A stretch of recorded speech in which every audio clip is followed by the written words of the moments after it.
Let this be the softest beginning. Imagine the workday loosening its grip, the light outside tipping toward evening, screens dimming. You have a warm mug within reach, the rim meeting your lip like a small shore. A blanket finds your shoulders or your lap. The chair, the couch, the floor, choose the place that wants your weight tonight. If you like, switch a lamp to low or let darkness wrap the room as a cocoon. You are welcome here, dear friend. For the next while, you do not have to hold everything together. You do not have to be the one who remembers it all. Let your breath meet you where you are. It does not need to be long or deep, just faithful, arriving, departing. One inhale to say yes to being here, one exhale to allow the day to flow downstream. You might notice the faint hum of a fan, the street outside, a distant bird or motorcycle. Sounds can come and go as if they're traveling through a wide valley. You are the valley. Nothing needs to be pushed away. Set whatever you were carrying down gently in front of you like a backpack. We will open it together tonight, slowly, and take out only what serves you. Everything else can remain zipped away, not lost, just resting. You aren't abandoning your responsibilities. You're placing them on a safe shelf so your nervous system can uncoil. That soft click you hear in your mind, the one that says, enough for now. Let that be permission. Before we go on, let me know where you're listening from. And if this brings you peace, please subscribe to Calm Buddha Path so more people can find it. This is a journey about working without burning out, about becoming a person who moves through tasks like water finds its path, who can meet a full inbox with a calmer spine and a kinder heart. We'll use down-to-earth Buddhist teachings, the kind that make sense in parking lots and kitchen lines, not only in monasteries. We'll talk about how wanting too much tightens us, how pushing things away keeps us at war, and how confusion steals our clarity. And we'll keep returning to 3 inner powers you already carry: compassion, clear seeing, and letting go. You won't need special beliefs. You won't need to fix yourself. We are practicing a different posture toward life, one that invites true rest and steady focus. If it feels right, bring one hand to your chest, one hand to your belly. Feel the gentle rise and fall under your palms. If you notice restlessness, that's not a problem. It's a weather pattern passing through. If you feel heavy, that's okay too. You are not behind. You are arriving. Take a soft inventory of your body: brow, jaw, tongue, throat. Let your jaw hang slightly, even if your lips stay together, as if you've set a golden peach on your tongue. Let your eyes soften in their sockets. Imagine warm water placed over your eyelids. Your shoulders can drop a centimeter, then another. Your belly can be a warm bowl rather than a hard plank. The seat under you is trustworthy. Allow it to carry a little more. Work can make the body a fortress, braced for siege. We clench for the next email, the next meeting, the next mess. The first teaching is simple. When you notice bracing, pause and listen. Listening is the opposite of forcing. If the body whispers enough, we don't punish it, we get curious. The Buddha invited people to notice how suffering begins. A subtle tightening around what we want, what we don't want, what we're unsure about. Tonight, we begin noticing that tightening with kindness. Take a quiet breath. Name what the day asked of you. Maybe it asked for quick replies and long patience. Maybe it asked you to smile when you were tired. Maybe it asked you to make a hard call, to stare at numbers that wouldn't behave, to juggle children and parents and bosses and bills. Let the list pass through like clouds across a wide blue sky. If tears want to rise, let them. Nothing here is wrong. Here is our first micro-practice, short enough to use between sentences in a meeting or while waiting for an elevator. It's called the 2-sip breath. Inhale halfway, pause. Inhale the rest of the way, pause. Exhale slowly through the nose as if fogging a quiet mirror. That's 1. Try 3 cycles. Notice how the mind, which loves to sprint, accepts being walked gently like a friendly dog on a leash. Working without burnout is not about becoming superhuman. It's about becoming intimately human, honoring your rhythms and the rhythm of reality. The river does not scold itself for curving. The sun does not apologize for setting. You are allowed to be cyclical. You are allowed to have seasons, a week of high energy, a day of fog, an afternoon where your best contribution is a kind word for a colleague and one well-chosen task completed with care. When we stop arguing with reality, energy conserved returns as quiet power. We will spend these hours weaving 3 big threads. The first is compassion. Not the syrupy kind, but the precise act of offering yourself proper care so you can meet life as it is. Compassion says, "Of course this is hard. Of course you're tired." From that honest ground, compassion asks better questions. What would make this doable? What is the smallest responsible step? Who can help? The second thread is clear seeing, learning to notice what's really in front of you, this one email, this one person, this one decision, rather than battling 1,000 imagined futures. The third thread is letting go, placing down extra weight that does not help you carry what actually matters. If you want, close your eyes or lower your gaze. Imagine a room inside your chest. The room is softly lit. There's a desk made of smooth wood, nothing piled on it. One small candle. Your breath is the candle's steady flame. Into this room we'll invite one work moment from today that still tugs at you. Not the heaviest if you can help it. We're building strength kindly. Place that moment on the desk like a letter. Read it once. Then ask 3 questions quietly like bells. First bell, compassion. How did that moment feel in my body? Maybe your shoulders crept up to your ears. Maybe your stomach tightened. Maybe your throat went dry. Just name it. Second bell, clear seeing. What was actually asked of me? Often we load a simple request with old stories about being judged, about being behind. Strip it down to the bones. Third bell, letting go. What can be placed down, even a little? Perhaps it's the fantasy of pleasing everyone. Perhaps it's the story that a slow response equals failure. Perhaps it's the need to finish 3 things when one would be sane. Exhale and picture yourself setting that piece on the shelf in your quiet room. The candle stays lit. If you are very tired, you can let these words wash over you like rainfall on a tent. Rest is not a detour from growth. It is the path.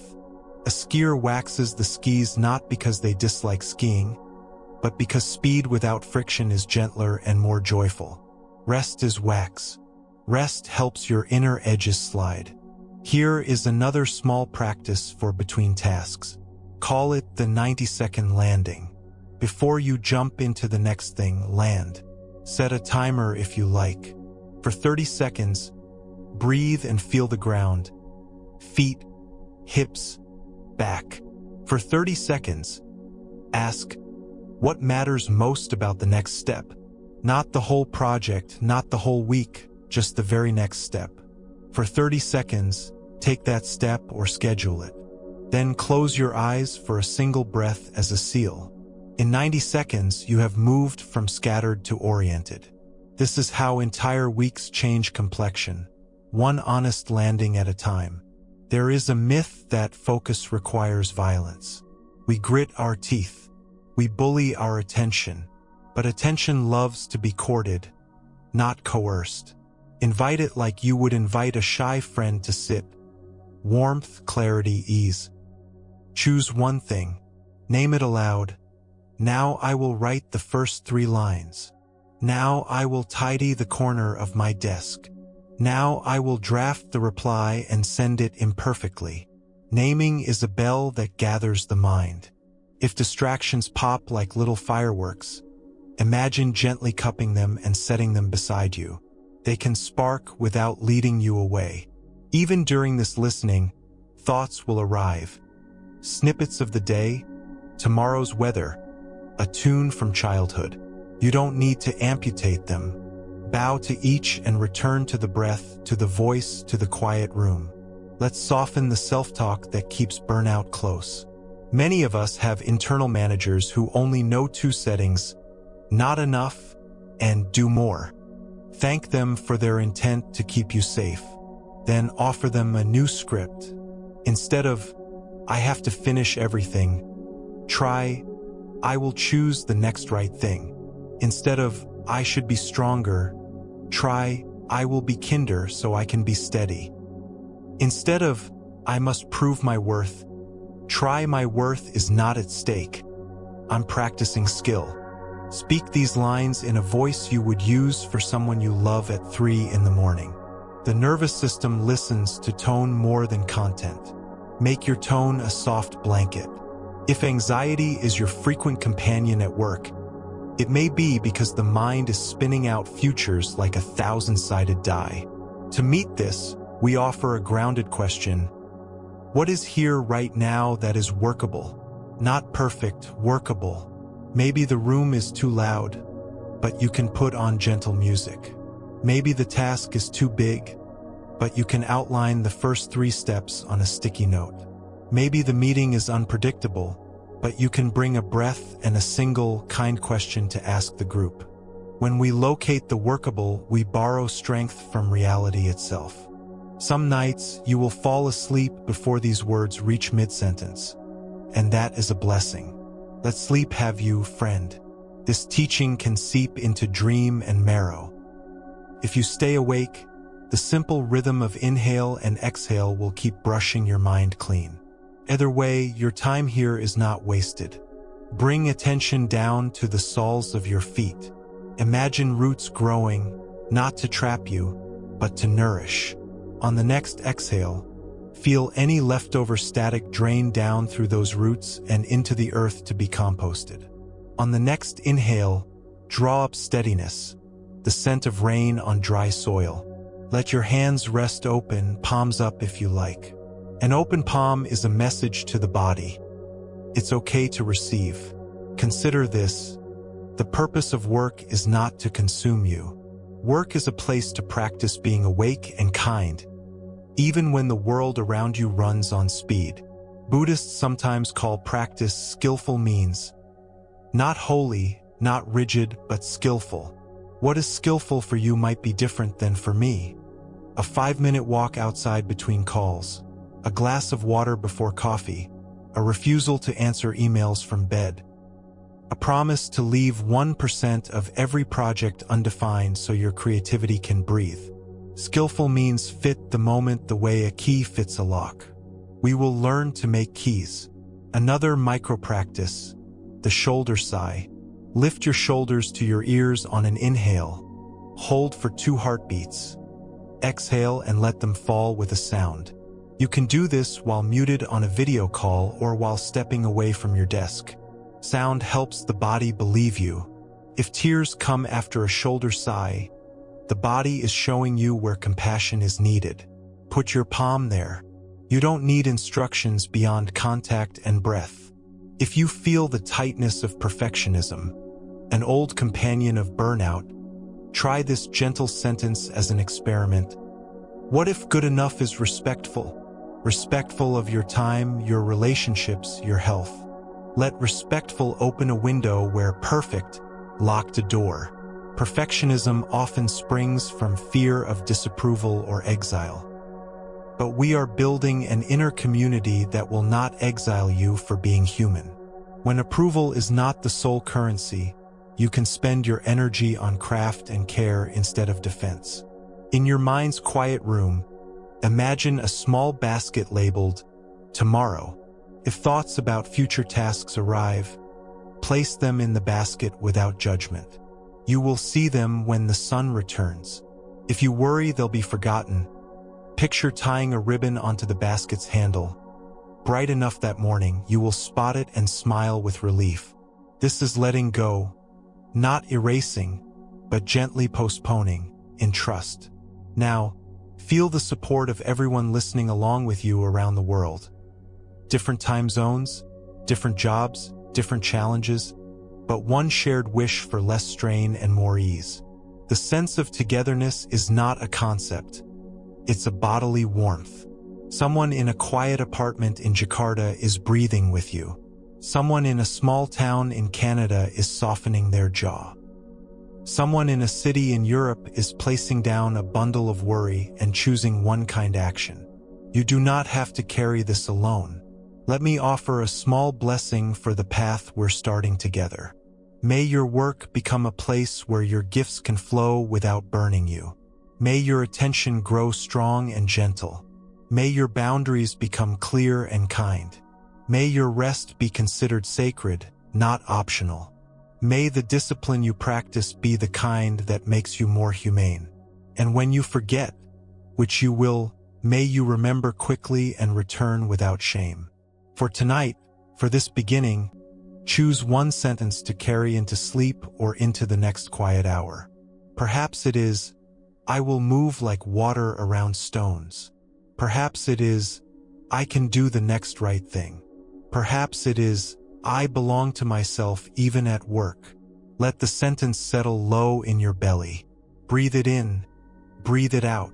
If you want to place a hand there, do. We will go slowly. We will build a practice that meets deadlines without devouring you, that respects your family and your body, that allows joy to be present even in spreadsheets. In the next part, we will explore the first key idea, how craving drives overwork and how gentle contentment changes your schedule from the inside. For now, in this soft light, with the breath rising and falling, feel the relief of being just as you are. Nothing to perform, nothing to earn. You are a person with a beating heart and a tired mind, and you are welcome. Take 2 more of those 2-sip breaths. On the final exhale, imagine the day floating down a river, turning the bend, and continuing without your supervision. The stars can keep watch. The moon can manage the night. You can rest. Tonight, we lean into the first key idea, one that gently explains why so many of us end the week hollowed out.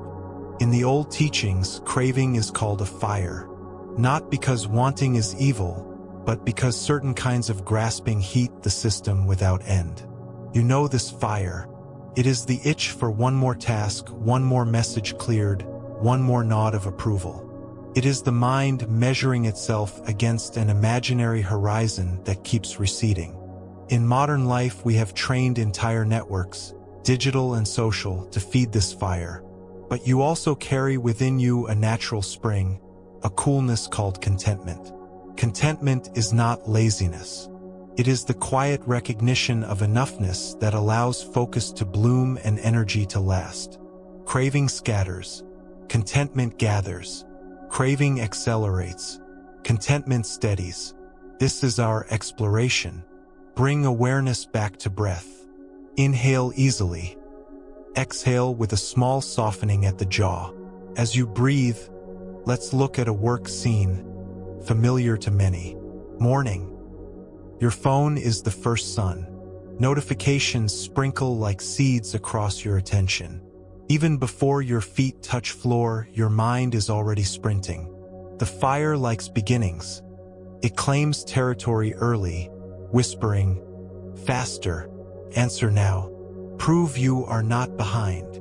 By noon, the body is a chorus of clenched micromuscles. By evening, you face the restless paradox of exhaustion plus agitation. The fire has had its feast. Contentment offers a different awakening. It doesn't remove responsibilities. It changes the tone. Imagine the same morning, but you place the phone on a far table. Your first sun is your breath and a glass of water. Your first movements are slow and precise. When you do pick up the device, you let your eyes rest for a heartbeat before touching the screen, as if blessing it with a small wave of friendliness. This tiny hesitation, this millisecond of deliberate presence, interrupts the fire's kindling. You are already practicing. There is a story from the Buddha's life that echoes across centuries into our cubicles and kitchen tables. After years of harsh striving, He understood that starving and punishing the body did not lead to freedom. He accepted a simple bowl of food and felt strength return. Later, he spoke with a musician who tuned a stringed instrument. The musician said, "If the string is too tight, it will snap. If it is too loose, it will not sing." The Buddha nodded. Not too tight, not too loose. The middle way. In modern terms, a sustainable pace. At work, too tight looks like relentless urgency and self-criticism. Too loose looks like avoidance and scattered half-efforts that pile into guilt. The song we want is a day that holds shape without strangling you. Let's bring this into a micro-practice you can try tomorrow morning, or even right now if you feel called. I'll call it the middle string check. Sit or stand with your spine long but not rigid, shoulders soft. Inhale and silently say, "Too tight." Notice any areas clenched beyond usefulness, jaw, stomach, breath. A thought loop insisting something terrible will happen if you pause. Exhale and soften 1 degree. On the next inhale, silently say, "Too loose." Notice any slide into distraction, into numbness, into a fog that passes responsibility to later. Exhale and gather 1 degree. Perhaps you straighten a bit. Choose one clear next step. Set a 30-minute container. 2 breaths. Tune the string. Then play. Workplaces often reward the fire. We are praised for speed and availability more than for wisdom. Recognize this without bitterness. You can still protect your flame from becoming a wildfire. One way is to reframe the way you interpret signals. A message that says urgent is a content label, not a command to abandon your body. A late-night ping is a sound, not a verdict. When you practice contentment, you regain the freedom to choose how you will meet each sound, each label, each request. Choice is oxygen. You might worry that contentment will make you careless or slow. Notice that fear. It is a story the fire tells to stay lit. In truth, contentment and excellence are good friends. When you have enoughness in your bones, you can attend to quality without the shake of anxiety. Imagine writing from a mind that isn't haggling for worth. Imagine speaking in a meeting from a heart that doesn't need to win to be okay. The words become simpler. The listening becomes keener. Decisions become cleaner because you are not secretly negotiating for self-esteem. You are simply choosing the next wise step. Try this scene. You open your inbox to find more messages than you can reply to today. The fire flashes. Clear them all or you're failing. Contentment replies, "Let's see what would be sufficient and kind for the day you actually have." You breathe. You scan with a soft gaze and select 5 that genuinely matter today. You reply well and you schedule an hour tomorrow for a few more. You create 1 clean boundary. After 6 p.m., no email. The fire complains for a while and then finds something else to burn. Your evening opens like a window. Your body begins to learn that safety is possible even if the inbox is not 0. Over weeks, this is not laziness. It is sanity training. Sanity creates longevity. Another practice, the tea test. Before starting a dense task, make tea or pour water and commit to only one behavior while the cup is in your hand. Either sip or work, not both. Single tasking becomes a tether to the moment. Each sip is a bell that says, "This is enough, right now, just this." When the cup is empty, check your posture, glance at your next deliberate step, and continue. The fire hates this because it cannot be everywhere at once. You will still do a great amount, but in sequences that respect the limits of attention. Let's explore the 3 frictions, wanting, pushing away, and confusion, as they show up at work. Wanting sounds like, "I will feel safe when they praise me," or "I will be okay when the project is perfect." Pushing away sounds like, "I cannot stand this colleague," or "This boredom will kill me." Confusion sounds like, "I don't even know what matters anymore." I'm just reacting. The antidotes are not dramatic. For wanting, touch contentment by locating sufficiency in this minute. Air, a chair, a path forward that isn't catastrophic. For aversion, touch compassion by acknowledging the unpleasantness and gifting yourself a humane response. A stretch, a boundary, a small kindness or a clear no. For confusion, touch clear seeing by writing the single next step where you can see it, then doing exactly that one step. Consider a colleague who irritates you. Their emails arrive sharp-edged. Your body tenses. Old you throws oil on the fire with a mental rant that lasts 20 minutes and spills into your reply.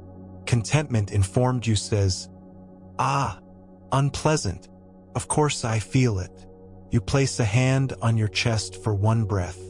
You draft a reply that keeps the task clear and your tone neutral. You add one sentence of kindness if it feels authentic, not to earn approval but to be the kind of person you respect. Then, this is important, you end the exchange inside your body by softening your hands, as if setting down a heavy pot. This inner ending allows you to rebuild focus for the next task. You honored your nervous system. You were not the fire's puppet. Another everyday application is meetings. Many of us enter meetings with the flame already high. We rehearse arguments, brace against interruption, load the moment with a need to be seen. Try a contentment ritual before you enter. Arrive 1 minute early. Place both feet on the floor. Whisper internally, "I am allowed to belong without performing." Breathe in for 4 counts, out for 6. Then ask one clear-seeing question. What is the simplest helpful outcome of this meeting? Keep that outcome like a smooth stone in your pocket. When the conversation drifts, touch the stone and guide it back with a question, not a critique. Your presence becomes a cooling stream. If you parent or care for family, the fire often masquerades as love. It insists that more doing equals more caring. But caring, like attention, prefers quality to quantity. Try a contentment-based shift. Instead of collapsing after work and scrolling while your child tells a story, set a 5-minute timer and give undivided attention. 5 minutes of full presence is better than 50 minutes of fractured half-gaze. When the timer ends, name your next step aloud. Now I'm going to start dinner. Or, now I'm going to rest for 15 minutes. Children learn sanity from our edges. We teach them that enoughness is allowed. There is also the attachment to identity. I am the reliable one, you may say, and then overload your week to prove it. Or I am the genius, and then burn midnight oil so no one sees you as ordinary. Identity can be a useful shorthand in groups, but we suffer when we grip it tight. Tonight, experiment with loosening. Let your self-description be a soft sweater, not armor. Try on the identity of the responsive, well-rested teammate or the skillful, boundaried creator. Notice how this loosening makes room for contentment. You become easier to be around, including for yourself. If the word contentment feels distant, translate it into bodily signals. Warm belly, slower breath, steady gaze, a posture that is upright without strain. Scan for these signals as you work. When they are present, stay with them. When they fade, pause and coax them back with one of your small practices. The body is a compass in the forest of tasks. Points toward livable pace. Let's craft a small ritual for the middle of the day, when the fire often peaks. I'll call it the noon reset. Halfway through your work window, step away from screens for 2 minutes. Feel air on your face even if it's at a window. Place one palm over the back of the other hand and notice the simple miracle of warmth passing between them. Whisper, "Enough for now." Then ask yourself, what would be a respectfully small success by evening? Choose one. Put it where you can see it. This is not lowering the bar. It is building a stair you can actually climb. You may have heard slogans that try to conquer craving with force.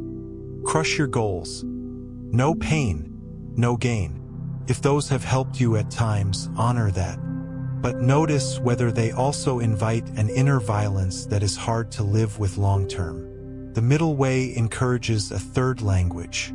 Not crush, not avoid, but steady. Not no pain, not all comfort, but appropriate challenge. This language invites you to calibrate rather than conquer. Calibration is tender intelligence. Imagine a late afternoon when your energy dips. In the old pattern, you'd grip tighter and push with willpower, which sometimes works but leaves a residue of anger. Instead, you notice the dip as neutral weather. You stand, stretch your calves, drink water, and choose one mini chunk of the larger task that fits the current energy. You promise yourself that this is enough for now. Then you do that chunk and stop.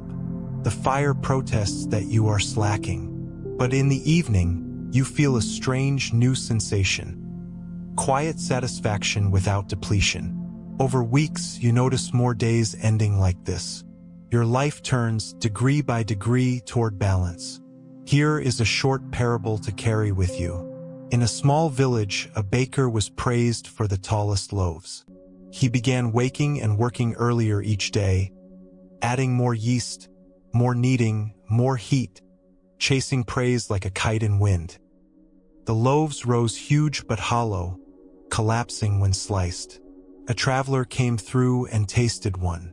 She said, "Your bread wants patience, not heat." The baker laughed at first, then faintly remembered his grandfather's hands folding dough gently and letting it rest. He began to wait again. The loaves returned to modest size, dense with flavor, nourishing. People kept buying them, and some said they tasted like home. The baker learned that praise can be loud, but nourishment is quiet. At work, be the baker who lets the dough rest. Bring your attention to your hands. They have written, typed, carried, cooked, held. Let gratitude pool in the palms. This feeling itself is contentment, a recognition of what is already given. Gratitude is not a performance. It is a physiological shift from scarcity to presence. When you feel it even faintly, linger. Let it nourish. Another micro-practice, the enough bell. Choose a sound in your environment. The elevator ding, the kettle click, the hour mark on a digital clock. When you hear it, whisper inwardly, "This is enough and I can continue." This sentence has two parts on purpose. The first calms the fire. The second keeps your movement alive. Enoughness does not mean stopping forever. It means moving without panic. If you oversee others, your personal practice multiplies its effects. A manager with contentment in their nervous system calibrates priorities better, protects their team's focus, and gives feedback that lands without causing shame. Consider trying a small shift in your one-on-ones. Begin with 1 minute of grounding, 2 sip breaths together, cameras off if on video. Ask, what would make this week feel sustainable? Not just successful, sustainable. When someone answers honestly, protect that answer with how you allocate tasks and deadlines. Sustainability is not soft. It is strategic. Teams led this way last longer and do better work because the fire is contained, not fed. Sometimes the fire is our own, and sometimes it is systemic. You might be in a role where the culture expects constant availability. Contentment does not require pretending this isn't real. It invites skillful negotiation with what is. You can communicate clearer boundaries, even small ones, and hold them with calm dignity. You can say, "I'll be offline after 6 to be effective tomorrow. I will respond in the morning." You can remove apps from your phone, not as a moral achievement but as a practical act. You can create an end-of-day ritual that seals work like a letter in an envelope. The world may not applaud. That's okay. Your body will understand the language and thank you in steadier mornings. Let's craft that closing ritual now. When you finish for the day, don't just fall away from your desk. Pause for 90 seconds. Name what you completed, even the smallest pieces. Feel a little warmth in the chest as you count them. Then name what remains and place it deliberately in your mental tomorrow basket, picturing the ribbon you tied there earlier. Whisper, "I will return." Place your hands on the back of your chair as if blessing a friend. Turn off one small light. Walk away feeling the click of an invisible door. You are training your system to recognize the end of labor and the beginning of life around it. Over time, this click becomes audible, unmistakable. Sleep grows easier when the door has been shut. A word about ambition. Some of you carry big dreams, and contentment might sound like surrender. Notice this fear too. Contentment is not the end of ambition. It is its companion. Fire without hearth burns the house. A hearth turns fire into warmth, into light to read by, into heat to bake nourishing bread. Let contentment be the hearth of your ambition. Place your dreams in that contained warmth and watch them cook slowly, with flavor. If anger or grief rises as you listen, memories of past burnout, lost time, relationships strained by overwork, place a palm somewhere that feels safe and breathe. Give those feelings room. Compassion means we let pain be valid without letting it steer. You can say to yourself, "No wonder I feel this. I'm here now." You do not have to make sense of everything tonight. The body digests experience slowly.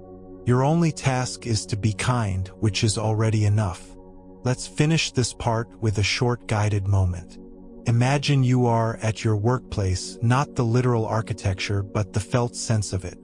See your tools, the familiar faces, the tasks. Now overlay a soft golden light, as if late afternoon sun has filled the room. In this light, see a version of you who moves at a livable pace. Watch them adjust posture, sip water, choose one thing, give 5 minutes of attention like a laser, then rest for 30 seconds. Watch them complete a day and close the invisible door with steadiness. Notice how their face looks. No glow of perfection, just a quiet clarity. This is not a fantasy self. It is you practiced. Let the image imprint on your nervous system as a friendly template. When you open your eyes or lift your gaze, take one gentle breath and make one promise so small it's almost funny. Perhaps it is to place your phone in another room for the first 15 minutes after waking. Perhaps it is to write the next step on paper before opening any tabs. Perhaps it is to try the middle string check once tomorrow. Promises that are kept teach the body to trust the mind again. Trust cools the fire. You are learning to work without burning. You are learning to see craving as a signal to soften and contentment as a fuel for clarity. You are learning that the song of a day comes from a tuned string, not a broken one. In the next part, we will step from idea into structure, designing a compassionate workflow for a single day. A flow aligned with how attention naturally arcs, with rest as an integral part rather than an afterthought. For now, lie back if you wish, breathe a little slower, and let a little lightness find you. The fire can rest. The heart can keep watch. Tonight, we turn ideas into a day you can live. Not an ideal day that only exists after a perfect night's sleep and a miracle commute, but a compassionate workflow that fits real mornings, real bodies, real interruptions. Think of it like shaping a riverbed so the water can move without flooding. The current is your attention. The banks are your boundaries. The small stones are your practices. Together they make a day with flow. Begin at first light or whatever time your morning arrives. Before the phone becomes your weather, feel the actual weather of your body. A single hand to the chest, one to the belly, and 3 slow breaths is enough. If it helps, give your morning a simple promise you can keep. Before checking the world, I will check my breath. That is your first light promise. Keeping one small promise builds a quiet kind of pride. It tells your nervous system, we are reliable in gentle ways. As you cross the threshold into work, create a doorway on purpose. Even if the doorway is a swivel of your chair from breakfast to keyboard, feel your feet and let your eyes land on one kind thing in the room. A plant, a photo, the way light touches a mug. Whisper the doorway pause, I am arriving. Then write a single sentence at the top of a blank page, a sticky note, or the first line of your planning app. The sentence begins with, today matters because, let it be simple and honest. Today matters because I need to move one project forward with care. Today matters because I'm earning for my family and learning to do it kindly. Today matters because I want to be less harsh with myself while I work. This compass sentence does not list tasks. It names meaning. When meaning is named, tasks line up like children who know where the field trip bus is parked. From here, ride your first focus wave. Attention has a natural arc. It gathers, steadies, then thins. Instead of fighting that thinning with force, design around it. Choose a meaningful task and give it a contained home, say 30 to 40 minutes. Before you begin, tune your middle string, too tight or too loose. One breath to soften, one breath to gather. Then speak the task aloud in a kind whisper so the mind knows its assignment. Now I draft the opening paragraph. Close what does not belong in this wave, extra tabs, notifications, even music if it pulls you. Then begin. If thoughts arrive that belong elsewhere, acknowledge them and set them in the tomorrow basket or in a small parking place on your page. When the arc thins, and it will end the wave on purpose. Do not stretch it until it frays. Completion is cleaner if it happens while steadiness is still present. The body learns to trust you when you stop before the snap. Between waves, rest like a shoreline. 90 seconds is enough. Stand. Roll the ankles.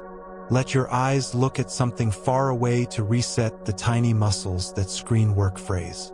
Practice the hammock minute. Imagine your breath as fabric catching you between trees. On the inhale, the fabric rises. On the exhale, it lowers. If you can step outside or to a window, touch air. If not, open your palm and feel your own breath warm it. The hammock minute is not a luxury. It is wax on the skis. Most of us face an unruly inbox. Instead of letting it drip through the day, give it an island, 2 or 3 short visits with a clear purpose. When you arrive on Inbox Island, don't try to pave the whole beach. Scan with soft eyes and choose a humane target. I will respond to 5 messages that truly move things. Move them. If something can be answered in 2 minutes, do it. If it needs time, give it a small appointment in your calendar rather than carrying it as a pebble in your shoe. When the island visit ends, end it. Say, enough for now, out loud if you can. Let your body hear the click of the door even as you stay in the same chair. Meetings are often where good energy leaks. Treat each meeting as a dojo, a place to practice form. Arrive 1 minute early if possible to do the 2-sip breath. Touch your compass sentence. Ask yourself, what is the simplest helpful outcome? Carry that like a smooth stone in your pocket. When things wander, touch the stone, physically if you can, and guide with a question. What would make this decision good enough for today? Your voice can be water that shapes without eroding. When the meeting ends, do the shoulder sigh and name one next step in plain words before you move. Meetings consume less life when they end inside your body as well as on the calendar. Design your midday like a bridge, not a blur. Hunger and decision fatigue make afternoon cliffs. If you can eat in a way that lets you feel your body while you eat, no multitasking, even for just 5 minutes. During those 5 minutes, do the T-test. Sip or chew, not both with work. Let your eyes rest on something not backlit. If a colleague or family member speaks to you, try the gift of 5 minutes of undivided attention. The gift is restorative for both of you. Then return to the path with one small bow inside your chest. Even in a crowded day, microbows keep your humanity in the room. Afternoons can drift into either frantic catch-up or sludge. Catch-up burns, sludge demoralizes. Instead of fighting the physics, create an afternoon ladder. The first rung is a small, easy task that is still real. Tidy the desk surface, send a simple confirmation, rename files. The second rung is a medium task, the middle of an email draft, a portion of a spreadsheet. The third rung is the next focus wave, shorter than the mornings, aimed at one chunk of meaning. You climb rung by rung based on your actual energy. If the body gives you only the first 2 rungs today, that is honest. You are training steadiness, not auditioning for a myth. Use the enough bell during the afternoon. Choose a sound. Hour mark, kettle, elevator ding. When it rings, whisper, "This is enough and I can continue."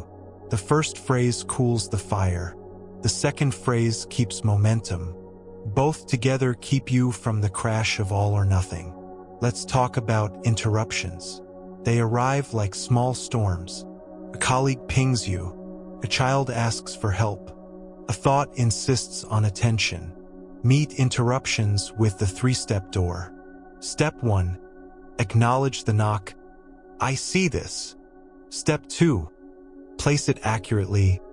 Urgent or not. Mine or theirs. Step 3. Act with a tiny kindness. Either you handle it now with a time box, schedule it, or say a clear, kind no. The kindness is not only for others. It is for your future self who inherits the day you shape. Sometimes it helps to imagine your workday as 4 rooms you move through: orientation, creation, collaboration, and closure. Orientation is the first 15 to 30 minutes when you craft your compass sentence. Scan the lay of the land and pick your first focus wave. Creation is when you build, write, design, analyze. Collaboration is the cluster of meetings, messages, and help, give and receive. Closure is the conscious end, the seal that tells your nervous system that labor has a boundary. Even if the duration shifts, keep the rooms in order. If collaboration must be first some days, begin with a pocket of orientation anyway, even 5 minutes, so you don't stumble into the maze without a map. The closure room deserves love. When you finish work, do not ghost yourself. Stay 2 minutes and close the ledger. Name 3 things completed, even if tiny. Name 1 thing you appreciate about how you worked. A single focused wave, a kind email, a boundary held. Then place remaining tasks in the tomorrow basket and write down the very first step you'll take when you return. This is the sealed door ritual. Stand if you can and place your hands on your chair's back like you're blessing a friend. Turn a light off. Feel the click. When you walk away, you carry the sense that work is contained. Sleep respects containers. Some days resist structure. Emergencies unravel the rhythm. On those days, your practices become even smaller. The 30-second landing between calls. The shoulder sigh with sound when the mic is muted. The enough bell whispered into your sleeve. Notice how little is required to remind a body that it is not a machine. Machines run until they break. Living things pulse, then rest, then pulse again. You might ask, what about ambition? You may have deadlines, stakes, dreams that require more than gentle humming. The compassionate workflow is not an anti-ambition shield. It is the support that lets you carry ambition without injury. When the pace intensifies, shorten your waves and lengthen your shorelines. Replace an hour-long push with 3 20-minute arcs divided by 2 hammock minutes. Drink a glass of water every 90 minutes. Stand in sunlight for 30 seconds if you can. These are not decorations. They are the difference between fatigued fight and sustainable effort. A small story for the afternoon slump. Potter works at the wheel trying to raise a tall vessel. Each time the clay wobbles, she presses harder, and the wall collapses. Her teacher watches and says softly, "Less pressure, more presence." The potter tries again, this time with eyes soft, fingers listening. The clay rises. At the end of the day, her arms are not aching. The vessel stands. In your tasks, less pressure, more presence. Pressure chases perfection. Presence attends to reality. Presence notices when to add a drop of water. Presence feels the wobble as information, not insult. Bring attention to your face. Smooth your brow with your fingertips if you like. Let your tongue rest heavy in the lower mouth. Release the tiny frown the mind puts there when it thinks. These details matter. A relaxed face sends signals downstream to the heart and belly. Your whole day changes by a millimeter at a time. If your work involves parenting, caretaking, or service, the rhythm must be even more humane. The child's cry and the elder's need are meetings too. Your dojo includes the kitchen and the hallway. Use the gift of 5 liberally. Offer undivided presence for 5 minutes. Then name your boundary with warmth. I will stir the soup now. I'll return in a few minutes. You won't always get the boundary you ask for, but asking kindly trains the space around you. And each time you speak a boundary, you hear it too. The inner manager relaxes because someone responsible is home. Craft yourself a small artifact, physical or digital, that holds this day architecture. Maybe it's one card with your rooms written in your handwriting. Maybe it's a quiet wallpaper on your laptop with the words orient, create, collaborate close in soft letters. Each morning, touch the artifact like a talisman. Over time, the words are less instructions and more a melody your body knows. When the song stumbles, start at the beginning with the first light promise. Simple wins. Let's add a micro practice for the moments you don't want to begin. Call it the gentle launch. Put a hand on your desk, feel its coolness or warmth. Name the next micro step, open the document, title the slide, create the folder. Do only that, then stop and breathe. Name the next micro step. Move. One launch leads to another. Resistance often grows from imagining the entire mountain. The gentle launch takes one stone and sets it down where it belongs. Self-talk matters all day. Replace "I'm behind" with "I'm choosing." Replace "I can't keep up" with "I will move at a livable pace." Replace "they'll be disappointed" with "I'll be clear and kind." These are not affirmations pasted over panic. They are instructions to your nervous system that allow skill to return. When you speak to yourself as a decent manager would speak to a good employee, you become easier to lead from the inside. As the workday wanes, imagine drawing a soft circle around your attention. Within the circle are the people, projects, and promises you can honor today. Outside the circle are the ones you will honor later or not at all. The circle is not selfish. It is honest. Each day has a diameter.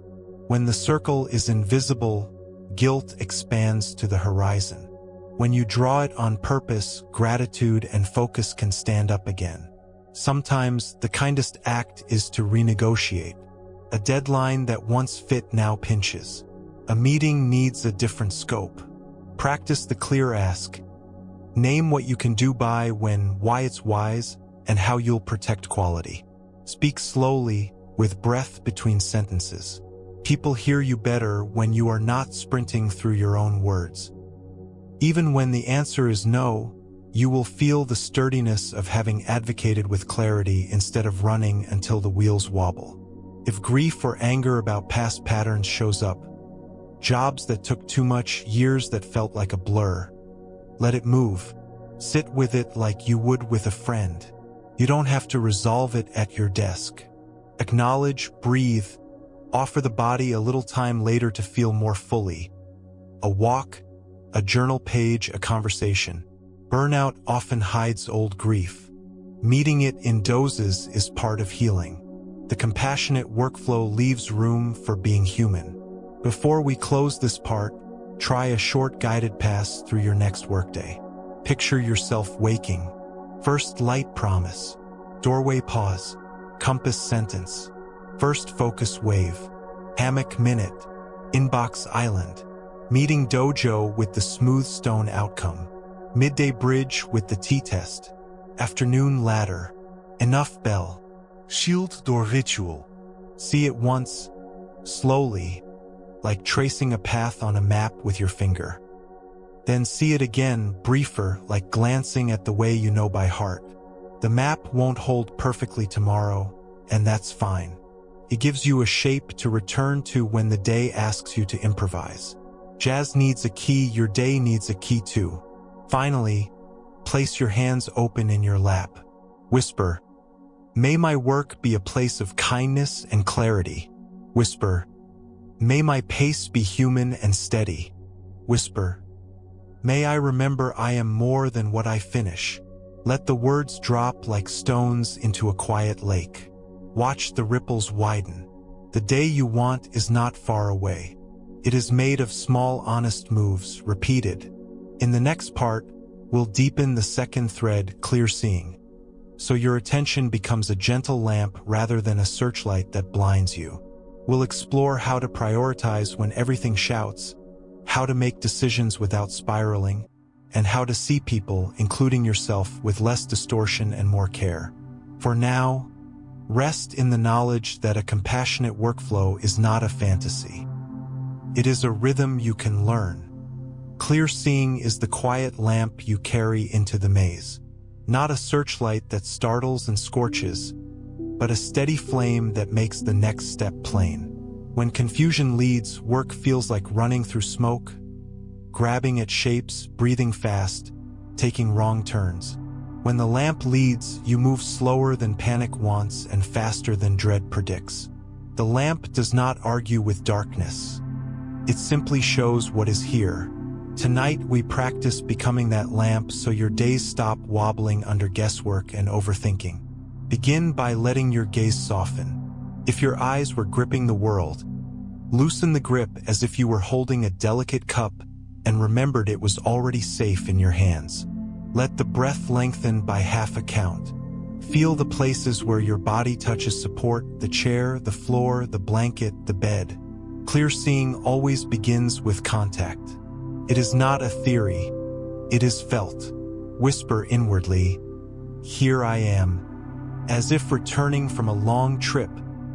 Even if a dozen worries crowd the doorway, this simple here creates space between you and them. Space is oxygen for wisdom, a story soft and old. A farmer in a valley woke before dawn to fetch water. The moon hung over the well, and when she looked down, she saw it floating in the bucket's surface, silver, perfect. On the way home she stumbled, and the water spilled. For a moment she mourned, the lost moon. Then she laughed out loud in the darkness, realizing the moon had never been in the bucket at all. At work, we often carry buckets of reflections. Someone's tone, a number, a rumor, and convince ourselves we're transporting the moon itself. Clear seeing returns our eyes to the sky. The email is a surface. The performance review is a surface. The moon of your worth and purpose lives elsewhere. Steady. Knowing this, we walk with less fear and more care. Let's practice a simple lamp for the mind. Call it the here is naming.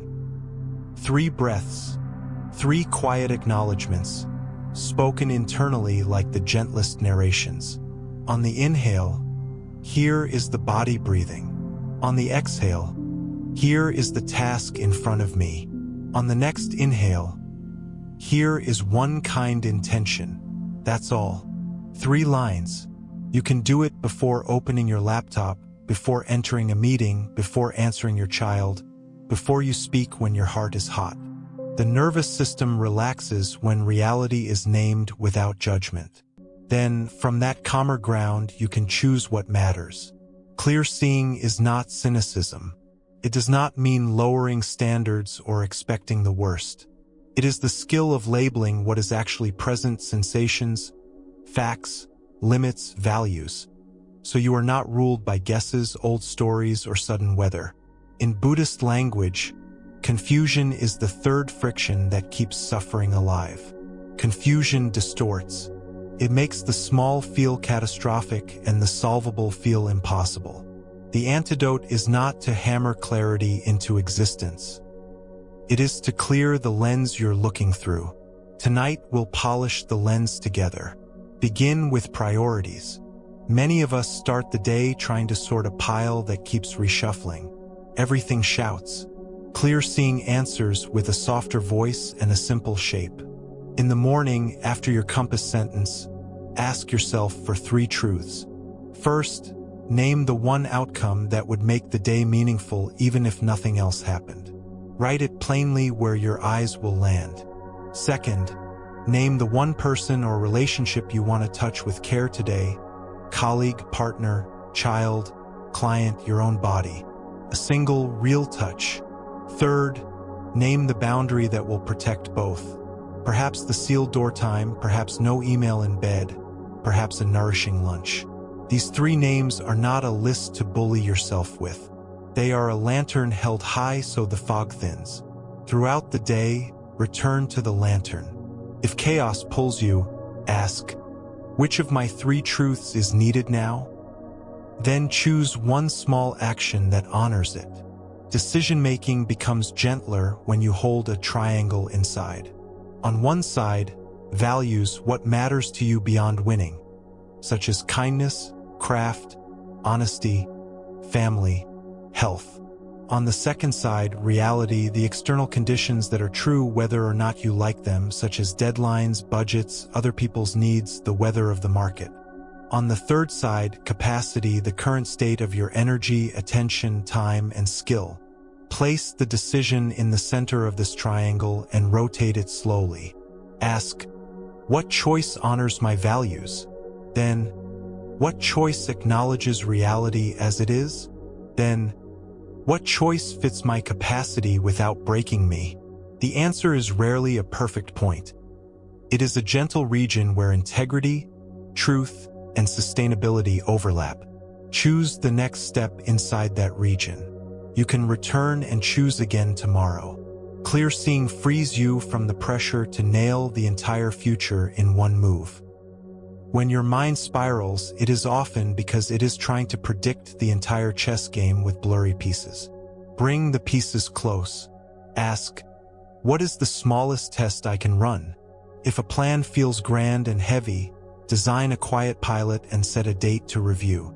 If a conversation feels high stakes and your stomach tightens, draft a 3-line version and say it to your mirror or a friend first. If an idea shines but you fear wasting time, give it 40 minutes and a note at the end. Continue or close. Experiments are kindness to anxious minds. They turn fog into data. They respect the lamp's radius. Now about information, the streams that pour into your head. Clear seeing is not possible when the stream is muddy and fast. It helps to choose a few channels on purpose. Protect your mornings from the noisier rivers if you can. Delay news and feeds until after your first focus wave. Choose a handful of voices that help you think rather than inflame you. Curate rather than consume. If you cannot control the flow entirely because of your role, punctuate the day with brief still pools. Screens down for 2 minutes, a window, a sip, a sentence in a notebook that begins, "What I actually know is," followed by 3 plain facts. Then proceed from facts, not fumes. Email is a fog factory when you let it run all day in the background. When you step onto Inbox Island, bring your lamp and 3 quiet mantras. First mantra, not all pings are equal. Scan for the few that actually move the work or the relationship that matters today. Second mantra, quick kindness or scheduled depth. If you can respond in under 2 minutes with clarity and warmth, do it. If it needs depth, park it with a calendar appointment and a subject line that begins with scheduled. Third mantra, decline clearly when wisdom says no. You can say, I don't have the capacity this week to do this justice. If timing can shift to next Wednesday, I can take it. Otherwise, I'll bow out so you can find the right home. Your lamp keeps you from wandering into hours of polite avoidance. Polite avoidance feels kind but costs you and others more in the end. Meetings are another place where seeing clearly transforms experience. Before you enter, name the simplest helpful outcome and the part you can genuinely play in it. During the meeting, look for two kinds of fog. One is conceptual fog, topic drift, decision blur, unclear ownership. You can clear it kindly by summarizing what you hear and asking one true question. I hear 3 threads. Which one should we pull first? The other is relational fog, assumption and projection. When someone's comment stings, ask internally, what did I add to their words? Often we add tone, motive, or prophecy. Practice the steel thread. Repeat back the strongest version of their useful point, even if you disagree, and then add your perspective. If I get you right, the risk you're protecting against is X. From my side, the benefit I'm holding is Y. How do we design around both? This is not surrender. It is clear seeing of the person, not just your story about them. There is an old image of the mind as a lake. When the wind is wild, the surface chops and the moon breaks into fragments. When the wind calms, the moon returns as one. In the workplace, wind arrives as hurry, fear, and ego. We cannot always stop the gusts, but we can learn to reduce the wind we make ourselves. Every time you pause for a here is naming, every time you ask a kind question rather than form an accusation, every time you end a task on purpose, the wind in you lessens. The lake steadies. The reflection returns. Your colleagues will not always notice why conversations with you feel different, but they will often feel safer and clearer. Safety and clarity are fertile soil for good work. A very practical practice is the one-line map. When you feel lost in a project, open a blank page and write one long sentence that begins with, "To finish this, I will." Then narrate the steps as if speaking to someone gentle and intelligent who has never seen the project. Keep it simple, present tense, conversational. When the sentence becomes too long, drop to the next line and continue until you reach the end. Read it once, then circle the first clause that can actually be done now. Do only that. The one-line map converts fog into a path without the heaviness of a full plan when you're already overwhelmed. Confusion also warps your view of yourself. Under stress, you might say, I am a mess, or I am failing, or I am not cut out for this. Clear seeing replaces identity verdicts with present tense observations. Overwhelm is here. Fatigue is here. A steep learning curve is here. These sentences do not let you off the hook. They put you back on the path. When a feeling is a visitor, you can host it and ask it to leave. When a feeling becomes your name, you live inside it. Tonight, you can practice saying, "A harsh voice is here," and then invite a kinder one to speak next. The kinder voice will still tell the truth. It will simply do so without shaming you into paralysis. A well-loved teaching describes 2 arrows. The first arrow is pain, the inevitable discomforts of life. A blunt comment, a failed attempt, a deadline that collides with a fever at home. The second arrow is the one we shoot into ourselves.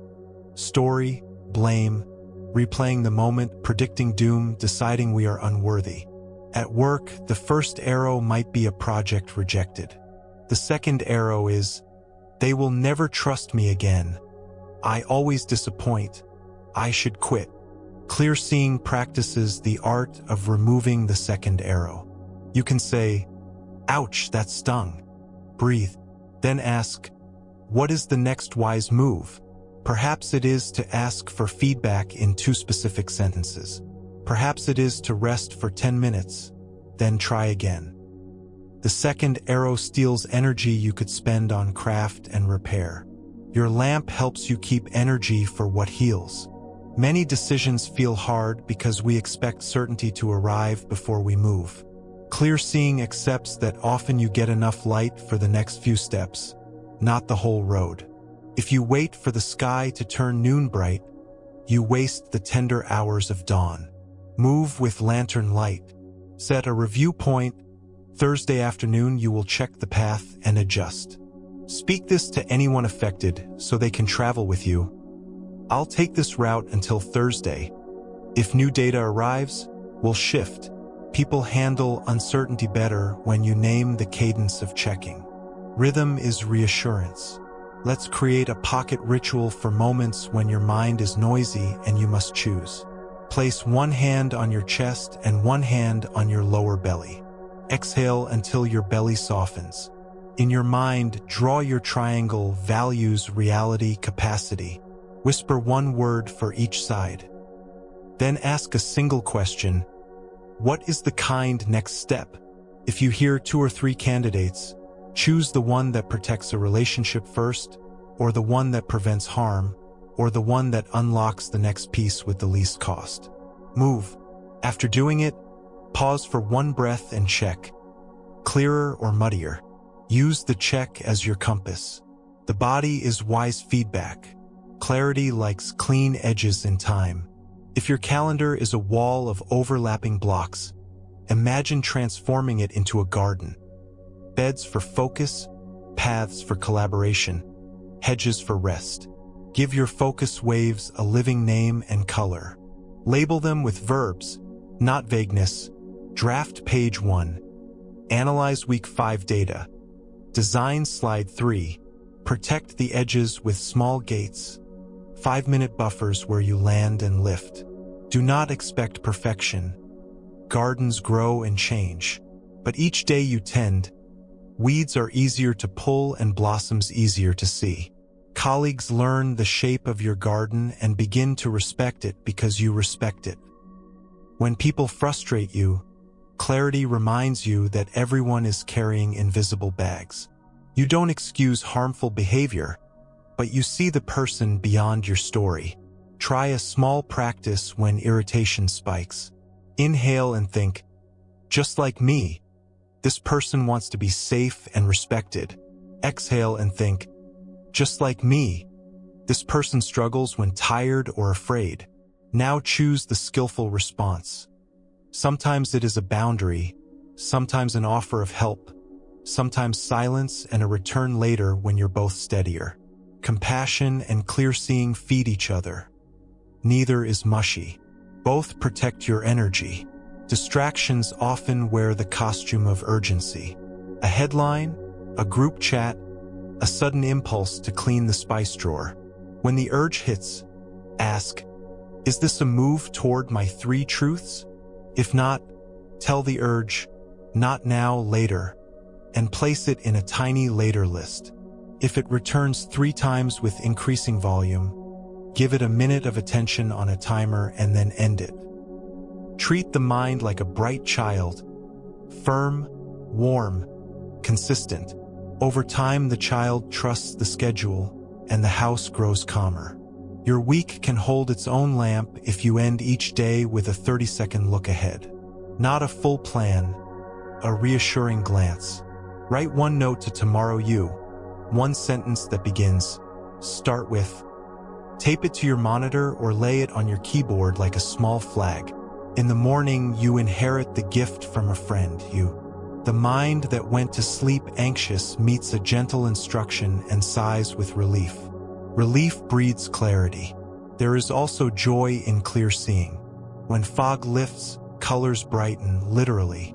The plant on your desk becomes green again. The shape of your task reveals a small elegance you missed before. The colleague you feared judging you smiles with tired kindness, and you see the person, not the judge. Joy is not loud. It is the quiet satisfaction of work done in alignment, of decisions made without self-betrayal, of evenings that have a boundary and mornings that do not hurt as much. Try a short visualization before we close. Imagine a long hallway lined with shelves. On the shelves are labeled boxes. Assumptions, old stories, what-ifs, other people's opinions, my real values, today's capacity, actual facts. You are holding a question. A choice at work, a conversation you need, a project that scares and excites you. Walk the hallway with your lamp. Place the question in front of each box and take only what belongs. From assumptions, take nothing. Close the lid. From old stories, bow and walk on. From what-ifs, select only the one or two that are genuinely likely and useful to plan for. From other people's opinions, take the perspectives of the few who have earned your trust. From my real values, lift 3 words and place them in your pocket. From today's capacity, take an honest card that says how much energy and time you truly have. From actual facts, pick up the numbers, dates, and constraints. Then sit at a small table at the end of the hall. Spread the items and see the decision anew. Choose the next step. Feel the breath move more easily as you do. The hallway is imaginary, but the clarity is real. If you are listening near sleep, let these words fade into warmth. If you are awake, perhaps take a minute to write your 3 truths for tomorrow. The outcome that would make the day meaningful, the person you'll touch with care, the boundary that will protect both. Put the note where morning eyes will land. If you feel even a sliver of steadiness, savor it. The nervous system learns by felt experience more than by lecture. Each sliver is a teacher. In the next part, we will braid compassion more deeply into your work. How to speak to yourself and others in ways that keep dignity intact while still telling the truth. How to rest in micro ways during the day so you have energy to be brave when it counts. How to relate to failure without melting or hardening. For now, place the lamp on the bedside table of your mind. It will still be there in the morning, a steady flame, ready to light the first steps. Compassion is the warm ground you can stand on while you do brave things. It is not a sugar coating, not an excuse, not a permission slip to drift. It is the precise skill of meeting reality with care so your strength returns and stays. Tonight we turn our lamp toward this ground and learn to walk on it at work, at home, and in the private corridors of your own mind. Settle for a moment. Let the breath become a little wider, the exhale a touch longer. If you want, place one palm over your heart and one over your belly. Feel the gentle pressure of your own hands like a friend's reassurance. Whisper inwardly, "Of course this is a lot," and notice the body's small sigh. Compassion begins with the phrase, "of course." Not to excuse, but to acknowledge. Of course your shoulders rose when the meeting grew tense. Of course your sleep thinned the night before a deadline. Of course your patience snapped after 6 interruptions. Reality softened by acknowledgement becomes workable. At work, many of us learned a hard dialect of self-talk that sounds tough and efficient. It goes like this: get it together, don't be weak, everyone else is coping. If you slow down, you'll lose. That voice burns hot and briefly. It's the voice of a manager who never learned how to keep a good team. Compassion offers a new dialect that is firm and kind. It sounds like, "I see you're tired and still willing. Let's choose a sane next step." It sounds like, "You care about quality. Let's put a boundary around this so you can deliver with pride." It sounds like, "You forgot, and you're human. Repair now and learn." A nervous system spoken to this way stops bracing and starts cooperating. Try a simple practice called the 3-breath handover. Before a focused task, place a hand on your chest and take 1 breath, naming your effort. Working hard is happening. Take a 2nd breath, naming your intention. I want to help and do well. Take a 3rd breath, offering kindness. Let's do this gently. Then begin. The mind you bring to the first 30 seconds is the mind that colors the next hour. The handover turns a clenched start into a steady one. Compassion also lives in the margin. Burnout thrives when every minute is occupied, every plan airtight. Compassion leaves the gift of a little empty space for life to breathe. Give yourself a 5-minute margin between meetings, a 10-minute margin around deadlines, a 2-minute margin before replying to a sharp email.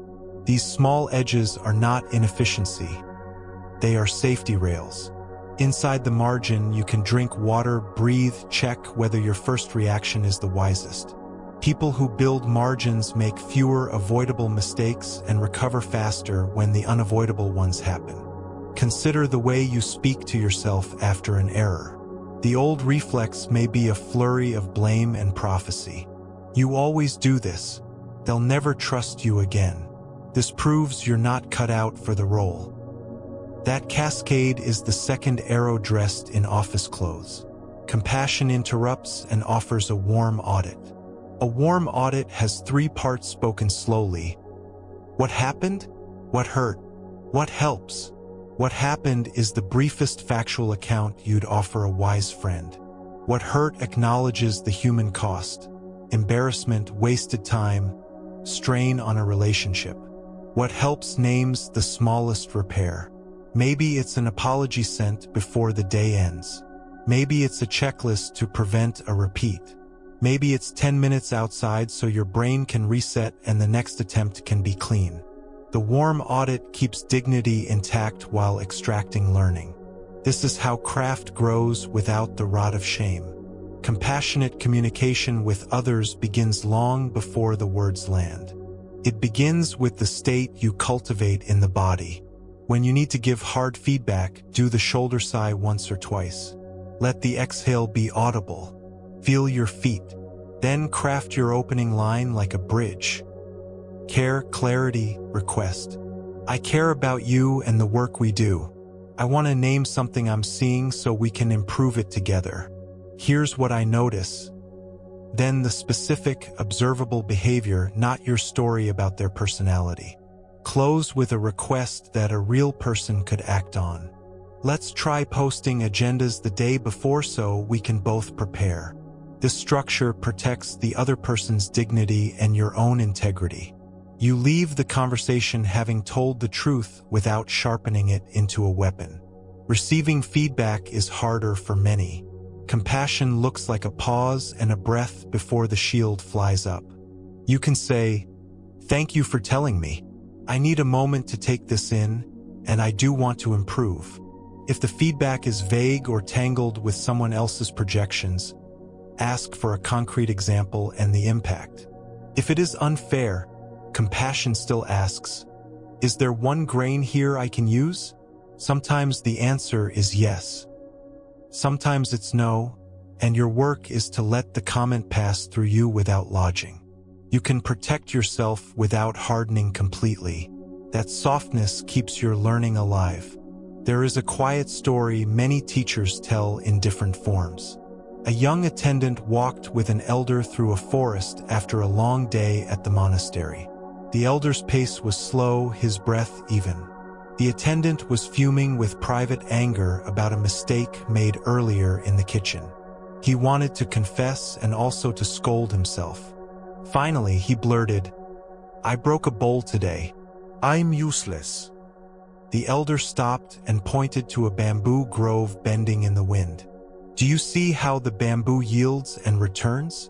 That is why it does not break. If you were a bowl, I would ask you to be careful. Since you are a person, I ask you to be kind." The attendant cried in the fading light, then laughed, then walked on, a little softer. At work, be careful with bowls and kind with people. You are a person. Compassion also protects you with boundaries that have a pulse.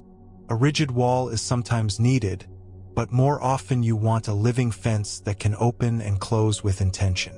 When a request arrives that would stretch you past capacity, breathe and respond with your capacity grounded. I can do this by Friday with quality. If it must be Wednesday, I'll need to drop X or keep Y smaller. If the answer must be no, let it be a clean no with care. I don't have the bandwidth to do this justice. I'm happy to suggest someone else. Boundaries will occasionally disappoint others. That is not cruelty. It is the compassion that prevents resentment and collapse later. Your body is the first recipient of compassion. Let's practice the 90-second body blessing. Sit or lie in whatever position holds you kindly. Close your eyes or soften them. Begin at the crown of the head and move slowly down, naming parts with gratitude not for performance but for presence. Scalp. Thank you for the way you hold warmth. Thank you for taking in so much. Jaw. Thank you for trying to protect me. When you reach a tense region, shoulders, throat, belly, pause and imagine placing a warm cloth there. If emotion stirs, let it. Tears are the water compassion draws from dry ground. End at the soles of the feet with a small inward bow. Doing this between parts of your day returns you to the animal you live inside. Animals need kindness to work. In parenting, caretaking, and service roles, compassion keeps you from confusing endless doing with love. Picture the end of a long day. A child wants your attention while dinner needs stirring. Try the gift of 5 with a warm boundary. You have all of me for 5 minutes. Phone away, eyes kind. When the timer ends, name the next step. Now I cook so we can eat. I will listen while I stir. Children learn that love is both presence and edges. You learn the same. Burnout recedes when love is delivered in doses sustainable for heart and body. Compassion also means designing rest you can actually receive. Some rest grows thorns because you do it while scolding yourself for resting. Tonight, experiment with a rest that has instructions. Choose a short period, 3, 5, 10 minutes. Tell yourself, during this window, my only job is to feel contact with the chair and follow the breath. If thoughts insist on planning, whisper, later, and place them in the tomorrow basket. If guilt knocks, answer with, this is the wax for the skis. When the timer ends, note the difference.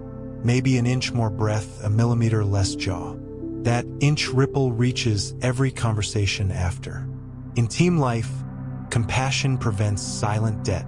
When someone helps you, let your thanks be specific and timely. Your notes saved me an hour. Thank you. When you need help, ask before desperation drives your tone. I'm at capacity and want to protect quality. Could you take X? Or can we move Y? Compassion does not require self-erasure. It asks that you move through the day remembering that other people are tender animals too. Even the difficult ones. Maybe especially them. Let us speak of failure, not as a cataclysm but as a teacher with rough hands. Failure at work often triggers old identities. I'm the reliable one. I can't drop anything. Or, I'm the brilliant one. I must never be seen learning. Compassion loosens those costumes. It allows you to say, I am a person who cares and sometimes misjudges. Instead of, I am a failure. It allows you to call the person affected and say, I see the impact. I'm sorry. Here is my plan. The human ear hears truth in tone more than in perfect phrasing. When your tone is grounded by care for both them and you, trust heals faster. Try a small ritual called the repair letter. When you've erred with someone and can't find the right words, write a draft you do not send yet. Begin with gratitude for something real about them. Name the specific moment and your part. Name the impact as you understand it without dramatizing. Name what you're changing. Ask, if appropriate, how you can make amends. Read it once aloud. Feel where your body tightens. Breathe there. Edit only for clarity and kindness. Then choose. Send it or take its insights into a conversation. The act of writing restores your sense of agency. Agency is a balm against shame. Shame deserves mention. It is different from guilt. Guilt says, a behavior missed the mark. Shame says, you are the mark missed. Compassion dismantles shame by turning, I am bad, into something painful happened, and I can respond. If shame is loud in your history, go slowly. Choose tiny acts of self-respect you can complete today. Make your bed. Drink water. Ask for the clarification you need. Keep one promise to yourself. Compassion grows from these humble bricks more than from grand speeches. Sometimes compassion asks you to hold back from rescuing. Watching a colleague struggle can ache. If you rescue always, no one learns, including you. Practice standing nearby with availability. I see this as tough. I'm here if you want to think it through. Offer your presence, not a takeover. When asked, help cleanly. When not asked, let their agency grow. Compassion respects the dignity of effort. There is joy in compassion too, the quiet joy of being on your own side. Work feels different when you are your ally. The coffee tastes warmer. The corridor feels shorter. Your smile becomes less effortful because it isn't hiding an internal fist. Even when the day is heavy, you know that your inner voice will not pile stones on your back. That knowing changes the angle of your shoulders. Before we close, let a parable keep you company. A calligrapher was famous for her flowing lines. One winter she injured her wrist and could no longer make the long sweeps that crowds adored. For weeks she tortured herself, pushing hard, failing harder. One night, in a small circle of lamplight, she began again, this time making smaller characters, short and breathing, each stroke slow and listening. They were simple and astonishing. People came not for spectacle but for the feeling of quiet they carried home. Later she said, I stopped trying to be my old arm. I became this hand. Compassion is how we become the person who is here, not the ghost of a former self. At work, let your lines be the ones today's hand can make. Let's end with a guided compassion practice you can use anytime the day grows sharp. Sit as you are. Feel the seat hold you. Bring to mind someone easy to care about. Friend, mentor, a child, a pet. Imagine them breathing calmly. Offer them simple phrases silently, synced to breath. May you be safe. Inhale. May you feel cared for. Exhale. May you move through today with ease. Inhale. After a minute, turn the phrases toward yourself. If that feels awkward, picture yourself as a small version from years ago, or as you are now, weary but willing. May I be safe. Inhale. May I feel cared for. Exhale. May I move through today with ease. Inhale. If resistance rises, let it be there and offer the phrases anyway. Like placing warm tea on the doorstep even if the door is slow to open. Then extend the circle to someone neutral at work, the person you pass in the hall and barely know. Finally, if you feel ready, extend it to someone difficult. Not to excuse harm, but to release your nervous system from constant guarding. May you be safe. May you feel cared for. May you move through today with ease. End by returning to your own breath and the weight of your body. The world will not change in a minute, but your color in it will. As the room around you grows quieter or the night deepens, place your hands open in your lap. Whisper a promise for the morning that is both tender and real. I will begin softly. I will ask for help before the cliff. I will keep one kind boundary. Let the promise rest low in the belly like a small candle. If sleep wants you, let it have you. If you remain awake, let the breath be the boat and compassion the river. You are practicing a way of working that does not eat you to feed itself. This is brave and it is beautiful. In the next part, we will turn toward the common traps again, how wanting, pushing away, and confusion sneak into your day disguised as productivity. How to spot them earlier, how to respond with the counter moves of letting go, acceptance, and clear seeing before the heat builds. For now, feel the sturdiness that comes when you are on your own side. The day ahead will be easier to carry. The people around you will feel the difference without knowing why. And you will know, quietly, that kindness is not a detour from excellence.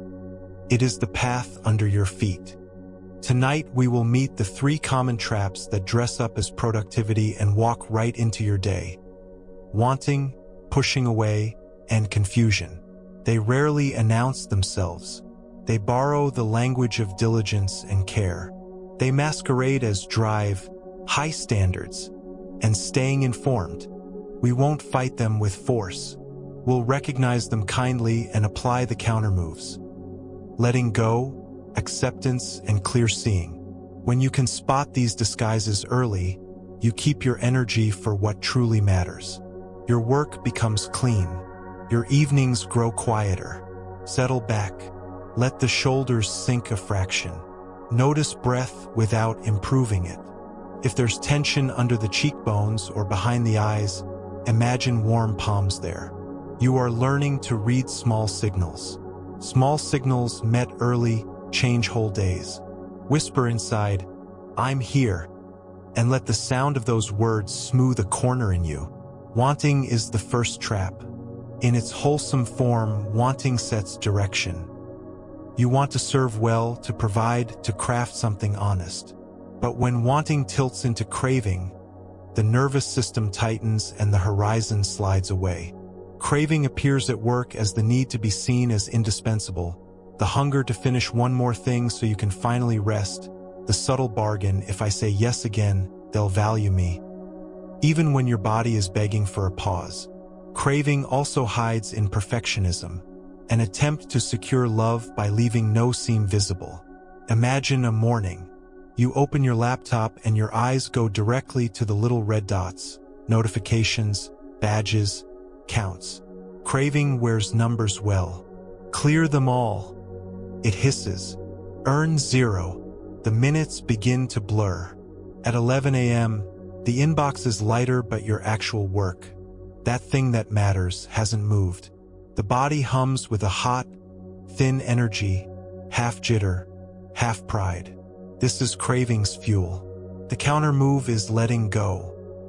Not of responsibility, but of the contract that says worth must be earned now, in total, through excess. Letting go looks like choosing 5 messages that truly move the day, then closing the tab. It looks like leaving a draft imperfect and sending it because the point is collaboration, not a museum piece. It looks like releasing the story that you alone keep the ship afloat. The ship has many hands. Try a micro-practice called the pocket check. When the urge spikes to say yes, to keep adding, to polish past usefulness, pause for one breath and ask 3 quiet questions as if reaching into your pockets. First pocket. Is this yes aligned with my compass sentence from this morning? Second pocket. If I say yes, what am I dropping to remain humane? Third pocket. Will doing this imperfectly but kindly be good enough for today? 1 breath, 3 pockets, a clearer answer. If the answer is no, respond with kindness and edges. If the answer is yes, you'll do it with less panic because you're choosing with eyes open. Tiny parable. In some places, there's an old trap for monkeys, grain placed in a jar with a narrow neck. The monkey reaches in, grasps a fistful, and cannot pull the closed fist back out. The trap requires no hunter. The fist is enough. The way out is to open the hand. At work, the jar neck is time, energy, reality. The grain is the extra approval, the image of the perfect deliverable, the fantasy that everyone will be pleased. Open the hand. Take what fits. Let the rest remain. You will not starve, you will be free to climb. Now meet the second trap, pushing away. Aversion shows up as dread, irritation, boredom, the itch to delay or to bulldoze. It says, not this. It answers discomfort by making war. Against the hard task, the colleague who triggers you, the meeting that feels pointless, the fatigue you wish you didn't have. Aversion can feel strong and decisive, but it burns twice. Once in resistance, once in the crash afterward. Picture an afternoon when you must start the tricky paragraph, the complex bug, the messy budget. Aversion whispers, check the news first. Tidy your files. You're not ready. Or it shouts, this is ridiculous. Why can't they be clearer? This is beneath you. Either way, you're not in contact with the task. You're in contact with your fight. The counter move is acceptance, which is not surrender or passivity. Acceptance says, unpleasant is here. I will move toward workable. Acceptance is the shift from not this to this too. When the task is dense, you accept the density and scale it down to the first bite. When the colleague irritates you, you accept the irritation and choose a response that honors your values. When the body is tired, you accept the tiredness and adjust the step size rather than pretending you are a machine. Try a practice called the bow and begin. Set your timer for 60 seconds. Bow. Not with your spine unless you wish, but with your breath. Inhale and acknowledge. Dislike is here. Exhale and bow inside. This too. Then begin the smallest viable step. Write the first messy sentence. Open the file and rename it with today's date. Reproduce the bug. Do only that step. Then stand or breathe and do the next. The bow deflates the fantasy that work must feel good to count. It restores the dignity of movement. Aversion also appears in relationships. A teammate's comment lands sharp. Your chest tightens. Old you drafts a dragon reply or freezes and smiles while resentment grows roots. Acceptance steps in with a hand on your heart. Ouch! Then on your next exhale, you choose skill. Maybe you ask a clarifying question to clear fog. Maybe you say, when X happens, I feel Y. Next time, can we try Z? Maybe you postpone the reply until your lamp returns. Acceptance replaces theatrics with craft. Your energy survives. Confusion is the third trap. It is not stupidity. It is speed, noise, old stories, and fear tangled into a fog that makes everything feel both urgent and impossible. Confusion loves dashboards and doom scrolls. It feasts on half-formed plans and shoulds borrowed from other people's lives. It often arrives after craving and aversion have already heated the system. Fog is steam rising from that heat. The counter move is clear seeing. We practiced its tools. Here is naming the three truths, the values, a reality, capacity triangle, the one-line map.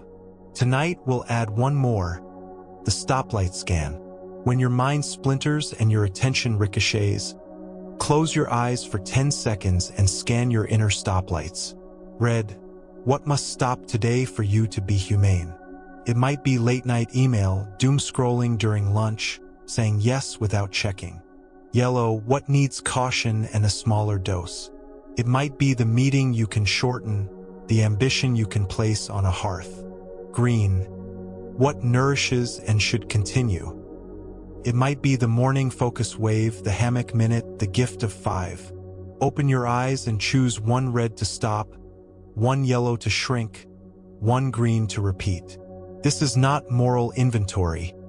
It's traffic control. You are keeping the intersection safe so the day can move. Let's walk through a day and listen for the disguises. Morning. You promised yourself a first light breath before the phone. Craving shows up as a whisper. Just peek. You'll feel better knowing what's waiting. Acceptance notices the whisper, smiles and says, later. You drink water, breathe, and write your compass sentence. The craving fades because you nourished meaning first. You enter orientation. Confusion sidles up with a bag of pebbles. Everything's important. Start everywhere. Clear seeing answers with your 3 truths. You choose the one outcome that gives shape to the day, the one person to touch with care, and the boundary that will protect both. 3 pebbles removed. Your pocket feels lighter. You begin your first focus wave. At minute 12, aversion arrives dressed as tidiness. This desk is a crime scene. Clean it now. Acceptance notes the urge and places it in the later list. You return to the sentence. The wave continues. Your body learns. Urges can pass without obedience. Late morning. A message lands that reads, "Where is this? Need ASAP." Craving offers to sprint. Aversion offers to bristle. You glance at your triangle. Values, kindness and clarity. Reality, they are under pressure too. Capacity, 15 minutes before your meeting. Clear seeing crafts a response. I can send a rough version in 15 that moves this. Full draft by 3 p.m. Does that help? You meet the moment without promising your whole self. The nervous system hears the tone of your own voice and steadies. Midday bridge. You eat without screens for 5 minutes. Craving tries to multitask in the name of efficiency. Reply while chewing. Letting go releases the fantasy of omnipresence. You practice the T-test. Presence returns flavor to the food and to the rest of your afternoon. Afternoon ladder. The first rung is easy and real, the second is moderate, the third is a shorter wave. Confusion knocks with, "What about next quarter?" You write down Thursday review, next quarter, and return to today. You'll meet the horizon when you're there. Lantern light is enough. Colleague speaks sharply. Aversion surges. Heat up the sternum. Acceptance says, "Heat is here."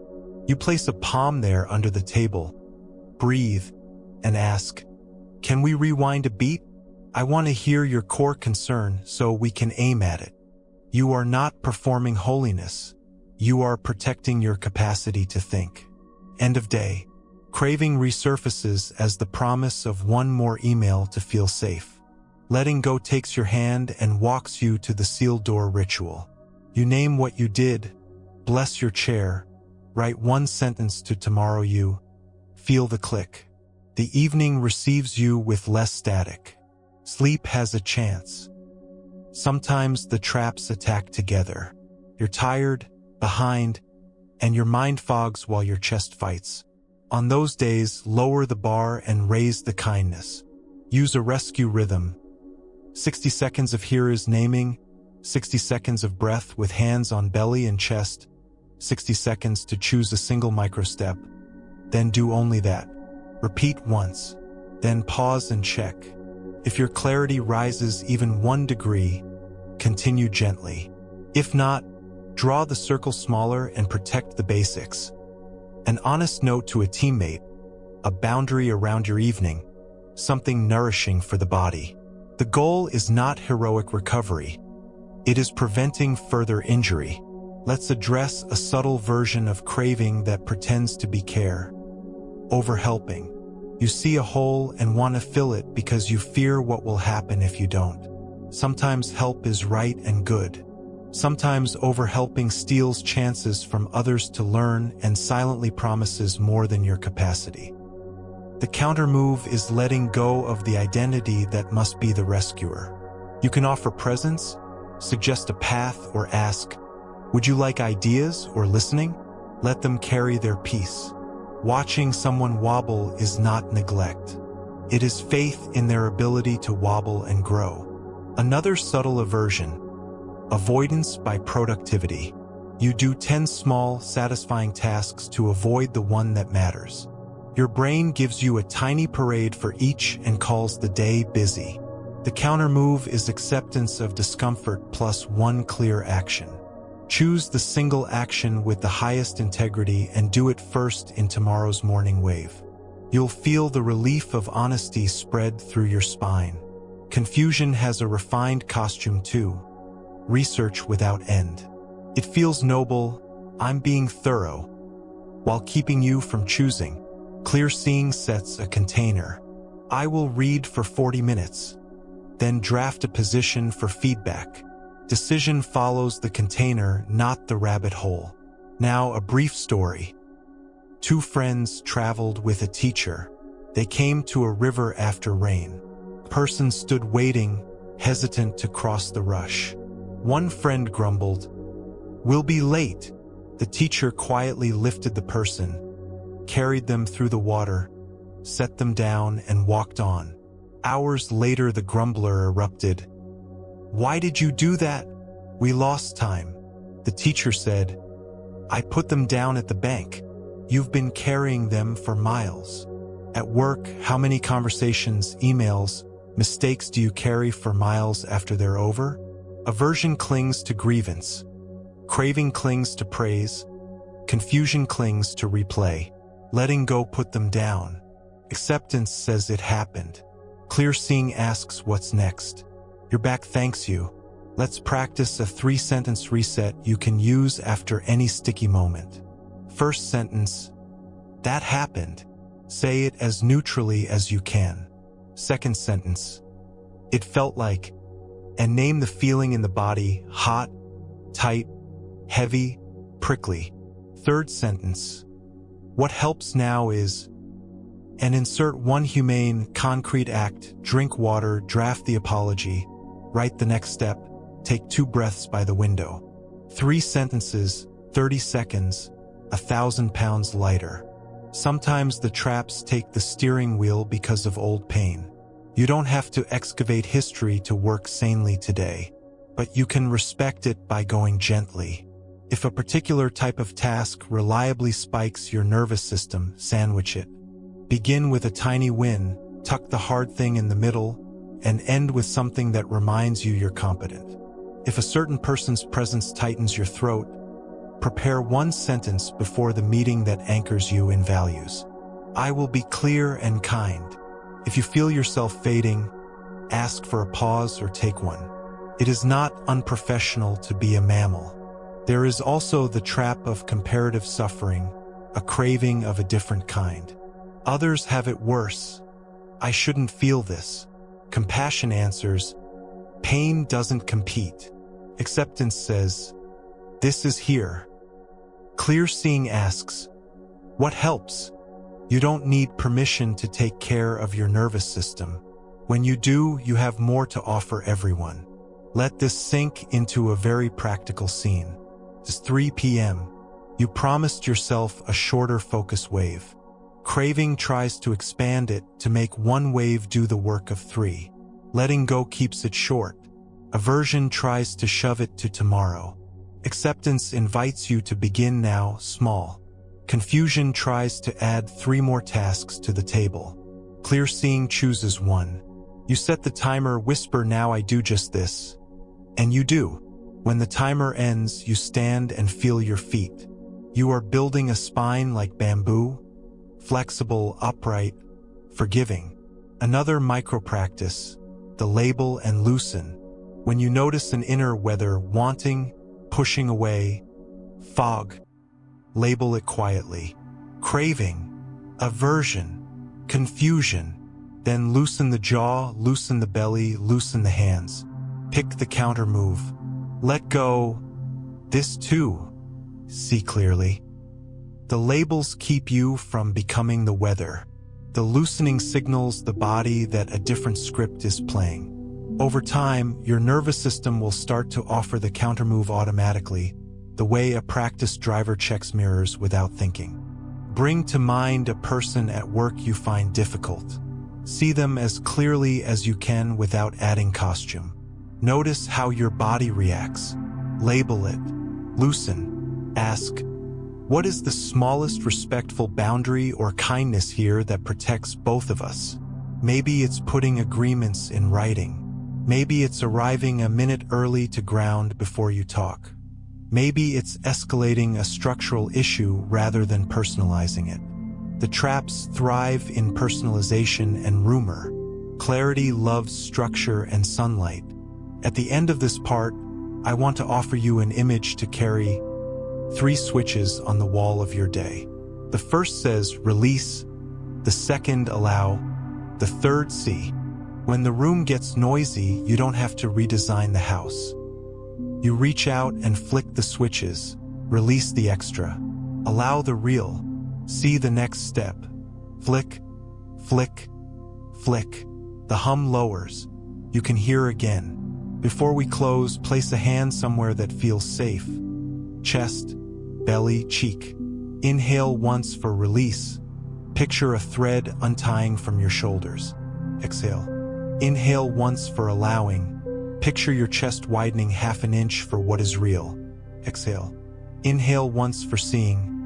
Picture a small lamp by your elbow lighting the desk. Exhale. The 3 breaths take less than half a minute and return more than they ask.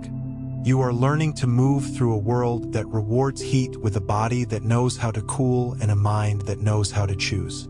The traps will not disappear. They will knock on your door like weather, like old friends with rough manners. You will recognize them sooner. You will greet them by name. You will offer tea or a boundary and then return to the craft of your day. In the next part, we will soften the grip of identity and attachment. How the stories "I am the reliable one," "I am the genius," "I am the good soldier," and "I am the people pleaser" quietly exhaust us. How to wear these roles like loose clothing rather than armor. How to practice letting go of being seen a certain way so you can be free to do honest work. For now, feel the small quiet in your belly. Let it spread like warm light through a window at dusk. The evening or the night can hold you. You have learned a little more about not carrying the moon in your bucket. Tonight we loosen the grip of identity and attachment, the subtle costumes you put on to walk through your workday. Reliable one, genius, good soldier, people pleaser, quiet hero, firefighter. These roles began as strategies to belong and to be safe. Over time, they harden into masks that exhaust your jaw from holding the smile in place. We are not trying to erase your gifts. We are letting you set down the armor so your gifts can breathe. Before we begin, arrive. Feel the support beneath you, the couch, the chair, the bed. Notice one place that already feels warm or neutral. Maybe the palms, the chest, the fabric at your shoulders. Breathe so gently that a candle's flame at your lips would barely move. With the next exhale, imagine the day's name badge slipping from your collar into your hand. Read it, whatever it says. Manager, teacher, analyst, parent, student. Whisper, "Thank you for today." Then place the badge on a small, imagined table beside you. You will pick it up tomorrow with clearer eyes. For now, you are allowed to be a person. Identity is sticky because it gives you a quick answer to, "Who am I here?" The mind loves quick answers. The body, though, tells a deeper story. When you cling to being the reliable one, shoulders lift, breath shortens. Yes jumps from your lips before the prefrontal cortex arrives. When you grip being the genius, jaw tightens, curiosity thins, and beginner's mind is dismissed at the door. When you perform the good soldier, boundaries dissolve. You take orders from any voice louder than your own values. When you secure love by people-pleasing, resentment builds a quiet nest beneath your smile. These are not character flaws. They are old survival moves that outlived their usefulness in some rooms. Consider a scene. A request lands late in the day, something outside scope. The reliable one speaks first. "I've got it." The people pleaser nods. "Whatever you need." The genius bristles. They don't understand how complex this is. "I'll do it right." The good soldier salutes. "Yes, sir." Meanwhile, your body whispers, "Not tonight." The part of you that remembers your kid's bedtime, the promise you made to sleep, the commitment to quality that cannot be rushed. Those parts wait at the edge of the stage, unsure if they have permission to speak. They do. We give it now. A short practice, the roll call. When a request or moment tugs, pause for one breath and ask inside, which role just grabbed the mic? Name it softly. Reliable one, genius, good soldier, people pleaser. Smile at it the way you'd smile at an old coach. "Thanks for getting me here." Then ask, which value needs the mic instead? Perhaps it's clarity, kindness, kraft, family, health. Let that value craft the sentence you say next. The role bows. The value speaks. One breath, a different day. Attachment is not only to identity. It is also to outcomes, timing, and other people's weather. It has to be perfect by Friday. They must like me. I must not disappoint. These attachments tighten the system and make you brittle. Tonight, we practice holding outcomes in open hands. Open hands still work. They simply don't cut circulation to the fingers. There's an old conversation in the Buddhist tradition about a chariot. A king asked a monk, "Where is the self?" The monk asked, "Is the chariot the wheel?" "No." "The axle?" "No." "The frame?" "No." "Then what is the chariot?" The king laughed. "It is the name we give to parts arranged together for a function. You are not a single unchanging thing. You are a living arrangement: body, breath, memories, habits, hopes, moving together today for a function. When a role says, "I am the reliable one," you can answer, "Reliable behaviors are happening when they fit reality." When a voice says, "I am a failure," you can answer, "Failure touched me today. Learning is happening now." You shift from noun to verb. Verbs move. Try the verb shift right now. Pick a heavy sentence that begins with I am behind, I am weak, I am not leadership material, I am the only one who can do this. Change it to behindness is here, weakness visited, leadership skills are growing. I'm carrying too much, redistribution is needed. Feel what changes in your chest and belly when you move from verdict to movement. The body recognizes room to act. A parable for the office. An actor leaves the stage still wearing their costume and makeup. In the street, people stare. In the cafe, the barista calls out the character's name. The actor feels both adored and trapped. One evening, the actor removes the makeup at the theater sink and walks home as themselves. Less glitter, more air. Fewer heads turn. The tea tastes better. At work, what is your stage makeup? What do you keep on your face long after the meeting ends? Competence, charm, invulnerability. Where could you be less dazzling and more real so your nervous system can eat dinner in peace? Let's talk about the 8 winds, the normal weather of a human life. Praise and blame, gain and loss, joy and sorrow, status and obscurity. When you anchor identity to any wind, I am the praised one, I am the promoted one, I am the happy one. You get dragged when the wind shifts, as it always does.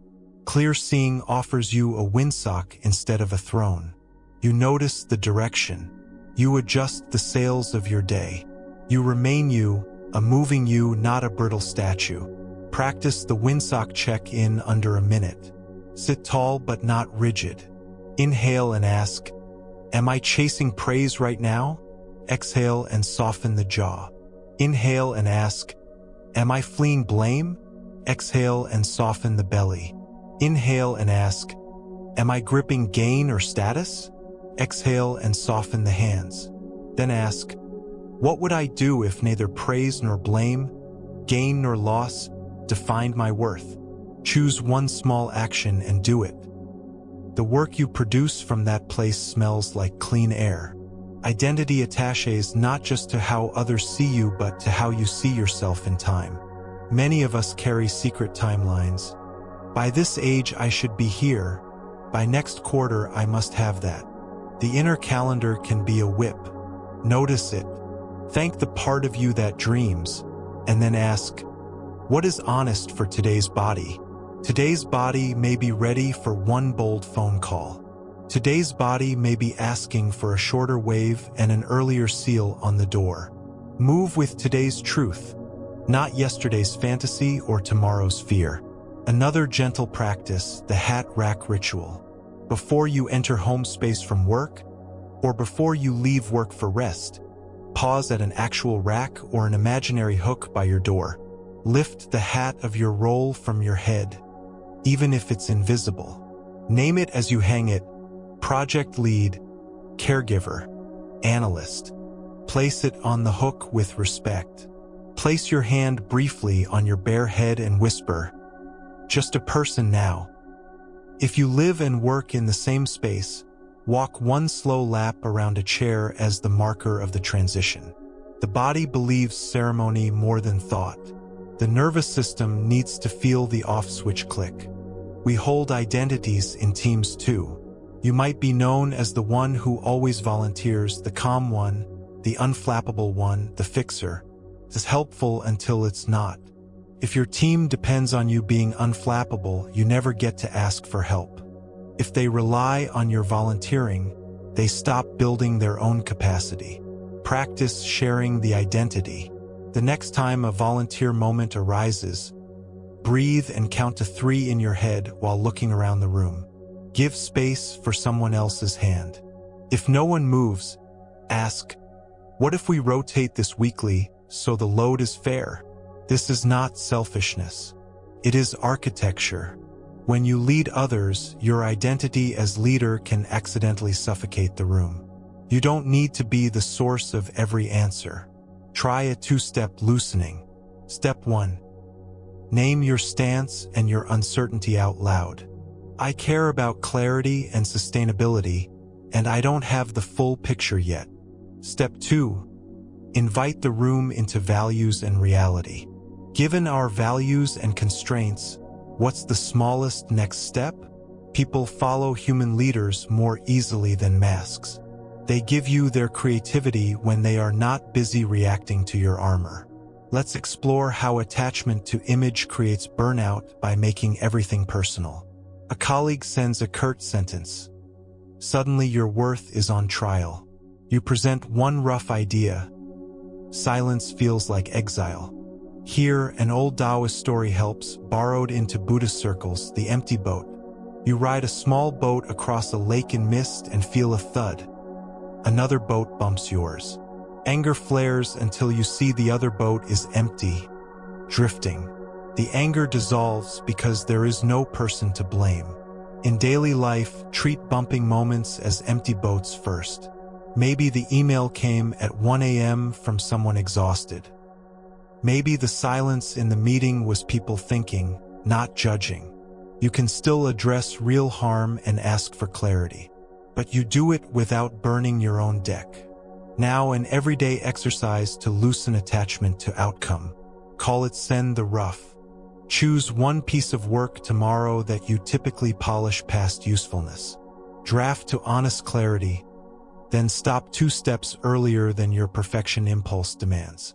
Add 1 sentence naming your intention and inviting collaboration. Here's a rough pass to move us. I'm especially eager for feedback on A and B. Send it. Step away. Breathe.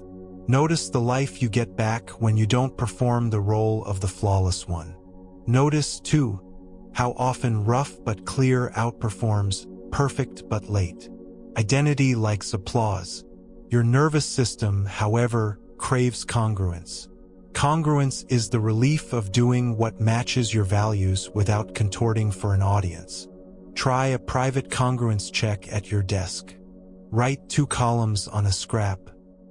Audience and alignment. Under audience, list the moves you're tempted to make to be seen a certain way. Under alignment, write the moves that respect your values and capacity. Choose one from alignment, then flip the paper over so only the chosen move remains. You just turned your desk into a small temple of sanity. Some of our identities are inherited, family scripts about being the quiet one, the achiever, the caretaker, the one who never rocks the boat. Thank the ancestors for their attempts to keep you safe, then update the code. You might whisper, "I carry care without carrying everything," or "I honor excellence without hating flaws," or "I belong here even if I say no." These sentences become permissions that ripple through your calendar. What about imposter syndrome, the identity of not really qualified? Instead of wrestling the label, adjust your posture toward learning. Apprentice mind is a role with dignity. Apprentices ask good questions, schedule review points, and share what they're testing. They do not pretend. Apprentice mind also gives your nervous system permission to rest. Learning is heavy enough without also performing omniscience. If someone expects certainty you cannot honestly give, name your plan to find out and when you'll report back. The body exhales when truth and time frame meet. Here's a micro-practice you can do in less than a minute. The name tag experiment. Picture the sticky name tag you'd wear at a conference. On it is the role you overuse. Inhale and read it. Exhale and peel it off. Inhale and place a new tag that reads a value. Kindness, clarity, craft, stewardship, courage, rest. Exhale and imagine walking into the next meeting wearing that. How do your shoulders and voice change? Let the body memorize that stance. You can switch tags anytime. No explanation required. Attachment to time is sneaky. I must finish by X or I failed. Time is a partner, not a judge. When timing slips, many of us respond by sliding the boundary called evening. The cost is high and accumulates quietly. Practice renegotiation with dignity. To deliver quality, I need till tomorrow at 10. To keep today humane, I'll send you the outline by 4. You are not less professional for speaking this way. You are more reliable because you prevent the identity of hero from making promises your body cannot keep. We also attach to tools as identity. I'm the spreadsheet person. I'm the slide magician. I'm the one who always knows the answer in the room. Tools are great until they become cages. Once a week, try the offhand day, use a different tool, a different format, a different route to the same outcome. If you always write long, draft bullet points first. If you always make slides, try a one-page memo. The point is not novelty. It is reminding your nervous system that you can move without the crutch of being seen as a particular thing. Parents and caregivers, a word for you. The identity of perfect parent is a bonfire. What children remember is not polish. It is presence and repair. Try the good enough plus repair model. Give undivided attention in small doses. When you snap, circle back. I spoke sharply. I'm sorry. I was tired. Let's try again. Your child learns that love includes edges and healing. You learn that being the warm, imperfect parent is more sustainable than playing the spotless saint. Some identities feel noble, martyr for the mission, always on, first in, last out. They buy short-term status and long-term depletion. Trade them for steward of energy. Stewards protect the system so the mission lasts. A steward asks, how do we do great work without eating our people? Let that question shape your calendars, deadlines, and norms. Identities rooted in care for the whole age better than identities built on individual sacrifice. Let's weave a short visualization to close. Imagine a quiet room with a sturdy wooden rack along one wall. On pegs hang your roles. Colleague, parent, child, friend, artist, manager, student, neighbor. Each has a well-worn hat. Across from the rack is a window with soft late light. On a small table sits a card with your core values written in your own hand. You enter the room after a long day still wearing 3 hats at once. Hot on your head. You smile. You walk to the rack and lift them off one by one, placing each on its peg with thanks. You turn to the table and place a palm over the values card. You breathe and feel your face become simpler. You walk to the window and look out. In the glass you see not a role, not a mask, not a performance, just a person breathing. You whisper, enough for today. The body believes you. We'll seal this part with a tiny ritual you can use anytime you feel pulled into a costume. 3 breaths, 3 words. On the inhale, loosen. Picture the hatband relaxing. On the exhale, belong. Belonging is not earned by over-costuming. On the next inhale, choose. Choose the next action that honors your values and capacity, not the loudest role. Repeat once, then move gently. As the night leans closer, lay your hand somewhere kind, cheek, chest, belly. Let the air come and go like tide. You do not have to abandon your roles. You simply don't have to live trapped inside them. You are allowed to be fluid. You are allowed to let a task be just a task, a conversation just a conversation, a mistake just a moment to repair. You are allowed to be a person who works, not a role that never rests. In the next part, we will translate this lightness into concrete choices, how to negotiate boundaries without drama, how to design enough standards as a team, how to align your calendar with your values so your week carries your real name instead of your costume. For now, leave the badge on the table by the bed of your mind.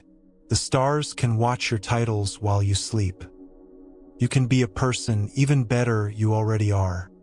Boundaries are how love and work stay friends. Without them, what begins as care turns into depletion. What begins as excellence turns into obsession.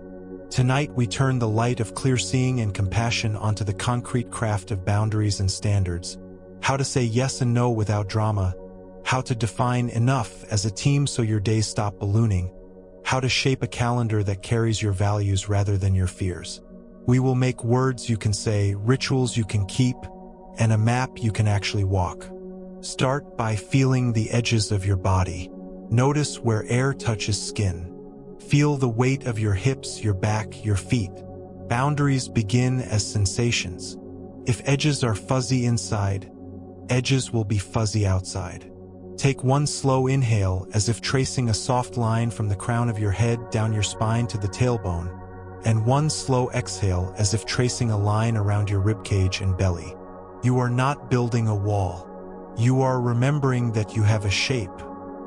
At work, boundaries are sometimes framed as defiance. In truth, they are agreements that protect quality, relationships, and health. Think of a boundary as a small bridge sign that says weight limit. It does not insult the truck. Keeps the bridge and the truck alive. Many of us learn to rip down our signs to be liked. Tonight, we will put them back up with kindness. Begin with a simple sentence you can carry everywhere. I will be clear and kind. Clarity without kindness is brittle. Kindness without clarity is mush. Put them together and your voice rings in a way bodies trust. To practice, imagine a request arrives that would overfill your day. Feel your immediate role impulse, reliable one, people pleaser, good soldier. Let it bow and step aside. Place a palm on your chest for one breath. Then try this 3-line response aloud, slowly, with genuine warmth in your tone. Thank you for asking and for trusting me with this. To protect quality and a humane pace, I can do a by time B. If you need it sooner or bigger, we can move C or find another pair of hands. You just offered care, reality, and a choice. People hear choices better than refusals. If the answer is a clean no, make it clean and kind. Thank you for thinking of me. I don't have the capacity to do this justice. I'm happy to suggest 2 options or review a draft next week. If a request is vague and that vagueness will cost you sleep, ask for shape. I want to help well. Could you share the simplest outcome you need and the timing window? Then I can give you an honest yes or a better plan. You do not need permission to talk like this. You may give yourself permission now. Sometimes the hardest boundary to hold is with your own habit of extending the day into the night. The urge comes tenderly. One more email to soothe the worry. One more slide to feel ahead. The cost is invisible at first and very visible over months. Tonight we craft an end bell you can actually keep. Choose an hour that fits your real life, not an aspirational fantasy, and make a small ceremony that takes less than 2 minutes. Write a single line to tomorrow you that begins with start with. Put it where your morning eyes will land. Place your hands on the back of your chair and feel its solidness. Whisper out loud or silently, if others sleep, I will return. Turn one light off. Walk away. If the pull to return arrives later, meet it like a kind bouncer. Not tonight. Tomorrow me has this. The more often you keep the bell, the more your nervous system trusts you, and the less it will flood you with alarms after dusk. Boundaries are not only temporal, they are spatial and digital. Your phone is a door. Decide when it is a front door and when it is a gate. A small practice helps. Put a cup or small bowl by the place you sit at night. When the end bell rings, place the phone face down in the bowl and put a slip of paper on top with your start with sentence. You have literally covered the world with your own clear intention. If you must be reachable for true emergencies, carve a path for those and only those through settings. Compassion means you build a life that lets the exceptions stay exceptional. Team life tightens or loosens your boundaries. If your group treats overwork as heroism, exhaustion becomes fashion. You can participate in changing that without speeches. Try the enough agreement. Invite teammates to a brief conversation and ask 3 questions. What does done mean for this work in plain language? What pace keeps us effective over months? How will we handle urgency without making it the default? Capture the shortest, honest answers. Done might mean draft with example section and 2 scenarios tested rather than perfect and all scenarios imagined. Sustainable pace might mean no meetings before 10 or no Slack after 6 unless flagged urgent by the person who truly owns the deadline. Handling urgency might mean we rotate on-call weeks so the weight is shared and we do a 30-minute retrospective after every spike to prevent repeats. The point is to make a tiny charter you can touch when the room starts sprinting toward vague excellence. Excellence loves rails.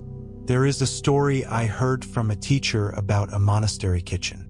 The head cook would tap a small bell before meals, not to summon people, but to remind the kitchen itself of the standard they served by good rice, warm soup, clean ladles. When a new monk joined, he scrubbed pots obsessively for hours, chasing gleam. The cook smiled and said, "Our standard is nourishing, not blinding." The monk began to check the soup first. At work, make a bell that says nourishing, not blinding. Maybe it becomes a phrase in your team charter. Maybe it becomes a small card at your desk. When the perfection wind rises, you can hear the bell and return to feeding real people. To design enough standards, you have to know what you are feeding. Make your audience specific. One honest colleague, a particular customer persona, your future self. Then write a 1-sentence definition of enough that names function and feeling. Enough for this memo means clear recommendation on page 1 + 2 risks named so our director can decide in 5 minutes and leave feeling oriented. Enough for this release means bug-free on the core user path with guardrails documented so support can respond without guessing. The more specific the enough, the easier it is to stop on time without shame. A micro-practice called the Stop at Enough check can live at the bottom of every task. Before you begin, write 2 completion points. The sufficient point, the moment the work is fit for purpose, and the polish point, the flourish you might add if energy and time allow. Work to sufficient. If you have true surplus, do 1 flourish and stop. If an urge to keep gilding arrives, smile and walk away. You are protecting tomorrow's attention. Calendars tell the truth you cannot spin. If your week does not show your values, something else is leading. You do not need a grand overhaul. You need a greenhouse where seedlings can take root. Try a 90-minute calendar refactor for the coming week. Begin with your compass sentence for the week. Today matters because scaled to 7 days. Then mark the unmovables. Sleep windows you intend to respect. Care responsibilities. 1 pocket of movement or outside. 1 window for craft that belongs to you alone, even if short. These are anchors. Then cluster your work into the 4 rooms: orientation, creation, collaboration, closure. Give creation real walls. 2 or 3 focus waves across the week with verbs in their titles. Place collaboration in clusters so your attention does not shatter 5 times a day. Add a small buffer before and after the clusters. Put a 10-minute closure at the end of each workday. Finally, Choose one evening that will be genuinely screen light and name it aloud to someone. When the week begins, your calendar now reflects a life, not a fire. If that ref actor feels like a lot, begin even smaller. Try the 10% rule. Whatever your current hours and load, reclaim 10% for the work that makes the rest make sense. If you work 40 hours, 4 hours become sacred focus waves across the week. If you manage 20 calls, 2 become your choice to skip or shorten. 10% is tiny enough to be possible and large enough to transform the feel of a week. Protect it with the ferocity you once reserved for other people's emergencies. Negotiating boundaries is easier when your body is steady. When you are asked for a last-minute addition, do the 30-second landing before you speak. Feel your feet. 2-sip breath. Name your values silently. Then answer with the bridge of care clarity request. Notice how the same words sound different when your chest is soft. People hear more than syntax. They hear the weather of your nervous system. Calm weather carries weight. Sometimes, despite your craft, someone pushes past your fence. You said no kindly. They insist. Here compassion becomes spine. Repeat your boundary once with the same words. Repetition shows you mean it. If they press again, widen the frame. To keep our quality and sustainability, I'm holding this line. If it must move, we'll need to move X or get Y approved. If that is not possible, I'll bow out of this request. You are not being dramatic. You are placing choices in the light where adults can see them. If the culture punishes you for this, the lesson is about the culture, not your worth. The friction may call you to gather allies, to escalate gracefully, or eventually to seek a garden where your edges are not trampled. That is not failure. That is fidelity to life. Home life needs boundaries that breathe too. Dinner as a pocket of no screens. The first 15 minutes after you arrive as decompression rather than fixing. Family end bell. If you share a home, speak your end bell aloud so others can conspire with you. If you live alone, speak it anyway so your own ears can hear. I will be a person now, not a role. The sentence sounds simple. It is also a spell. Let us craft 2 boundary scripts for specific hard moments. The first is the weekend slide, the creeping habit of letting Saturday become email catch-up. Before the weekend begins, write 1 postcard plan. 3 lines about what would make the weekend feel real to your senses. Smell of pancakes or noodles, walk in late sun on the block, call to a friend, an hour with a book. Place the postcard on your laptop. If your hand reaches for the lid, you will see your own gentle handwriting and remember a different life is waiting. If you must work for a true necessity, put it in a container with a start and end, then still do 1 line from your postcard so your body registers that this is the weekend. The second is the night scroll, the drift into feeds when you are too tired to choose something kinder. Place a small bowl on your bedside table with a folded paper that says try these first. On the paper, list 3 sensory things you can do in under 5 minutes. Lights low. Warm washcloth on face. 10 slow breaths with hand on belly. Read 2 pages of a calm book. When your thumb floats toward the feed, catch it gently and give it the bowl. Scroll is not evil. It is simply a kind of hunger. Feed the hunger with rest before stimulation. Teams can formalize boundaries without becoming rigid. Consider a micro-charter for your group that fits on a single note. We begin meetings at 5 past to allow breath. We end with 1 clear owner and next step. We protect 2 focus blocks weekly. We do not message after 6 unless urgent, and we define urgent. We rotate the heavy lift. We write decisions down. We do a 5-minute debrief after spikes to prevent repeat fires. You don't need consensus from the whole company to build sanity with the people you touch daily. Microcultures are real cultures, and they spread by relief. There is a tender place where boundaries meet grief. You may have a history of being rewarded for breaking yourself.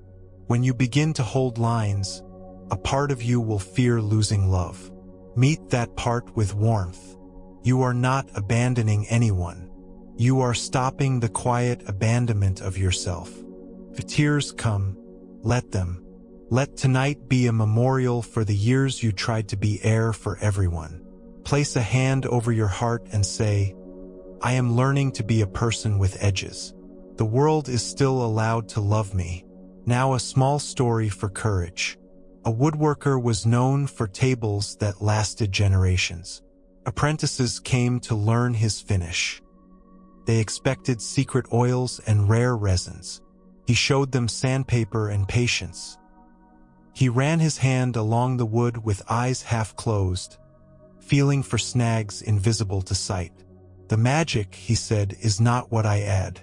It is what I refuse to rush. Boundaries are your refusal to rush the finish of your life.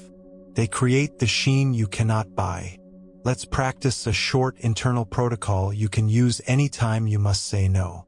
Call it the kind no pivot. Step 1, feel. Hand to chest. 2 breaths. Step 2, anchor. Whisper your week's compass sentence and the one person you promised to care for today. Step 3, answer. Thank you for thinking of me. To keep my commitments and our quality, I can't take this on now. If it helps, here is a resource or a later window. Step 4, close inside. After you send the note or speak the words, let your shoulders drop and your hands open. The inner closure keeps you from reopening the decision 12 times in your head. To align your calendar with your values must be near the surface of your day. Write 3 words that matter this season on a small card. Kraft. Family. Health. Learning. Service. Rest. Place the card near your keyboard or as your phone wallpaper. Before you accept a meeting or add a task, glance at the card and ask, which word does this serve and how? If no word answers, you have information you can use to reshape or refuse. You do not need to explain your card to anyone. It is a private compass. The body relaxes when there is a visible north. Sometimes the boundary choice is to do less today so you can do more over a decade. You might worry that colleagues will pass you. Clear seeing reminds you that a sprint is not the race you are running. People who pace themselves finish things and outlast storms. People who burn bright and constant often leave suddenly, bewildered that the world did not save them. Be the one who is still here, steady, making humane work, with a face that looks like someone's friend. That is a kind legacy. Before we close, let's make this week real. Picture your next 7 days as a simple river with stones you will step on. See the stones labeled in plain letters. 3 focus waves with verbs. 1 afternoon ladder. 5-minute sealed door each day. 1 screen light evening. 1 hour where you protect your own craft. 1 conversation where you try the bridge sentence care clarity request. 1 small family or friendship ritual. 1 walk outside. 1 end bell that you keep. See your feet touch each stone. See the river slip by without dragging you under. You do not need to control the water. You only need enough stones to cross. Place both hands over your belly and let the breath move them. Inhale and whisper, I can be clear. Exhale and whisper, I can be kind.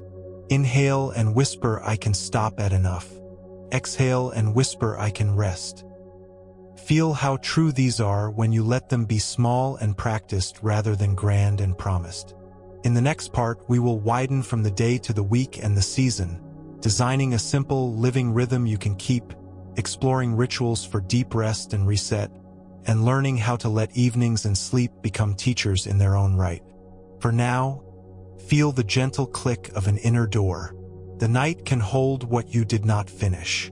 Your boundaries will be here in the morning, not as fences to separate you from life, but as the lines that make a beautiful vessel. You are learning to pour without spilling. You are allowed to stop now. Let the chair carry you. Let the breath finish your sentences. Let the quiet be enough. Let's widen the lens from the single day to the living week, and from the week to the soft turn of seasons. If a day is a breath, a week is a whole lung cycle.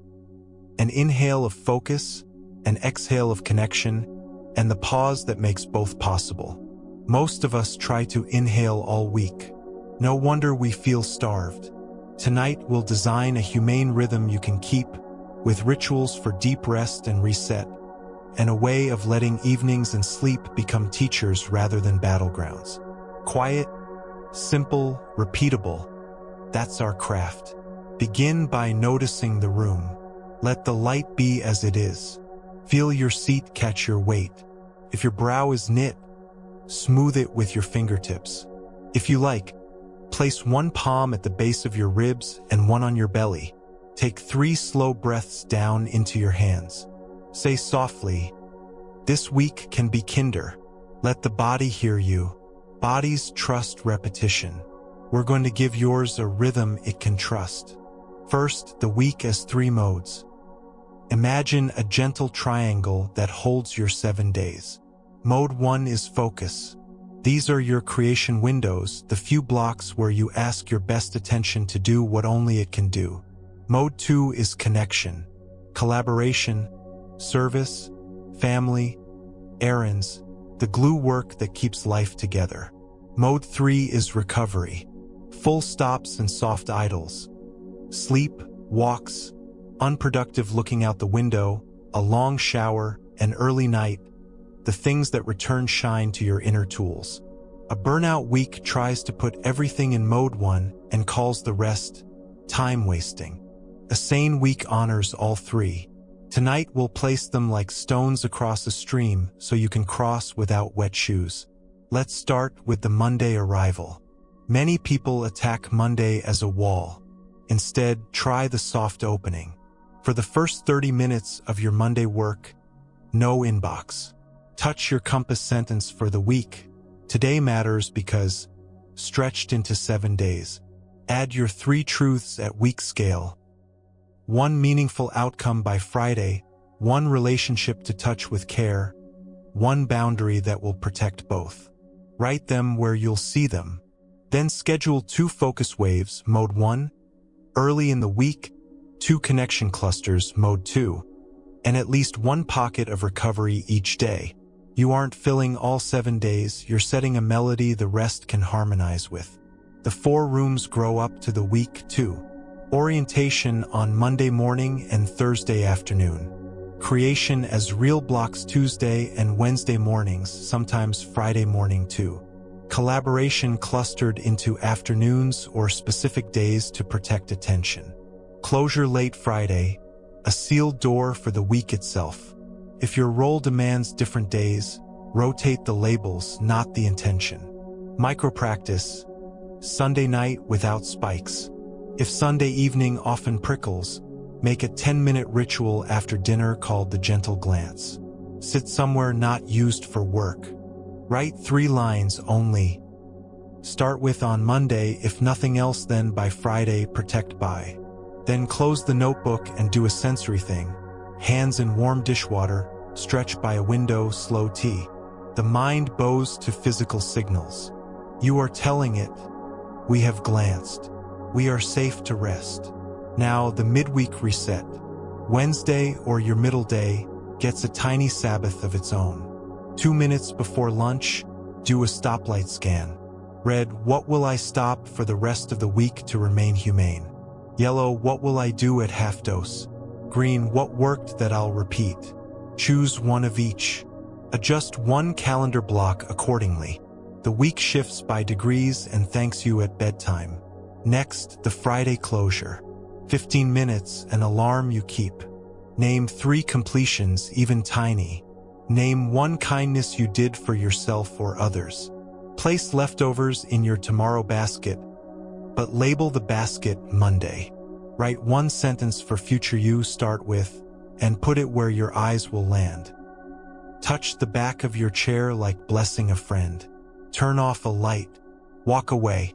The week has a door again. Sleep respects doors. Now we'll weave recovery into each day. Rest is not the opposite of work. It is the partner that makes work honest. Here are 3 forms you can tuck into your week like herbs in a pocket. Downshift, short and frequent. The hammock minute between waves. A 2-sip breath before meetings. An eye soften and far look at a window. Deep rest, longer and less frequent. A 10 to 20 minute non-sleep rest, eyes closed, body still, guided or silent, after lunch or late afternoon. Call it your reset lie down. Even on a couch with a blanket pulled to your chin for 8 minutes, the nervous system takes the hint. You return not heroic but capable. True stop, weekly or bi-weekly. An afternoon with no obligation to improve. No screens if you can. A walk to nowhere. A book you don't need to remember in the morning. If you share a home, say your pocket Sabbath aloud so the room can help you keep it. Sleep is a teacher who arrives nightly with the kindest homework. Put it down. If sleep has been a wary friend, we'll make an evening that helps it trust you again. Call this the blue hour, the first hour after you end work or after dinner. Phones in the bowl, lights lower, pace half speed. Choose one of 3 simple rituals. The warm face. Rinse a cloth in warm water, place over face for a slow minute. The vagus nerve size. The grounded feet. Stand barefoot for 60 seconds if the floor is safe, or press soles into the rug. Bend knees slightly, sway a little, breathe. The night book. Write 3 lines only. Line 1, what mattered today. Line 2, what I'm carrying. Line 3, what I'm releasing till morning. Close the book like a little door. Place it where dawn can see. If you wake in the thin hours and the mind is busy, you can let sleep continue its teaching. Instead of wrestling thought, practice the 3 rooms. Room 1 is body. Notice 5 sensations. Pillow against cheek, breath at nostrils, weight of blanket, heartbeat, warmth at hands. Room 2 is kindness. Repeat 3 phrases slowly. May I be safe. May I feel cared for. May I rest. Room 3 is letting go. Imagine placing the worry into the tomorrow basket. If sleep returns, wonderful. If not, you are still resting. The body receives the difference. Now to the forever question. How much can a week hold? Imagine you start Monday with 100 units of attention. Each task spends or returns units. Doom scrolling spends 5 and returns 0. A meeting with a clear outcome spends 15 and returns 10 if it prevents confusion later. A 20-minute walk spends 10 and returns 12 for the next wave. A polite avoidance email spends 8 and creates a debt. Your week is a budget. You are not stingy. You are wise. Once a week, do a quick ledger. What returned energy? What drained beyond its worth? Adjust one thing. Rhythm grows from audits that are warm, not scolding. Let's design a simple week template. You can adapt it to night shifts, caretaking, freelancing, bend the shape, keep the principles. Monday, orientation and 1 focus wave, mode 1, before noon. Collaboration after lunch. A short walk. Blue hour in the evening. Tuesday, 2 focus waves in the morning if possible. Collaboration cluster in the afternoon. Reset lie down if you can. Night book. Wednesday, midweek reset at lunch. Lighter creation or admin tasks. The gift of 5 for someone at home. Early ending if possible. Protection of sleep. Thursday, 1 bigger creation block in the morning. 1 brave conversation in the afternoon. Supported by the 2-sip breath and the bridge sentence. Care, clarity, request. Night book. Friday, collaboration and closure. End bell you keep. Choose 1 micro-celebration. A good coffee, a call to a friend, a slow dinner. The body learns that the week ends with sweetness, not simply collapse. Weekend, real life. A postcard plan with 3 sensory lines. If you must work, put it in a firm container with a start and end. Then do one postcard thing anyway so your animal remembers it is the weekend. Caregivers and parents, your weeks move like jazz, with surprise solos. Instead of rigid blocks, anchor 3 stones per week. An hour for your body's movement in any form, a screen light evening, and a 10-minute alone pocket daily. Even if it's in the car or a bathroom with the fan on. Tell your people the stones. Let them help you keep them. Kids learn from your edges. Elders relax when you're honest about your capacity. Your calm is part of their care. Teams can have weeks too. Try a micro-charter if you haven't yet. Add 2 rituals. A Monday map, 10 minutes to name the week's one true outcome and who owns it, and a Friday 5 minutes to name one completion, one learning, one thanks. Consider a focus island, a recurring half-day where no one books meetings unless the house is on fire and someone actually holds the hose. Rotate who guards the island. Do a small retro after spikes. What happened, what hurt, what helps next time. This is compassion scaled. A small parable for the week. A farmer rotated crops not from fad but from listening to soil. One year he noticed the field gave less even with more seed. He rested it. People said he was wasting land. He walked the boundary and ran his hand through the dirt like a friend's hair.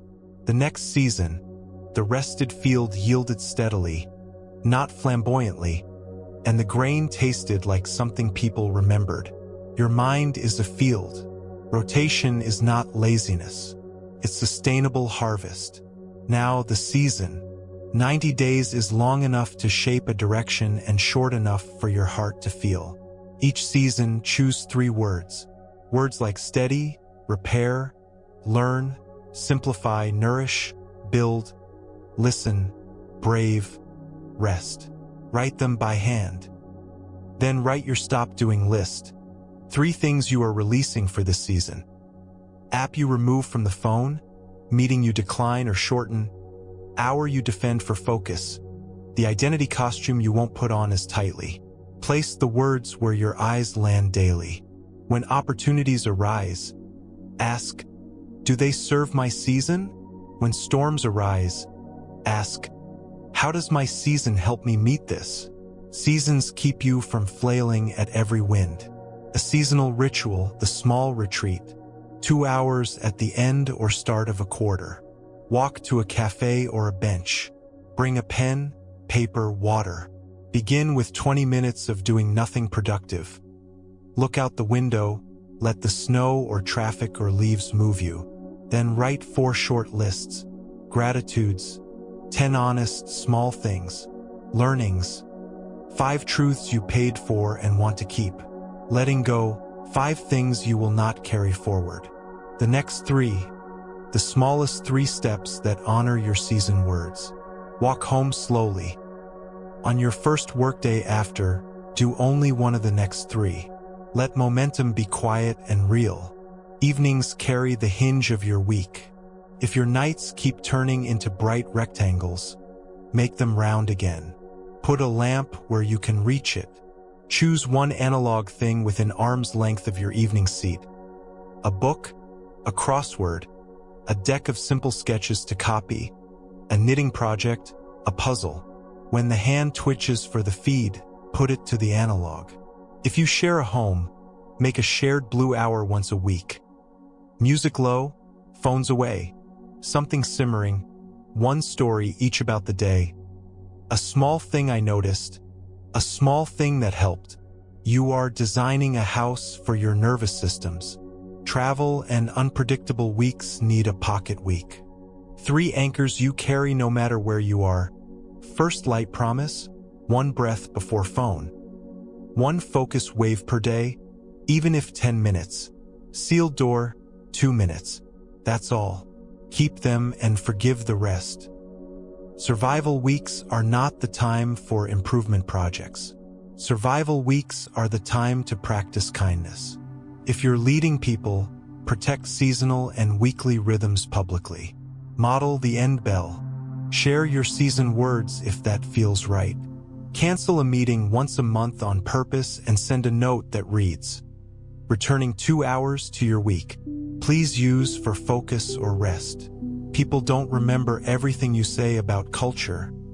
They remember the time you gave back. That hour echoes. Technology can be taught the rhythm too.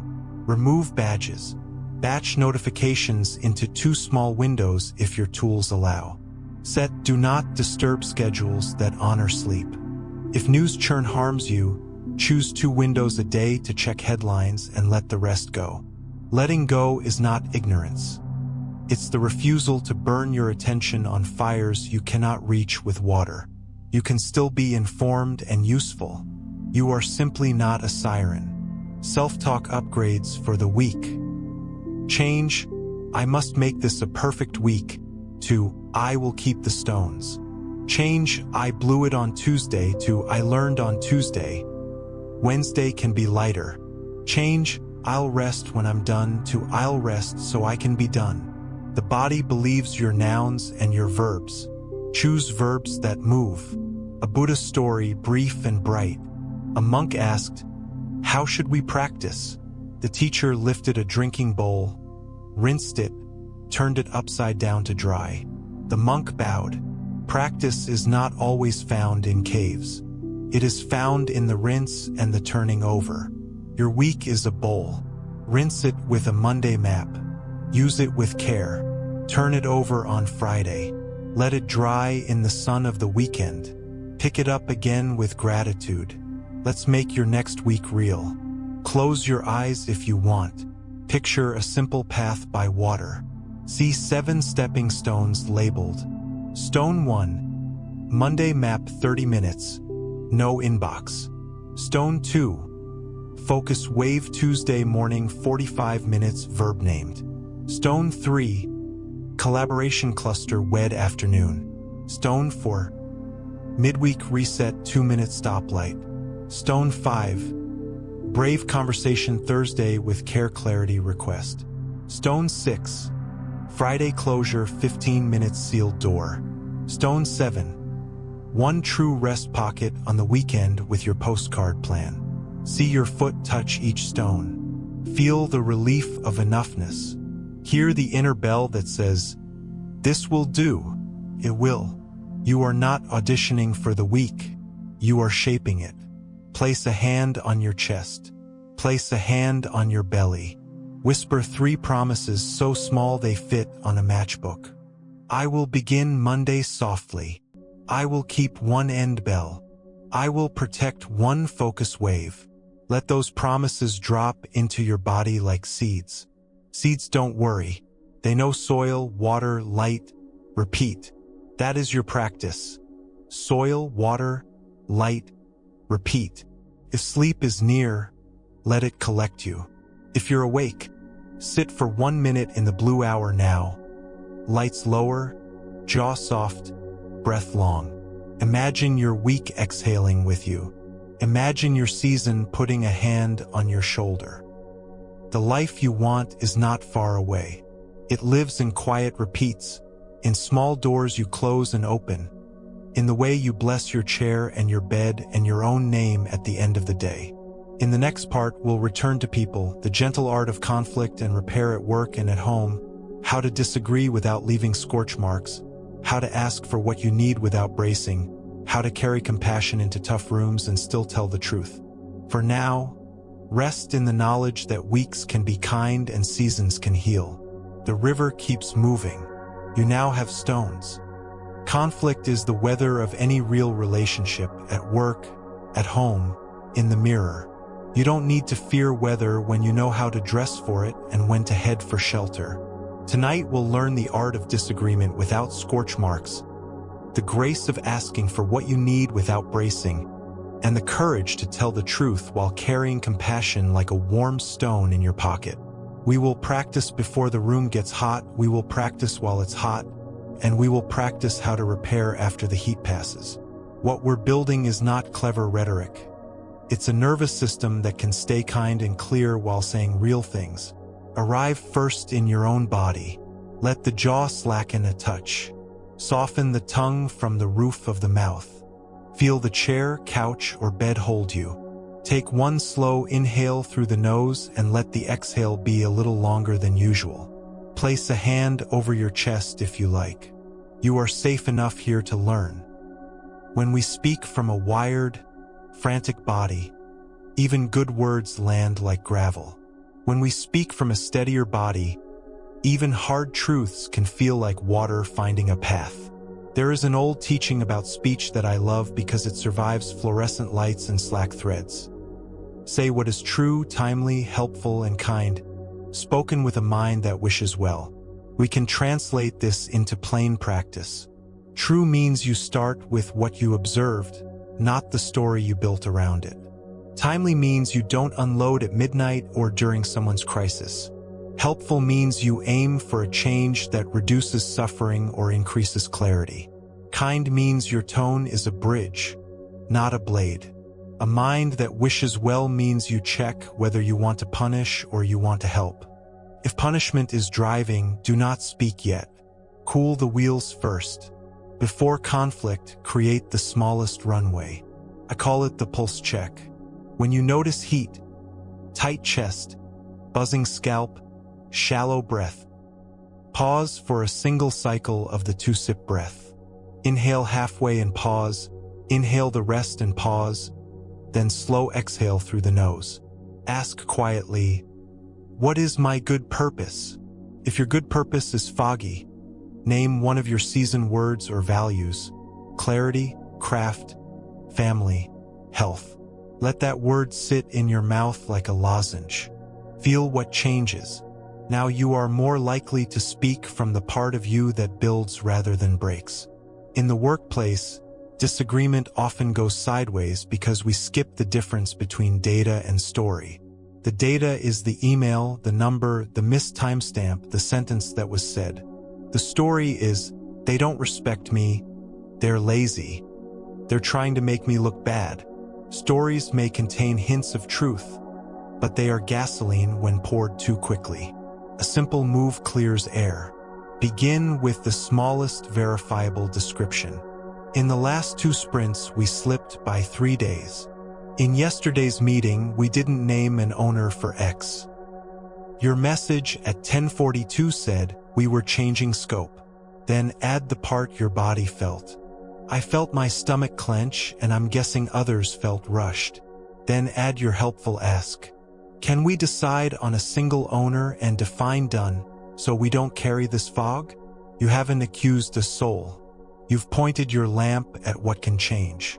Here's a scene to mark into memory. A team call is veering. Voices stack. Someone interrupts. In your chest, heat spikes. Old you sharpens a sentence that will land like a thrown plate. New you places a palm on the desk, feels its surface, inhales, and tries the steel thread we practiced earlier. I hear your core concern about risk. The benefit I'm holding is speed because we're late. What's one way we can protect risk without freezing? Could we ship the simple version and schedule the complex one? Your tone is not sugar. It's steady. Your question is a door. Often, a door is all a room needs. With managers or clients, asking for what you need can feel dangerous because old scripts say you'll be punished for naming limits. Kind courage looks like this. You anchor in your values, name the reality, offer a crisp choice. I care about delivering quality and staying human. Reality is we have 2 days. I can deliver a clean outline and examples by Wednesday or a rushed full draft that I don't trust. Which serves the goal better? You didn't apologize for being a mammal. You offered decision makers a truthful menu. People may still choose the rushed path sometimes. You can then ask for mitigation and a retro. Let's do it. And can we spend 15 minutes on Friday naming what got us here so we can avoid it next time? That sentence saves futures. When the conflict is at home, the stakes feel higher because love sits in the room. The mind wants to win quickly or flee. Neither builds a gentle house. Try the kitchen table bridge. Begin with a moment of contact. 2 hands around the same mug, a breath together. your knee touching theirs. Then 4 lines, slow. When X happens, behavior, not character. I feel why. Body words help. Tight, spun, small, rather than legal briefs. Because I'm needing Z, safety, partnership, order, a window of quiet. Would you be willing to W? A single doable change, not a personality transplant. If you are on the receiving end, take 1 breath before defending. Try repeating the steel thread back. So the core is that when I schedule late without asking, you feel alone and hungry for partnership. Would it help if I set a daily check-in where we look at the evening together? Repair is not poetry, it's carpentry. Wood nails patience. Sometimes there is no time to prepare. You're in a meeting. A comment lands like a slap. Your nervous system rockets. Here, a pocket practice can save the day. It's called lips together, teeth apart. Keep your lips gently closed. Release pressure between your teeth. And breathe through your nose for 2 beats before you speak. That tiny gap often prevents second arrows. Those self-shot arrows of sarcasm, contempt, and prophecy that do more damage than the first sting. You will not always catch it. You will sometimes send the arrow. Tonight we'll also learn how to pull it back out. Repair begins with 3 simple steps spoken from a body that has cooled a few degrees. Acknowledge the moment plainly. I spoke sharply. Take responsibility without theater. That's on me. I was flooded and I didn't pause. Make a concrete commitment. I'm putting a breath before I answer next time. If I miss it again, please call timeout. Then ask if anything would help now. Would it help to rewind that last piece and try again? The human ear trusts these more than ornate apologies stuffed with justification. If you're apologizing in writing, 1 or 2 short paragraphs win. Long apologies often hide a defense. There is a story about insult that carries into offices and kitchens. A man once hurled abuse at a monk. The monk listened and finally asked, "If someone offers you a gift and you do not accept it, who does it belong to?" The man said, "To the one who offered it." "Yes," the monk said softly and walked on. This is not advice to be a doormat. It is a reminder that you can decline to accept poison into your body. At work, this looks like naming behavior and returning to purpose. I'm going to stick with the problem rather than the names. The purpose is X.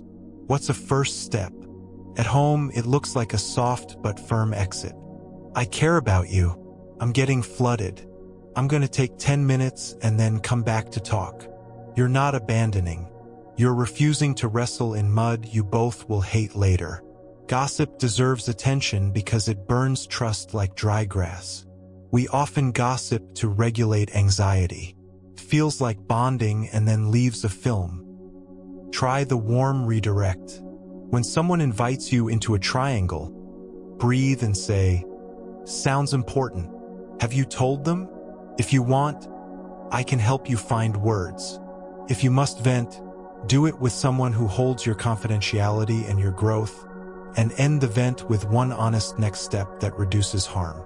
If you overhear gossip about you, practice the empty boat first. Then decide whether a direct, kind boundary will serve. When concerns about me are brought to others instead of me, it weakens our work. If you have feedback, I'll receive it directly. If you don't feel safe telling me, let's bring in a third person. Email and chat are poor vessels for heat. If you draft angry, draft and don't send. Put the message in a cooling folder. Stand up. 2-sip breath. Walk to the window. When you return, convert the rant to data impact request. 2 deadlines moved this week without a heads up. I had to reshuffle other commitments and it frayed trust. Can we set a rule that scope or timing changes are posted in the channel by noon the day they happen? Often the thing you wanted, the change, arrives faster when you drop the flame and pick up form. Power differences complicate conflict. When you speak to someone with more formal power, your nervous system remembers old hierarchies. Anchor in values and reality again. I want to deliver the best I can, and I'm hitting a wall with X. Can we walk the constraints together and adjust scope or timeline? If the culture is unsafe and truth gets you punished, wisdom is to protect yourself while finding allies and choosing where you spend your life force next. Compassion includes not feeding yourself to machines. Let's practice the moment before a hard conversation. Imagine the person's face. Feel your body's reaction, maybe heat, maybe collapse.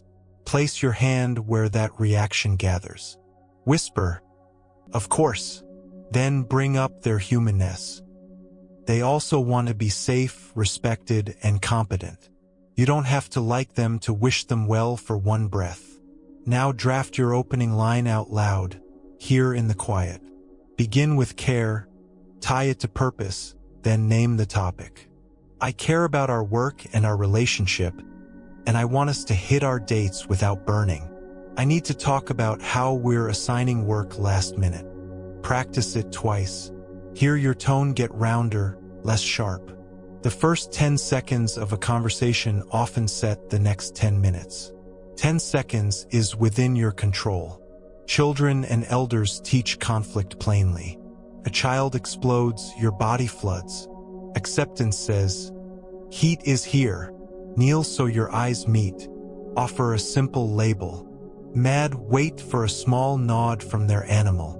Then name one boundary and one choice. Hitting hurts. You can stomp or squeeze this cushion. Later, when the storm passes, repair with a cuddle and a sentence about next time. This is the same dance with adults, just with different costumes. Label the weather, protect safety, offer a choice, repair when calm. With partners, small resentments become walls when unspoken. Practice the evening 10-minute tune-up. Set a timer. One person shares one pebble from the shoe and one praise from the heart. The other reflects back the steel thread and asks, "Is there one small change that would help?" Switch. Stop when the timer ends, even if you're mid-thought. Scarcity makes attention bright. Next time comes soon. 10 minutes repeated reshapes a house. The praise matters because conflict without warmth feels like court. Warmth without conflict feels like a quiet divorce from reality. We're choosing a third path where truth and tenderness walk together. Sometimes the conflict is inside you. The war between your longing to rest and the voice that calls you lazy. Meeting that inner critic requires the same art. Label the voice. Thank it for trying to protect you. Offer it a role with limits. I hear you want me safe from disappointment. You may flag true risks. You may not call me names. Then act from values, not from fear. Take the nap you honestly need. Write the paragraph you can honestly do. Your inner relationship sets the tone for all outer ones. Now a short parable from the life of the Buddha, retold simply. A farmer raged at him for not working, for sitting under trees while others labored. The Buddha listened and asked how many oxen the farmer owned. The farmer boasted and continued to fume. Gently, the Buddha said, "You have many problems." The farmer demanded, "What? You said you would solve them." The Buddha replied, "Everyone has 83 problems. Sometimes an ox dies, sometimes the rain fails. We cannot stop these. But there is an 84th problem, thinking we should not have problems. If you let go of that one, you will still have the 83, but you will carry them differently." In conflict, the 84th problem is thinking there should be none. When you accept that disagreement is part of belonging, your tone changes. You stop taking conflict as a personal failure and start treating it as a shared craft. Let's do a guided practice for a real conflict you're holding. Bring to mind one current tension at work, at home. Choose one not at maximum heat. See the person. Feel the body's response. Label it quietly. Tight. Fast. Foggy. Place a hand where it lives. 2 sip breath. Now split a page in your mind. On the left, write data. 3 observables. On the right, write story, the narrative you added. Notice the difference. Under the data, write impact. 1 sentence about how it touches you or the work. Under that, write ask 1 clear, doable request. Hear yourself say it out loud with the bridge of care, clarity, request. Then add 1 line of generosity. If I'm missing something, I want to know. This keeps your palm open. Your ask is now a step, not a verdict. There will be times when the kindest move is silence. Not the cold shoulder, but the choice not to pour heat into a room that cannot yet use it well. You can write your truth privately and wait a day. You can shift from content to process. This conversation is hot and we're not hearing each other. Can we step back and name the goal and the constraints? You can call a 5-minute pause and bring water. Water is not a metaphor here. The body reads it as safety. A sip resets breath. A sip saves meetings. If harm happened and apology is due, remember that your dignity is not in conflict with your remorse. Say what you did. Name the impact. Say what you will change. Ask if anything else would help now. Then let the other person have their feelings and their timeline. You cannot demand closure. You can keep your side clean. Repair is a garden, not a switch. Gardeners pull weeds, water regularly, and stop poking the seed to see if it sprouted yet. When others will not or cannot repair, protect your heart with boundaries that are alive. You can limit exposure without hatred. You can move your chair in the meeting. You can request written follow-ups so you don't live in rumor. You can speak to a leader from values and reality. If nothing changes, you can plan an exit with care. Leaving a harmful culture is not fleeing conflict. It is honoring life. The breath you save will write better chapters elsewhere. Now bring your palms together lightly, not as a grand bow, but as a reminder that your 2 hands, the one that sets boundaries and the one that offers kindness, belong to the same person. Feel the warmth between them. Imagine stepping into your next disagreement carrying both hands. 1 hand says no to harm. 1 hand says yes to truth and care. Together they hold the conversation steady. Before we close, write in your mind 1 sentence you can use this week when heat rises. Perhaps it is, I want to help and I'm getting hot. Can we slow down for 1 minute? Perhaps it is, here is what I saw. Here is how it landed. Here is what I'm asking. Perhaps it is, I care about us and I need to name a boundary. Let your body practice saying it now, quietly. Notice how your spine adjusts to carry that sentence. This is the posture of honest kindness. Place a hand on your heart and a hand on your belly. Inhale for steadiness. Exhale for softness. Inhale and invite clarity. Exhale and invite goodwill. Picture a small, calm light in your throat. Not a spotlight, a candle. It does not burn. It illuminates. It will be with you in the next meeting, the next kitchen talk, the next mirror moment. You don't have to get every word right. You only have to return quickly when you leave the path. That is what practice means. In the next part, we'll move from conversations to inner architecture again.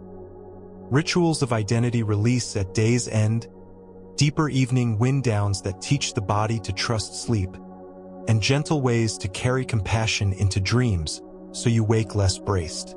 For now, let the room be as it is. Let the breath finish its work. Let your tongue rest heavy, your shoulders drift down, and your heart know that truth and tenderness can live in the same sentence, and that you can be the person who speaks it. Evening is the soft architect of your nervous system. If the day is where we lift and carry, the night is where we set things down and let the body remember that life is not only tasks. Tonight we will build an inner house for the hours after work, the rituals that release identity, the wind downs that help the body trust sleep again, and the gentle ways to carry compassion into dreaming so you wake less braced. Nothing here is a rule. Think of each practice as a lamp you can switch on as needed. Take the ones that glow for you and leave the rest on the shelf. Begin by arriving at the threshold between day and night, even if that threshold is a single breath in the kitchen or a pause at the bedroom door. Let your shoulders fall a centimeter. Allow your eyes to soften, as if the room has moved a step farther away without you losing it. With your next exhale, picture setting the toolbox of your mind on the floor beside you. The measuring tape of comparison, the hammer of urgency, the screwdriver of fixing. You can pick them up in the morning. For now, you are allowed to be a person who sits, who sips, who breathes. Identity release is the first kindness. We spend our days carrying names that harden our jaw and shorten our breath. Manager, parent, provider, problem solver, always on. These hats kept you safe and useful. They are not meant to sleep on your head. Try this simple ceremony when the evening begins. Stand or sit tall, spine like a gentle string. Inhale and imagine lifting one roll from your head, the one that stuck to you most today. Exhale and hang it on an invisible peg on the wall. Whisper, "Thank you for your work." Repeat for each roll that asks to be released. When you're done, place a hand on your bare head and say softly, "Just a person now." If the room is busy, do this in your mind with one breath per roll. The body believes symbols, the nervous system follows. Some nights need a deeper reset, the kind you can feel in your bones. We'll build a 3-part wind down you can tailor: twilight, candlelight, moonlight. These are moods, not strict times. Move through them at your own pace. Twilight is the first half hour after work ends or after dinner. Dim a light if you can. Put your phone in the bowl or the drawer. Let the house slow down by 10%. Choose one ordinary act as your bridge. Rinse a cup, water a plant, fold a blanket. Do it as if the world were moving through honey. This is not performance. It is recalibration. If a family member or housemate is nearby, say one sentence that names your shift. "I'm taking a quiet half hour so I can be human tonight." People around you often cooperate when the transition is explicit. If you live alone, say it anyway so your own ears can hear. A micro-practice lives inside twilight, the wash of the day. Take a warm cloth, wring it, and press it over your face for a slow count of 8. When you lift it, imagine the micro-tensions of the day sliding with the steam. If you want, pass the cloth over your neck and hands. This simple washing speaks directly to the part of you that doesn't understand calendars but understands warmth. You are telling your animal, the hunt is over. It is safe to chew and rest. Candlelight is the next pocket, a time for nourishment and low flame. Eat something kind. If there are conversations to have, choose the gentle ones. Ask someone you love, "What's one small thing you noticed today?" If you're alone, ask yourself and answer aloud anyway. The voice is a companion. Hearing it changes the room. If heavier topics must be handled, put them inside a small container. We'll talk for 10 minutes and then stop. Boundaries are not cold. They keep connection from turning into endless fixing. Inside candlelight, try the release ledger. On one small page, write 3 lines only. Line 1. What mattered today? Write one thing, tiny counts. I kept my end bell, or I listened well in that meeting. Line 2. What I'm carrying. Name the weight without analysis. Email from X. Dad's appointment. Budget tension. Line 3. What I'm placing in the basket. Picture your tomorrow basket with the ribbon on its handle.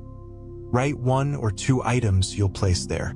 Then close the page like a little door. The brain loves open loops. It sleeps better when it knows you have a shelf for them. Moonlight is the last pocket before bed. 10 to 30 minutes of rituals that teach the body the staircase into sleep. We will keep this staircase simple and flexible so you can actually climb it most nights. Think of 3 rungs. Soften the body, settle the breath, seed the heart. To soften the body, try the melt and rest. Lie down or sit with back supported. Inhale gently. On the exhale, whisper in your mind the word melt and let one region, jaw, shoulders, belly, hips, loosen half an inch. Move down the body one exhale at a time. When you reach the feet, let the exhale lengthen by 1 count. You are not forcing relaxation. You are inviting it like a friend to sit. To settle the breath, try the 4 to 6 drift if it feels comfortable. Inhale for a soft count of 4, exhale for 6. If counting agitates you, let the exhale simply be a little longer than the inhale without numbers. Long exhalations cue the body toward rest. If the nose feels stuffy, breathe however is easy. The goal is comfort, not technique. To seed the heart, we'll practice compassionate phrases that can travel into dreaming. Place a hand on your chest. With the inhale, silently say, "May I be safe." With the exhale, "May I feel cared for." Next inhale, "May I rest." Next exhale, "May I release." Repeat for a minute or 2. If the words feel odd, change them to something that fits. "I'm here," "It's enough," "We can sleep." The phrases are not magic spells. They are gentle instructions the body can believe. There is a story about water that belongs in moonlight. A student once brought a jar of muddy water to her teacher and shook it, frustrated. "My mind is like this," she said. The teacher set the jar on the table and did nothing. They sat together in quiet. After some minutes, the mud began to settle and the water cleared. "See," the teacher smiled. "When you stop shaking, clarity knows how to return." Many of us try to unmuddy our minds by stirring them. Moonlight is the time to set the jar down. The settling does not ask for effort. It asks for non-interference. If you wake in the small hours, remember you are not failing. Night is a country with its own weather. We will give you a map. First, orient the body. Without turning on a bright light, feel 4 points of contact. The back of the head, between the shoulder blades, the weight at the sacrum, the heels. Say quietly, "Here I am." Second, reduce the wind. Relax the tiny muscles between your teeth. Lips together, teeth apart. And let the tongue rest heavy. Third, offer the 3-room cycle we built earlier. Body, 5 sensations. Kindness, 3 phrases. Letting go 1 item into the basket. If thoughts stampede, write a single line in a notebook by low light. Remember to, and close it. The page will hold it until morning. If nightmares visit or old memories come hot, open your eyes, name 5 objects in the room. Name the date. Take a sip of water. Place a palm on your chest and one on your belly. You are in the present. You can listen to the breath until the road smooths again. If any of this feels too activating, simply stay with the soft exhale and the safety of the bed under you. The point is not to master night. It is to refuse to turn it into another place you perform. Evenings are also a place to practice letting go of being seen a certain way. During the day, identity clings. At night, we can gently pry the fingers free. Try the soft cloak. Sit on the edge of the bed and imagine placing a warm, dark cloak around your shoulders. Under it, you are anonymous to the world, unjudged. You belong to no performance and no audience. If a thought arrives that says, "Prove," tuck it under the cloak like a firefly in your hand and feel it calm. Cloaks work well for the mind because the mind loves images. It understands warmth and covering. If you share a room or a life, you can still wear the cloak in your imagination. The body will get the message. Another ritual for identity release is the goodnight round. Speak in a whisper to the parts of you that worked. Good night, planner. Good night, fixer. Good night, helper. Good night, critic. Thanks for trying to keep me safe. You may rest. If there is a part you've been at war with, the part that procrastinates, the part that worries, don't exile it. Offer it a small job it can handle while you sleep. Worrier, if you must stay awake, count breaths in flocks of 10. Often, when given a simple task, the mind stops inventing storms. Let your room become an ally. Lower light is a lullaby. Soft textures are a permission. If you can, remove the glow of work from your sleeping space. No laptop faces staring like small moons. If life requires small screens nearby, cover them with a cloth after the blue hour. If sound helps, choose something that holds the mind lightly. Rain, a fan, soft instrumental. The point is not silence. It is predictability. The animal rests when the forest is steady. On difficult evenings, you can borrow a practice from monastics called evening gathas, simple verses synced with small actions. As you draw the curtains, drawing night, I invite rest. As you turn down the bed, this bed holds a body learning to be kind. As you place your head on the pillow, may this mind loosen, may this heart be gentle. If speaking aloud feels odd, think the lines. You are braiding attention into ordinary acts, which is how ritual is born. Some nights are crowded with unfinished conversations, sharp words you wish you could take back, or expressions you needed but couldn't find. Night can be a place of repair.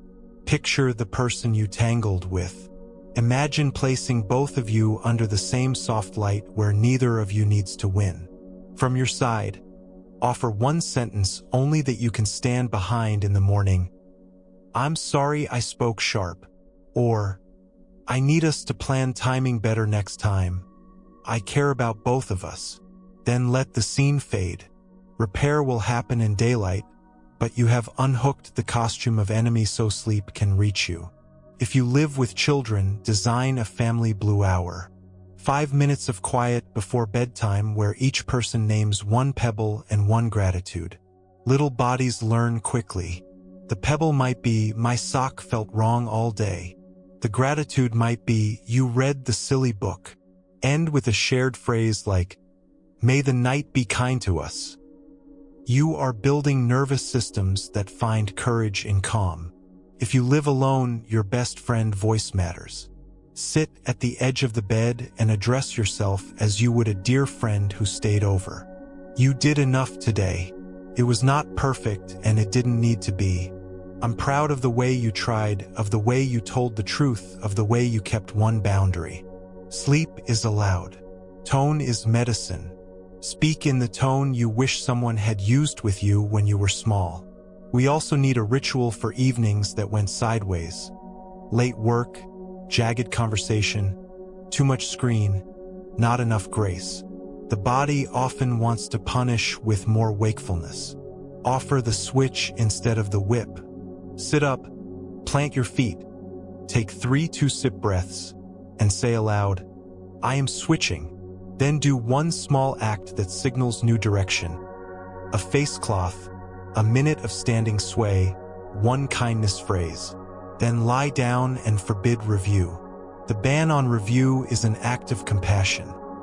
The jar gets to settle. Morning is the right lawyer. Night is the right nurse.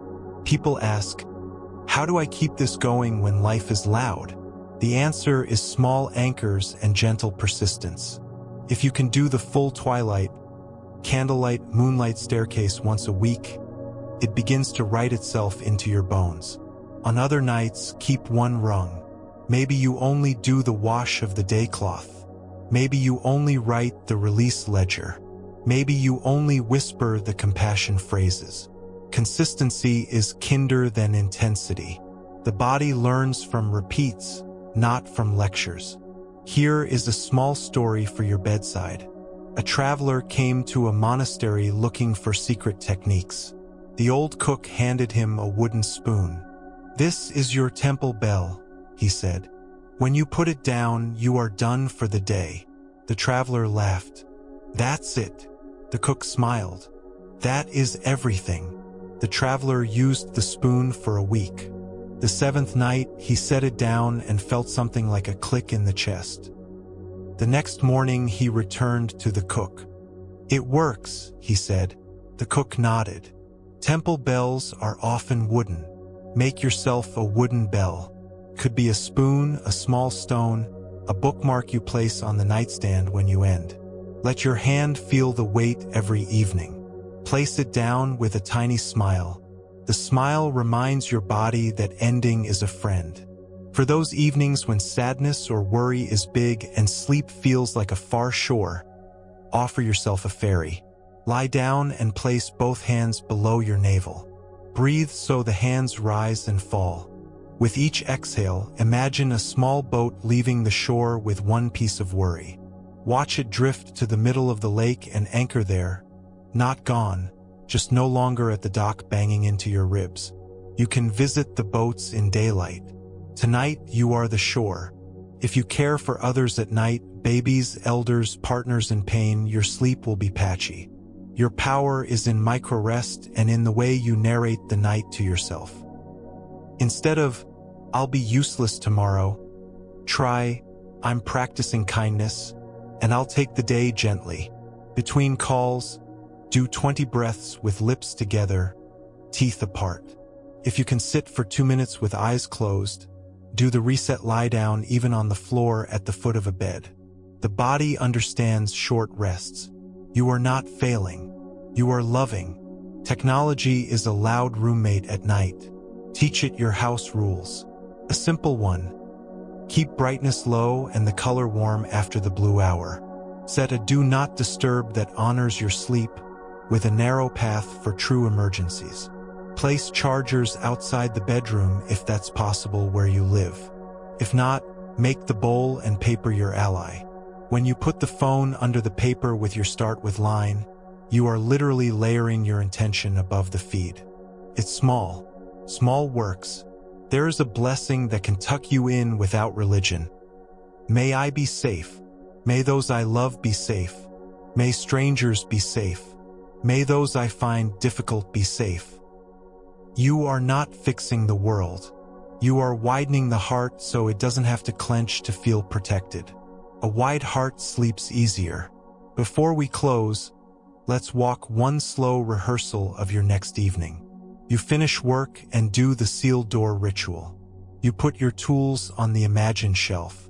Twilight begins. You rinse a cup slowly and feel water on your fingers. You press a warm cloth to your face and let the day slide. Candlelight arrives. You eat something warm without your phone. You write 3 lines, what mattered, what you're carrying, what goes in the basket. Moonlight comes. You lie down 10 minutes early. You melt jaw, shoulders, belly, hips. You lengthen the exhale. You whisper, "May I rest?" If you wake later, you orient gently, you write 1 line if needed, you let the jar settle. Morning arrives like a friend instead of a judge. This is not a fantasy. It is a simple choreography you can learn in pieces. Place a hand over your heart now and one over your belly. Inhale and whisper, "Enough for today."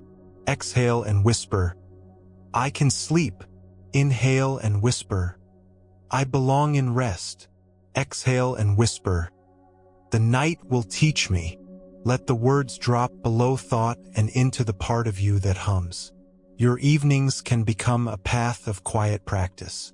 You do not have to earn rest with exhaustion. You do not have to prove anything to the dark. The stars have never asked a tree to show them a spreadsheet. They only ask the tree to be a tree. You are allowed to be a person. You are allowed to place down the day. You are allowed to wake softer. In the next part, we will take the gentleness of the night and carry it into the body more directly. Listening for its wisdom, working with tension and pain without warring, learning micro-movements and breath that refresh attention during the day, and letting physical care become a doorway to clearer work and kinder relationships. For now, let the room dim. Let your breath be the smallest boat. Let sleep, if it wishes, find you where you are. Our body is not a problem to solve. It is a wise neighbor who has been leaving notes at your door for years. Some on scented paper, some scribbled in a hurry. Tonight, instead of fixing the neighbor, we read the notes. We practiced listening the way you would listen to a friend who finally felt safe enough to tell the truth. There's no diagnosis here, no prescriptions, just the gentle art of paying attention and responding with kindness so your workday becomes less of a battle and more of a partnership with the animal you live inside. Begin by noticing the shape of you right now. Without correcting anything, let your attention drift like a slow lantern from the crown of your head to your forehead, down the slope of the eyes, along the cheeks and jaw, across the tongue, down the neck, the collarbones, the shoulders, through the long river of the arms into the pools of your hands. Let the lantern continue down. Chest, ribs, belly, the soft bowl of the pelvis, the sturdy architecture of the hips, thighs, knees, shins, ankles, and the wide, faithful planes of your feet. If you meet tension, you don't pry it open. You simply say, "I see you," and move on.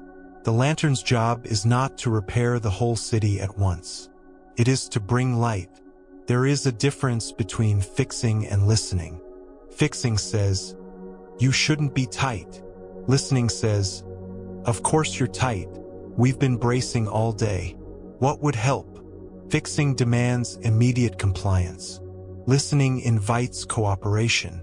When you listen, the body often answers in sensation rather than words. Tight becomes warm after a sigh. Heavy becomes less heavy when you let your shoulders drop a centimeter and you promise not to push for 60 seconds. The language is simple: weight, warmth, softness, space.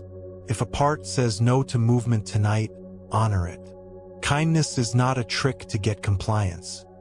It is the way you remember you are on the same team. Try a tiny practice called jaw like rain. Close your lips gently and imagine your lower jaw is a saucer catching rain. The tongue relaxes into that saucer. The back of the tongue loosens from the roof of the mouth. Feel how the throat widens a little when the jaw isn't gripping. This softens the channel where your words travel all day. Many meetings become kinder when the road your voice travels on is not paved with tension. Now the eyes. Even if they're closed, they can still clench. Imagine 2 warm teaspoons placed over your eyelids. The spoons are not heavy, just warm. Behind them, the tiny muscles that focus all day get to rest. Let your eyes drift as if looking at a far mountain. Vision that spends hours on near things needs distance to remember its full range. When you return to the screen tomorrow, steal small glances at far things, even the corner of the room. Distance is medicine for eyes that sprint. Move to the shoulders. They are honest record keepers. Notice if yours are wearing the week like a backpack. On an inhale, lift them to your ears as if asking a question. On an exhale, let them fall and make a small sound, the softest version of a sigh. The sound is not for drama. It is for truth. Bodies believe sound. If you feel a prickle in the eyes afterward, that is not weakness. That is water returning to a dry field. Let's speak to the belly with respect. Many of us hold it like a plank to appear strong or small. Try the warm bowl instead. Place one hand over the navel and one below. Inhale into the lower hand as if filling a bowl 1 spoonful at a time. Exhale as if pouring the water out slowly to nourish earth. The warm bowl reminds the nervous system that it can be hosted rather than policed. When you soften the belly, the spine finds a more honest upright. Not soldier straight, but tree steady. We'll build a small map for pain and tension that doesn't turn you into an adversary of your own body. Imagine a coloring book with 3 crayons. Hot, cold, and dull. When something aches, you don't recite a saga, you color. Today the right shoulder is hot in a small oval. The low back is dull on the left side. The forehead is cold like shadow. Then you ask the simplest question, what eases? You test kindly. Breath, a micro move, a change of position, warmth, a pause. If nothing eases, you practice being with, not because you're giving up, but because war increases heat. Being with often lowers the temperature enough that you can think clearly about the next wise step, water, a walk, a stretch, or simply doing the task in smaller bites. Micro-movements belong to people with full calendars. You do not need an hour. You need 30 to 90 seconds, many times. Try the 3 hinges, jaw, shoulders, hips. Every time you move between tasks, touch each hinge with 1 breath and a half-inch shift. For the jaw, a slow side-to-side no so small a bird wouldn't notice. For the shoulders, a back and down glide like tucking wings. For the hips, a gentle rock of the pelvis forward and back while seated, as if you were pouring a little sand from a bowl and then tipping it back in. 3 hinges, 3 breaths, a different afternoon. Your hands tell stories of work. Let them soak in kindness without water. Interlace fingers, turn palms outward, and reach forward like you're offering the sky a plate. Inhale there. Exhale and release. Let your wrists circle lazily. Then shake hands as if flicking off drops after rain. Finish by placing 1 palm over the other, still for a beat. This simple arc whispers to the tendons, I see you. When your tools are your hands, this whisper matters. Breath is the most democratic tool we have. It travels to every room of your life. You already carry the 2-sip, the longer exhale. Add a breath called the window latch. Inhale through the nose for a comfortable count. Then pause for the smallest moment as if clicking a latch open. Then exhale through pursed lips like blowing across a spoon of tea. The pursed lips lengthen the exhale without strain and can be done almost invisibly at a desk, in a hallway, on a muted call. If dizziness arrives, abandon the counts. Comfort is the only teacher we trust. Now a small story about a drum. A young musician loved a tight sound and pulled his drumhead hard until the tones snapped thin. His teacher loosened the laces a finger width and asked him to strike again. The drum became round. You were trying to get clarity by force, the teacher said. Clarity comes from tune, not strain. When your neck is a drum pulled too tight, your thoughts ring harsh. A single finger width of loosening, 1 sigh, 1 shoulder drop, changes the tone of your whole meeting.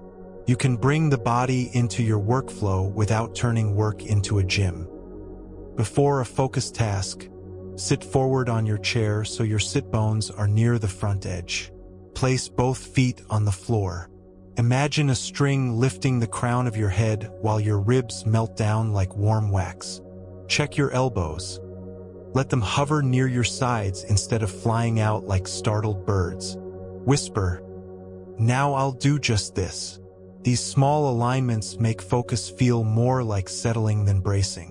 When the wave ends, stand if you can, hinge at the hips to touch your shins or knees, and let your head hang like a heavy apple on a stem.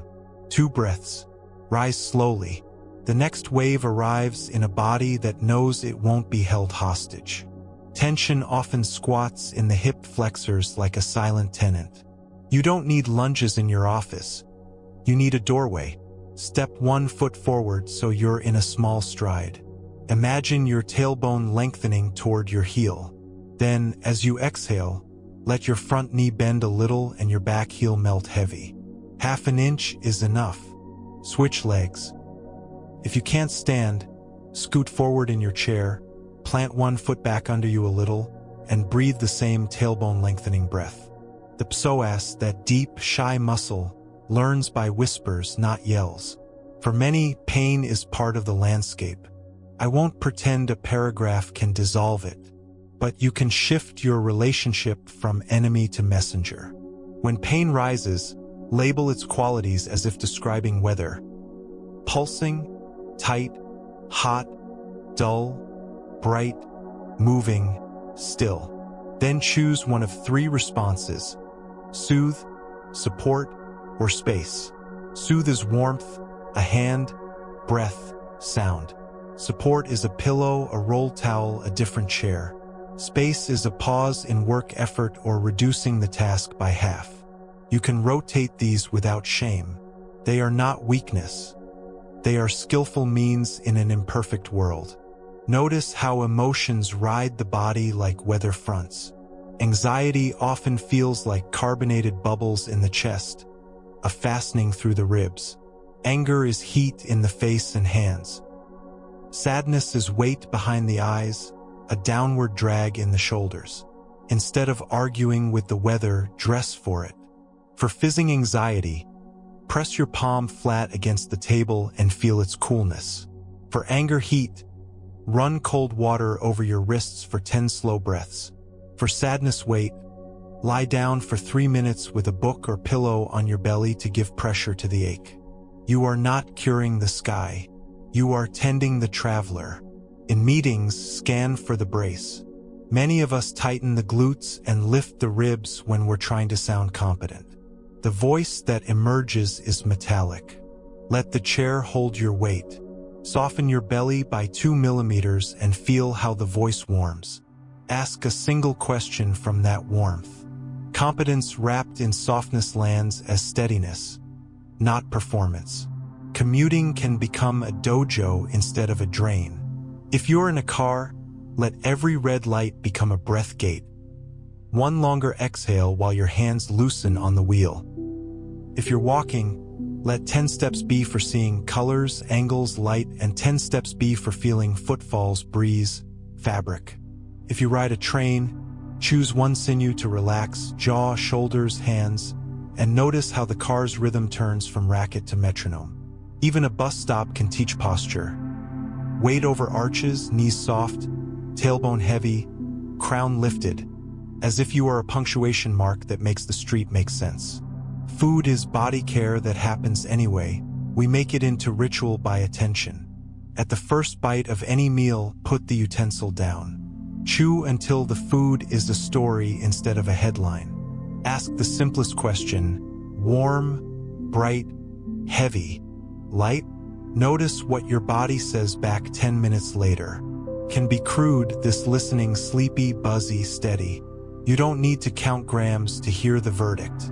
When you eat like this even once a day, you're less likely to treat your body like a bin and more like a colleague you respect. Water is a low-tech miracle.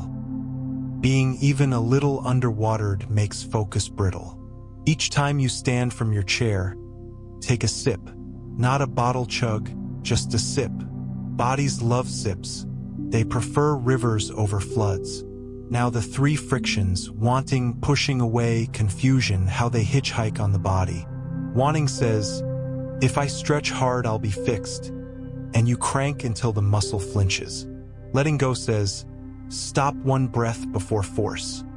And you leave the door open for the body to meet you. Pushing away says, I hate this ache. And you clench your jaw around the very thing that needs breath.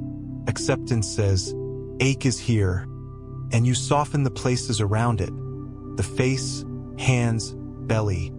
So the ache is no longer lonely. Confusion says, I don't even know where I am tight, and you scroll instead of sensing. Clear seeing says, scan the 3 hinges, and now you know something true you can respond to. Your counter moves are physical, not just mental. When mind and body coordinate, burnout loses 2 limbs it stands on. Let us practice a 90-second body meeting you can repeat throughout the day. Sit or stand. First 30 seconds. Inventory: jaw, eyes, shoulders, hands, belly, seat, feet. Name what's there with kindness. Second 30 seconds. 1 gesture: shoulder sigh, jaw rain, warm bowl belly, wrist circles, tailbone heavy. Third 30 seconds. 1 promise: I will keep breaths long while I write. I will stand after this paragraph. I will be soft in my throat in this meeting. Then move. 1.5 minutes and the whole texture of your next half-hour shifts. If you share a workspace, make body care normal by narrating without drama. I'm going to stand for a minute so my back stays friendly. Or, I take a breath before we start so I can listen. When leaders narrate like this, permission spreads. When teams adopt a culture where stretching is as ordinary as sipping coffee, the quality of attention improves because everyone is a little more oxygenated and a little less armored. If you work alone, say it anyway.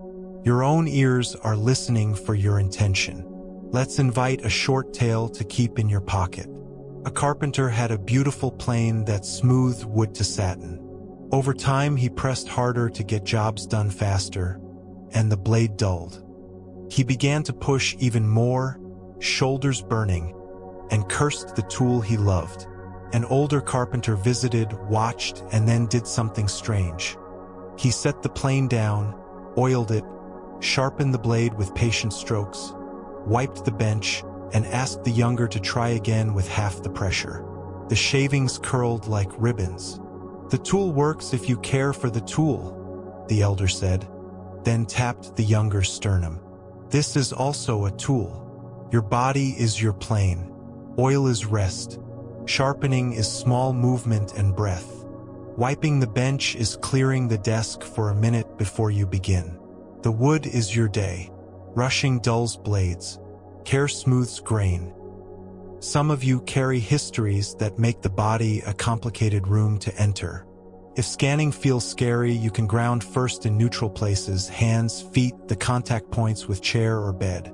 You can keep your eyes open and look around the room, naming 5 ordinary objects to remind yourself you are here and now. You can shrink practices to 10 seconds. You can choose one region you trust, maybe the forearms or the calves, and let that be your doorway for a while. This is not avoidance. It is wise pacing. Safety grows from respect. You might be tempted to make a plan that is too big. I will move for 30 minutes 5 days a week. I'll stretch an hour every evening. Let the plan be small and honest. Try a floor minute. Lay down once a day, even if you are dressed for a meeting, and feel gravity. 2 breaths. Roll to one side and stand slowly. This minute changes nothing and everything. It signals to the animal that gravity is a friend, not an enemy. From that minute, some days you may add for more, other days not. The track record that matters is not maximal. It is regular. Morning can become a friend to your body without becoming a boot camp. Before you read the world, let your body read the room. Sit at the bed's edge. Circle ankles slowly, one direction then the other 3 times. Wiggle toes. Stroke your shins with your palms like brushing dew from grass. Stretch arms overhead and then let them fall heavy. Inhale and think, arriving. Exhale and think, softly, 30 seconds. Then stand and find your weight over your arches. Your first steps feel less like a jolt, more like a glide. If your work takes you to heavy lifting, long standing, or repeated motions, make allies of your edges. Before you begin a block of physical work, choose one region to guard: lower back, wrists, knees, and ask what support looks like for the next hour. Sometimes it is a stance, one foot slightly forward, knees soft. Sometimes it is a rhythm. Lift, breathe, place, breathe. Sometimes it is a tool, gloves, a strap, a stool for brief perches. Body wisdom is not fragile. It is stubbornly practical. When you are ill or in recovery, your identity will want to bargain with reality. Just one more hour. I'll push through. Bring compassion to the bargaining table. You can say, I want to be strong, and the kind thing today is to be slow. Let the bar for success be humane. A shower, a bowl of soup, one email written kindly, 10 minutes of light on your face. There is a nobility in honest slowness. It teaches you to separate worth from output, which is a lesson that keeps burnout far away when your energy returns.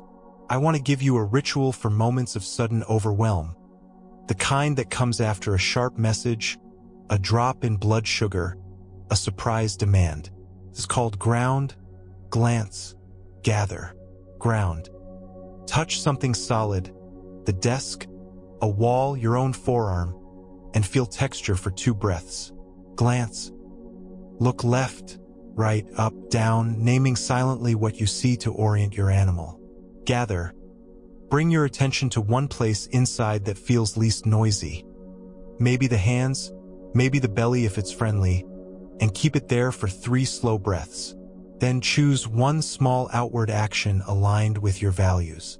You have moved from storm to steering in less than a minute without pretending the weather is clear. Sometimes you won't do any of this. You will plow through a day on caffeine and adrenaline and sit down at night buzzing. When that happens, do not scold. Scolding turns one hot day into 2. Instead, place a hand over your eyes and count 5 slow breaths. Then end the count. Whisper, "I'll start small tomorrow. Go to bed." Morning is kind when night is not punished.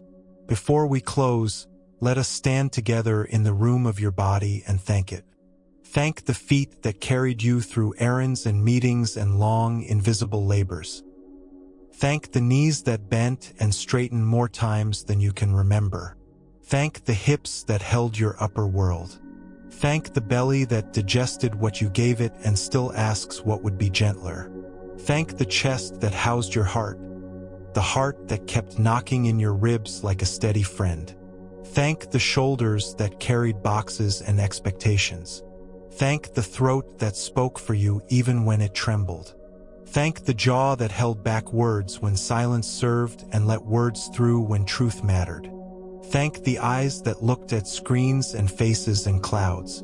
Thank the hands that wrote, lifted, washed, held. You are not a brain taxi. You are a living choir. As you breathe now, place both hands anywhere that feels like home. Belly, ribs, heart. On the inhale, silently offer, "Thank you, body." On the exhale, offer, "I will listen." On the next inhale, offer, "We are a team." On the next exhale, offer, "Let's go gently." If that feels too sentimental, translate it to your dialect. "Thanks. I hear you. We're together." Easy does it. The words are less important than the posture they train. Posture changes days. In the next part, we will gather what you've learned into a way of working that travels. A portable system of one you can carry to new jobs, heavier seasons, and lighter ones. A set of living vows you can keep without strain. A way to measure progress that notices relief and steadiness as much as output. For now, let your jaw be the saucer. Your shoulders be 2 quiet hills. Your belly be a warm bowl. Let your breath be the patient friend who keeps walking beside you whether you talk or fall silent. You are learning the language of the body. It will answer you in relief. What you've been practicing is bigger than tips. It is a way of moving through a life. Tonight we gather the threads into a portable system of one. A gentle operating rhythm you can carry anywhere. New job, heavier season, a move, a baby, a storm, a long, bright summer. Think of it like a travel kit that fits in your pocket. A compass, a lamp, a small hearth, and a bridge. Compass for integrity. Lamp for clear seeing. Hearth for energy. Bridge for connection. No elaborate dashboards. No perfect apps you must maintain to earn ease. Just a few vows and living protocols that make you steadier than the weather. Arrive first. Let your jaw unclench the way a hand opens after holding bags too long. Feel the seat steadying you. If you like, touch your chest and belly and whisper, "I'm here." A system of one begins with a person who's allowed to be a person. The compass comes first. In old language, they called this right intention and right effort. In ours, it is the handful of sentences that point you back to the path when noise tries to sell you a different road. Write them your way. I'll offer a set to try on like a soft jacket. I will be clear and kind. I will move at a human pace. I will stop at enough. I will ask for help early. I will repair quickly when I miss. I will rest to be ready. I will return quickly when I forget. These are living vows, not laws. They are promises you can keep on your worst day. Say them aloud in a low voice tomorrow morning. Pin one to your week. When you face a choice, hold the choice against a vow like a shirt to a window. If the light shines through, proceed. If it darkens, adjust. The lamp is next. You've built its pieces. Here is naming the three truths, the values, reality, capacity triangle, the one-line map, the stoplight scan. Choose one as your default, your single clarifier when the fog rolls in. Mine might be here is naming three simple acknowledgments in a breath.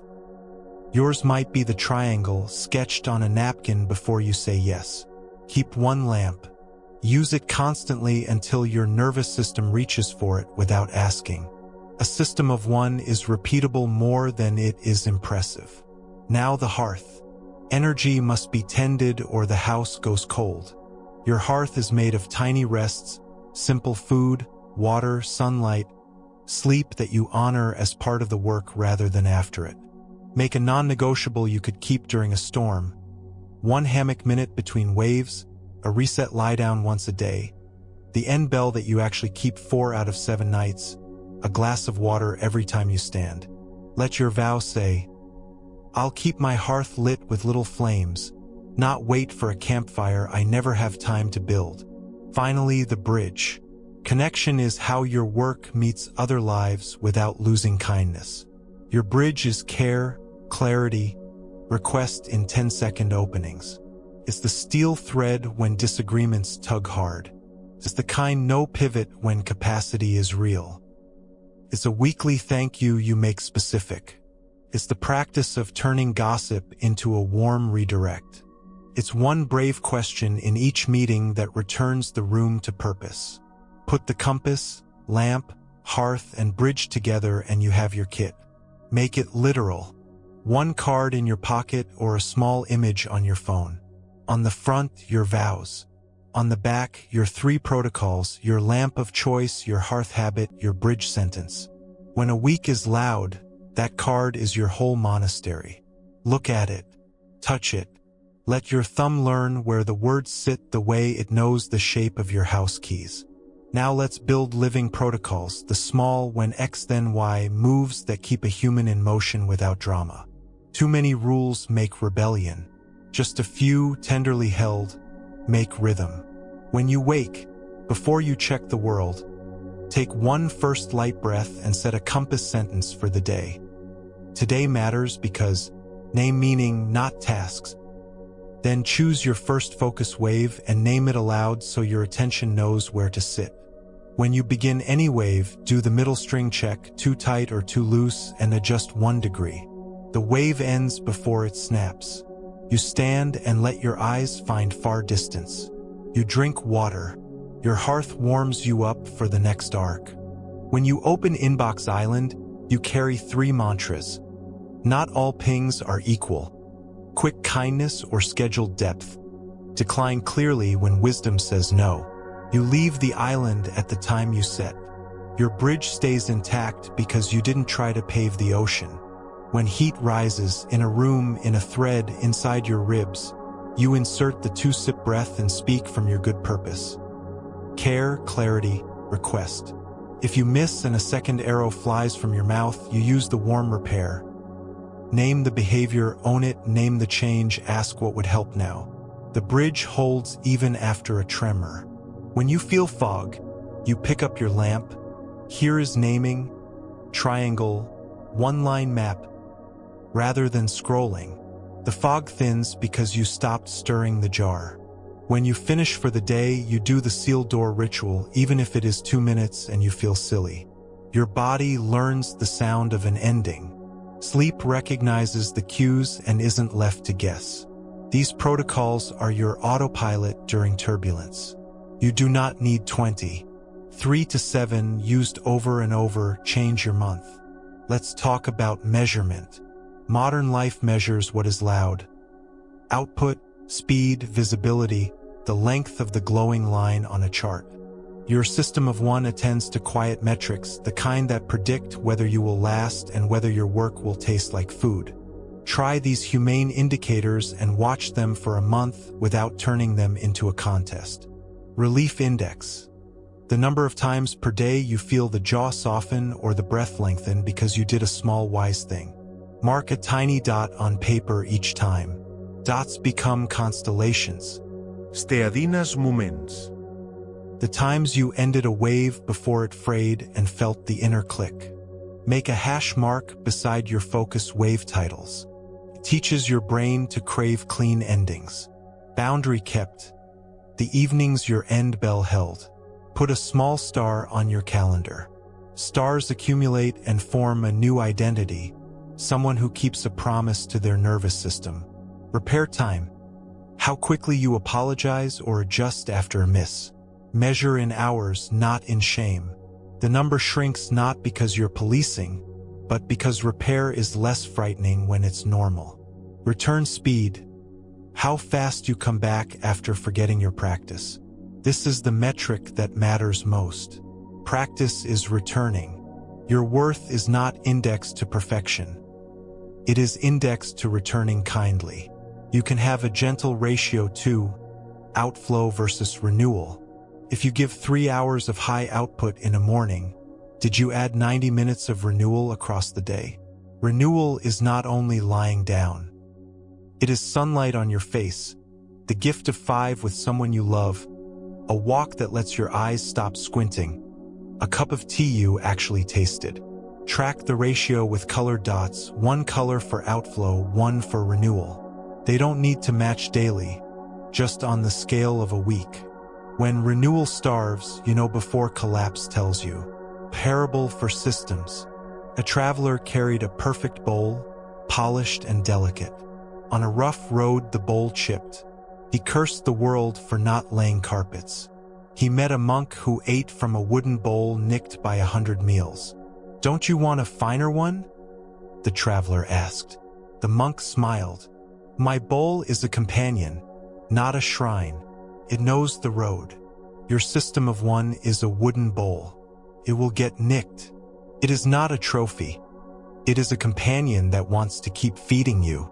Carry your system into 3 landscapes: a new job, a heavier season, and a bright, spacious one.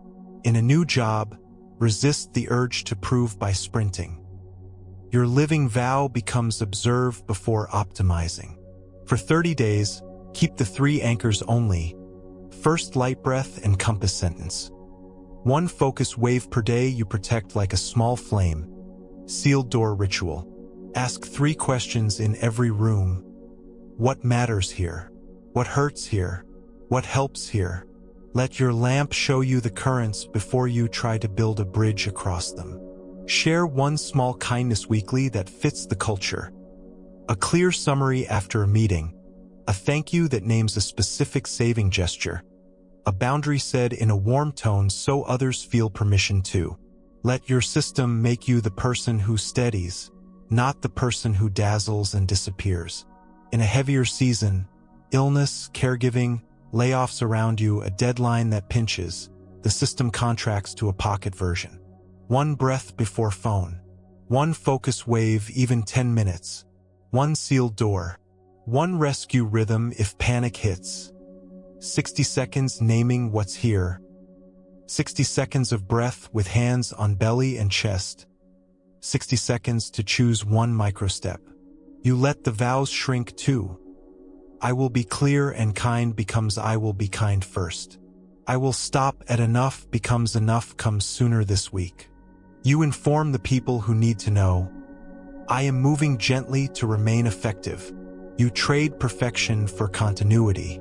Continuity keeps you from rebuilding a life from rubble later.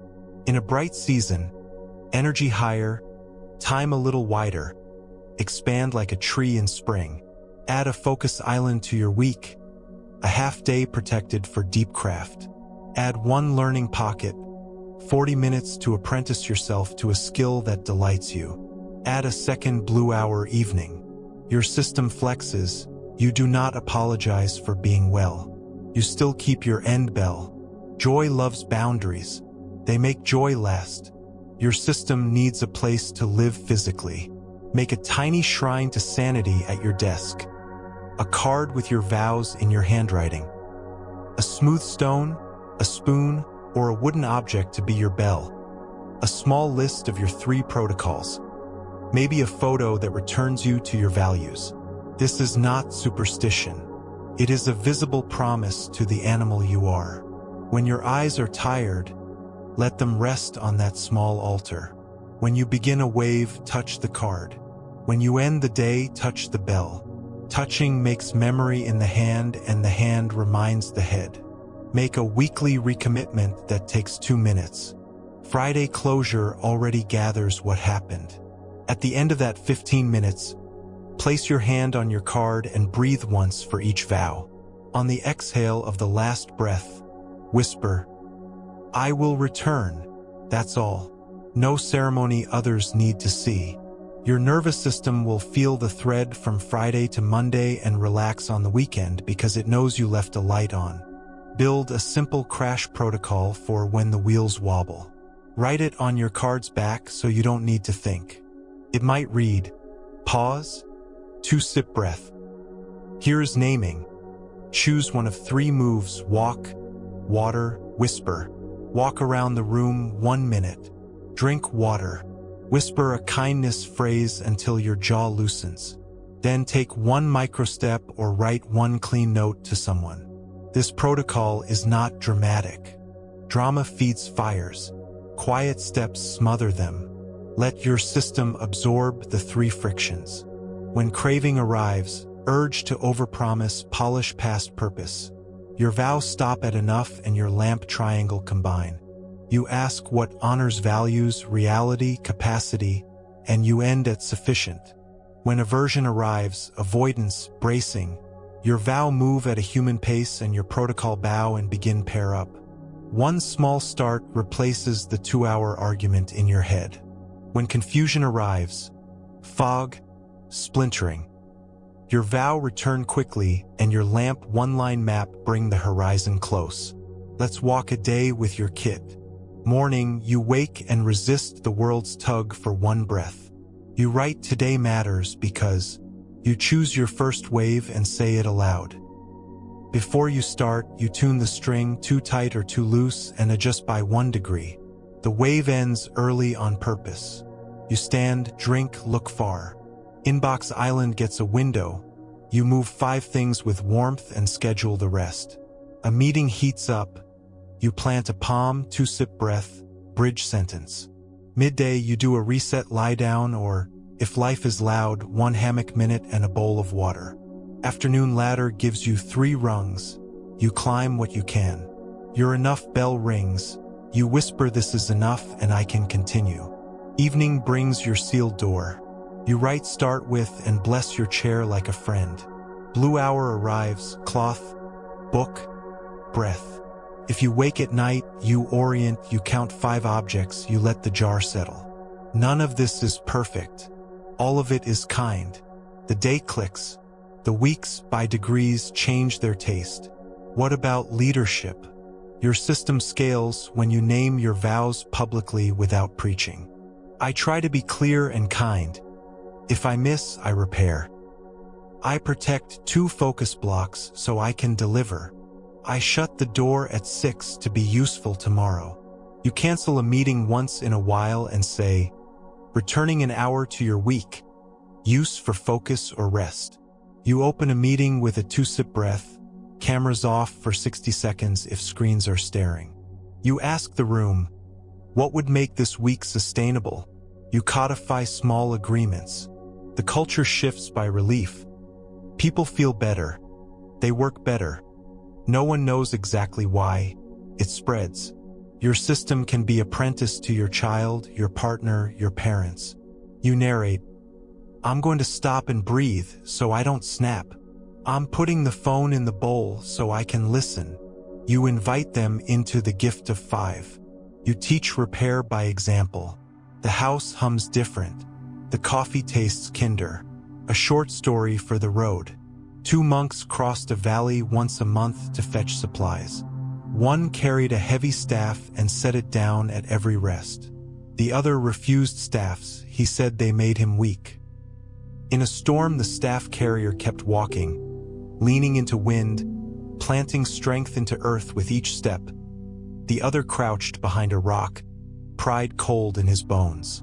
When the sun returned, the first monk offered the staff. "It's not a crutch," he said. "It's rhythm. Your system of one is a staff. You lean, you plant, you keep moving. It is not weakness to carry steadying things. It is wisdom." Before we close, let's write your living vows in your own mouth. Fill in with words that match your life season. Whisper them now and notice what happens in your chest. I will be clear and kind in the way that fits this day. I will move at a human pace and protect the work that matters. I will stop at enough so I can last. I will ask for help before the cliff. I will repair quickly when I miss and not make a home in shame. I will rest so my attention can be a gift. I will return quickly because returning is my practice. Place your hand on your card, if it exists yet, on your chest if it doesn't, and breathe once per vow. Each breath is a signature. You are not signing with ink. You are signing with oxygen. Oxygen makes thoughts into life. If tomorrow is sharp, carry the pocket version. Breath before phone. One lamp, one wave, one sealed door. If tomorrow is wide, add a focus island and a blue hour. If tomorrow is uncertain, lead with your vows and let the day show you the rest. You will forget. You will remember. The remembering will get faster. The forgetting will grow less costly. That is how paths are made, by footprints that learn the way. As you settle now, sofa, bed, chair. Imagine your kit laid out on a small table. A card with gentle sentences. A tiny lamp. A warm square of hearth. A small bridge resting like a hand. You place each item into your pocket with a nod. You do not need ceremonial luggage. You need your breath, your body, your sentences, your few true moves. That is enough to cross valleys and cities, weeks and seasons.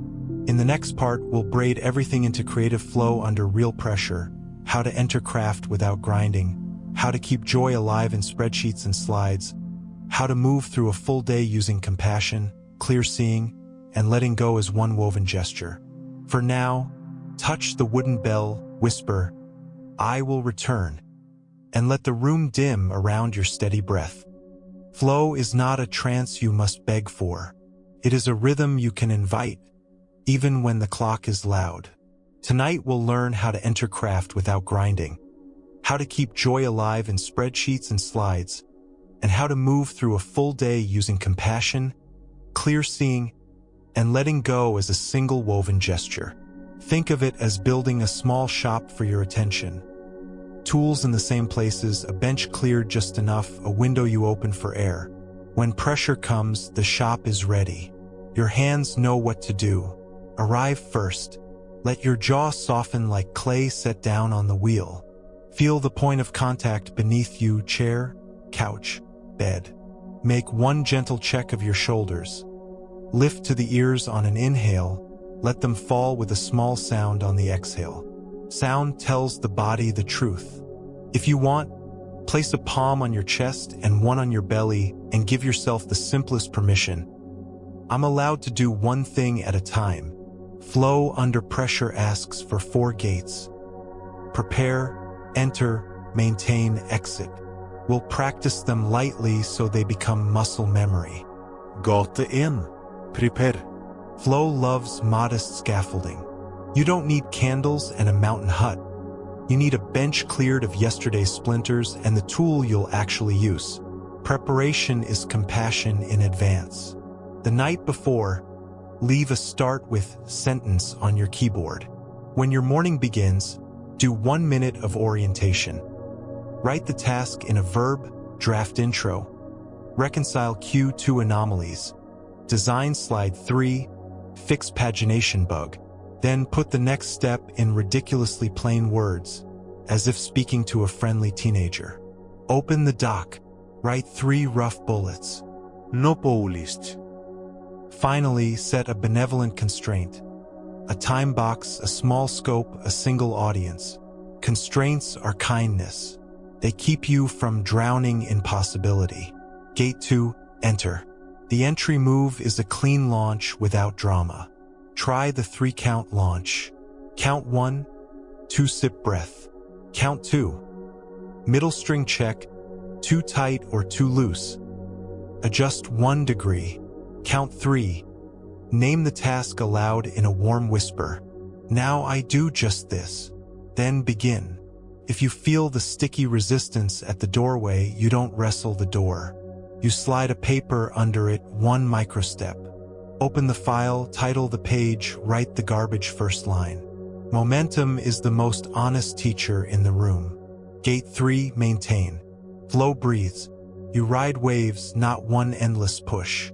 Give your arc a shape. 35 minutes on, 2 minutes off, or 25 and 2. Or, if the body is tired, 15 and 1. Between waves, stand or stare far.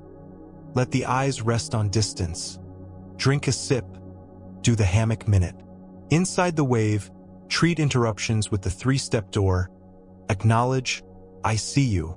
Place, later list or now. Act with a tiny kindness. Schedule, answer, or a clear no. Keep your compass sentence nearby. Today matters because... And when the mind runs away, read it like a road sign that returns you to the highway. Gate 4, exit. Don't skid out. Close consciously. End while steadiness remains rather than when you're frayed. Write a single review line, what moved, then 1 next breadcrumb, start with and stop. Stopping cleanly is letting go in action. It teaches your nervous system that work has edges and you have a life. A scene to make this real. You have 2 hours to prep a deck that matters. Old you would open 10 tabs and chase fonts. New you opens the prepare gate. 1 audience, director who wants a decision. 1 outcome, yes/no on option B. 1 constraint, 6 slides max. Enter gate. 2 sip breath. Middle string check. Now I outline. Maintain 30-minute wave to sketch the story arc on paper. 2-minute pause. 25-minute wave to build 3 slides ugly first. 2-minute pause. 25-minute wave to refine and add minimal data. 2-minute pause. 10-minute wave to rehearse out loud once. Exit. Write start with open on slide 3 to answer first. Stop. 2 hours pass. You did not dazzle for 11, panic at midnight, and hate the deck in the morning. You worked like a human who trusts gates. But my work is not slides. It's numbers and bugs. Numbers can sing when you give them a key. Flow for analysis is the same 4 gates in a different tune. Prepare. Define a single question a real person cares about. Where did margin slip in Q2 on the top 3 SKUs? And set a boundary for rabbit holes. No cohort dives today, just top line plus 1 level.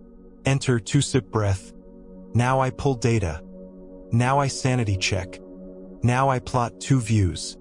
Maintain 1 wave for query, 1 for sanity checks, 1 for the clearest chart. Between waves, look far, sip water. Exit. Write 1 clean paragraph for future you. Answer in plain words, 1 caveat, 1 next test. Ship the paragraph with the chart to a teammate for a 5-minute gut check. Ship before you're proud so the work can come alive in a conversation. Flow under pressure thrives on constraints that feel like friends. Try the rule of 3 edges anytime you begin. 1 edge for time, end by 11:15. 1 edge for scope, answer A and B, skip C. 1 edge for quality, clear first, pretty later. Put them at the top of the page. If you feel pulled to break them, do so on purpose and write why. Conscious exceptions build trust. Unconscious ones build panic. What about joy, especially when the work seems dull? Joy is not fireworks. Joy is the quiet alchemy of meaning plus manageable challenge. 2 practices bring it back fast. The Wonder Minute and 5 bright details. Wonder Minute. Step to a window or image and spend 60 seconds letting the eyes drink a color, a shape, a distance. No shoulds, just seeing. 5 bright details. When you return to the task, name 5 specific things about it that are alive. This sentence lands. This formula cleans a mess. This slide helps Maria feel safe in the room. This automation gives Sam 10 minutes back. This line of code is elegant. Specificity is a joy pump.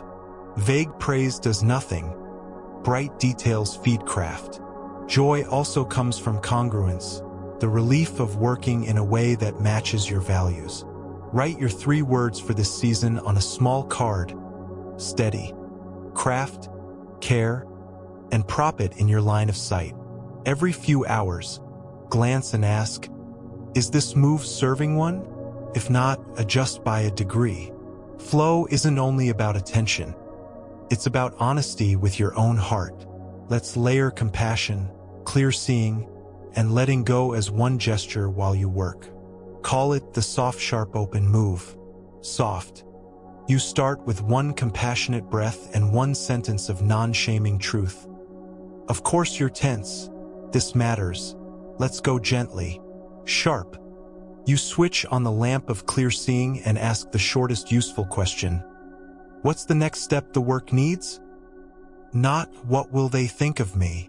Open. You practice letting go by shipping a rough slice early or ending the wave before perfection arrives. You open your palm to collaboration and to your own evening. Soft, sharp, open. 3 beats.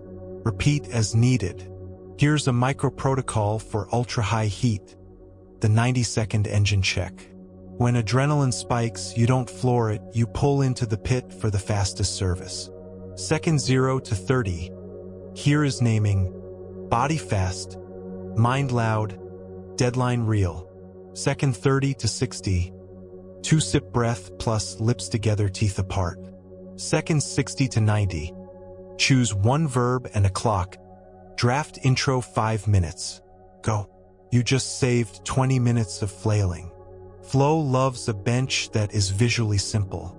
Make a craft layout you can deploy in 10 seconds. 1 window full screen. Night shift on. Phone in the bowl with a slip of paper on top. Start with a single notepad for the later list. A water glass. That's it. When you see the layout, your body thinks, oh, we're at the shop. A parable for creative pressure. A tea master and a general met to drink. The general wanted spectacle. The master boiled water, warmed the bowl, whisked quietly, set the cup down. The general, impatient, sipped, and felt his shoulders drop without permission. Later he asked, what trick did you use? The master said, I did each thing as if it was the whole thing. Flow under pressure is not spectacle. It is doing each thing as if it were the whole thing. Write the line, align the axis, test the path, sip, breathe, continue. For coders and makers, try 2-track days when stakes are high: production and discovery. Production blocks implement what you already understand. Discovery blocks learn what you don't. Don't mix them. In production, you protect momentum and ship. In discovery, you protect curiosity and log what you find without judging. Label the calendar Discovery 45M and Production 60M. Flow despises muddled tracks. Writers, the rough smooth send rule keeps you from living inside a sentence for an hour. Rough pass for shape. Smooth pass for clarity. Send to a thinking partner with 1 question. Repeat. Perfect is the enemy of moving. Analysts, adopt the 1 clean conclusion habit. After any wave, write the clearest single sentence your future self can inherit. The outlier is SKU 27 due to shipping cost spikes. Test vendor B. This is kindness to your tomorrow and a tiny endorphin drip now. Designers and presenters, rehearse once out loud sooner than your fear wants. Hearing your own words turns fog into form. If you stumble, great, you discovered where the path is rocky before the room did. Change the rock. Try again. No ceremony, just craft. Teams can make group flow by turning meetings into dojos. Begin with 60 seconds of quiet breath, cameras off if remote. Name the simplest outcome. Choose one facilitator, even if informal, whose job is to shepherd to good enough for today. End with a single owner and the first step. As a team, agree to prototype before debate. Show a sketch in 5 minutes, then react. Debate without a prototype is wind. Prototype makes the air move in a direction. Under pressure, protect small joy pulses. Every 90 minutes, do one kindness that takes less than a minute. Text thank you to someone who saved you 5 minutes this week. Put your face in sunlight. Stand and sway your hips in a silly figure eight so your spine remembers it's a spine and not rebar. Joy pulses don't slow you down. They oil the gears. Identity will try to hijack flow. I must be brilliant is a weight vest. Trade it for, I will be a steward of clarity. Stewards do not perform. They tend. A steward writes the cleanest subject line and removes one slide. A steward pauses to ask the room the question that saves an hour. Flow like stewards. Perfectionism will return with clever disguises. It will say, just one more pass so they know you care. Care is not measured in passes. It is measured in usefulness. Put a stop at enough line at the bottom of your task. Sufficient. Clear recommendation plus 2 risks named. Polish. Consistent table styles. Hit sufficient. If time remains, pick one polish. Then end. Your evening has meaning too. Let's build a ship ritual you can repeat for anything that scares you to share. Step 1. Body, shoulder sigh, lips together, teeth apart. Step 2. Check. The 3 truths. Meaningful outcome today. Person to touch with care. Boundary to protect both. And confirm that what you're sending serves the first truth. Step 3. Sentence. Write one line that names your intention and invites response. Here's a rough pass to move us. I'd love reaction on A and B. Step 4. Click send. Then stand for 3 breaths looking far. Step 5. Forbid review until the next wave. If panic arrives, put your palm flat on the desk and feel coolness. Panic fades faster when the body touches reality. You may ask, what if I can't find flow at all? Then choose small honesty over romance. Flow is not required. Tension is. You can be attentive without the glitter. Do the work in bricks. 5 minutes on, 1 minute off, 10 times. It will feel square. That's fine. Buildings made of square bricks keep you dry. A story of pruning. A gardener loved roses and refused to cut any cane. The bush went wild and gave many small blooms that tired quickly. A neighbor showed her how to prune hard in winter. Cut to the bud that faces outward. Remove crossing branches, open the center for light. In spring, fewer buds, larger flowers, a plant that breathed. Your day is a rose bush. Pruning is saying no to 3 good ideas so one great thing can breathe. Hard in the moment, humane over months. When pressure peaks, you'll be tempted to bargain with sleep. Remember the carpenter's plane and the staff in the storm. Rest sharpens the tool and steadies your step. If you must stretch late, put a fence around it. 1 focused wave after dinner, end bell again, blue hour shrunk but real. Tell your body what you're doing. Bodies forgive exceptions when they're rare and named. If you lead, teach flow by modeling enoughness. Cancel a standing update and replace it with show what you shipped in the last 48 hours. Ask for help on one thing. Open your own in progress and invite critique. Send a note when someone stops at sufficient and thanks them for protecting the team's energy. Public relief is culture. A tiny practice I love for re-enchanting dry work. The golden thread. Before you begin, write one sentence that connects the task to a human face. This reconciles the numbers so Layla can make a decision without guessing. This test prevents a 2 a.m. page for Marco. This cleanup makes it easier for future me to find things. Read the thread when you stall. Flow returns when a face appears. Let's rehearse a hot hour together. Pick something real and mildly stressful for tomorrow. See yourself open the shop. Layout, water, card with vows. Gate 1. Prepare, constraint, audience, verb. Gate 2. Enter, two-sip, tune string. Now I do just this. You set a 30-minute wave. In minute 12, urge to tidy the spice drawer appears as just a second. You smile and write spices later on the parking list. Minute 21, a ping arrives with urgent. You scan your triangle. Values, care, reality, my wave, capacity, 9 minutes left. You choose to finish the wave and then send a quick, I'm heads down, back in 10. Gate 3, maintain, you stand, look far, sip. Second wave finishes the rough. You ship to a partner with one question.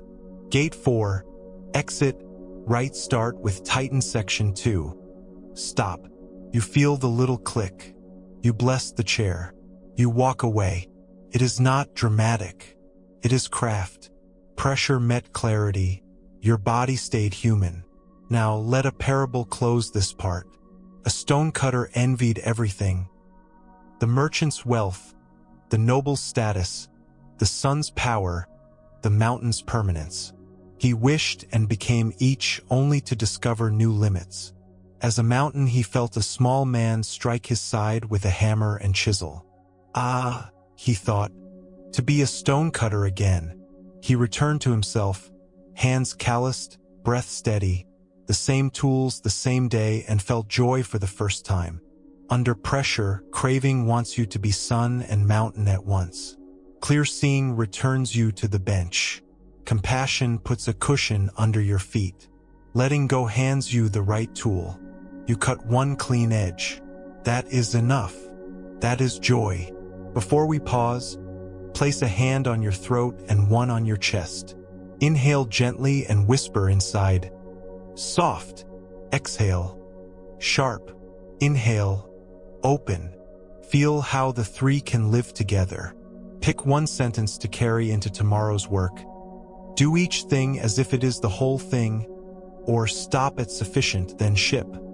Or I will be a steward of clarity. Let it sit low in the belly where courage lives. If sleep is near, let it have you. If you're awake, imagine your small shop. Bench cleared, lamp warm, tools in their places, a window cracked for air. See tomorrow you step inside, nod, and begin. Not as a hero, not as a martyr, but as a craftsperson who knows the gates and trusts the hands. Pressure will still visit. You will still be human. Flow will still come. Integration is where wisdom becomes muscle memory. It is the quiet art of threading everything you've practiced, compassion, clear seeing, letting go, through the eye of an ordinary day until it holds like a strong stitch. You don't need new secrets now. You need a way of carrying the ones you have as naturally as you carry your keys. Tonight we weave. We'll tie small knots you can feel with your fingers when life is dark. We'll rehearse relapses so they don't scare you back into old extremes. We'll widen the circle so your steadiness nourishes more than your to-do list. And we'll end with a deep, generous wind down, so sleep can archive all of this in the body where it belongs. Begin by noticing the simplest fact. You are here. Breath enters. Breath leaves. Somewhere a fan hums or a soft night insect sings, or a distant street breathes its own rhythm. Set your jaw upon its saucer. Let the tongue rest. Feel your back touch support. Integration rests on contact. Real seat, real ground, real breath. Whisper, "We are doing this gently," and let those words mark the threshold. Think of your life as a rope made of 7 threads. Each thread is plain. Twisted together, they can pull a small boat to shore. The first thread is meaning. That's your compass sentence each morning. Today matters because.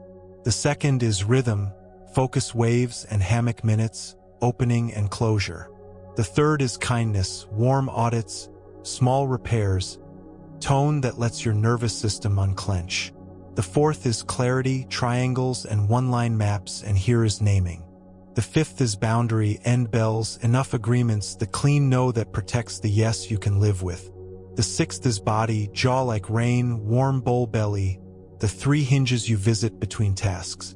The seventh is community, turning gossip into redirect, steel thread in hot rooms, microcharters that return hours to people's weeks. When you feel scattered, you don't gather the whole rope by force. You reach for one thread, anyone, and twist. The rope forms by itself when you handle what you can hold. Let's walk the rope through a plain Thursday. You wake and leave the phone face down long enough to set your small compass. Today matters because I will move one piece with care and be decent to my nerves. That's thread 1. You step through the doorway, pause, and write the verb you'll begin with. That's rhythm. The inbox shouts.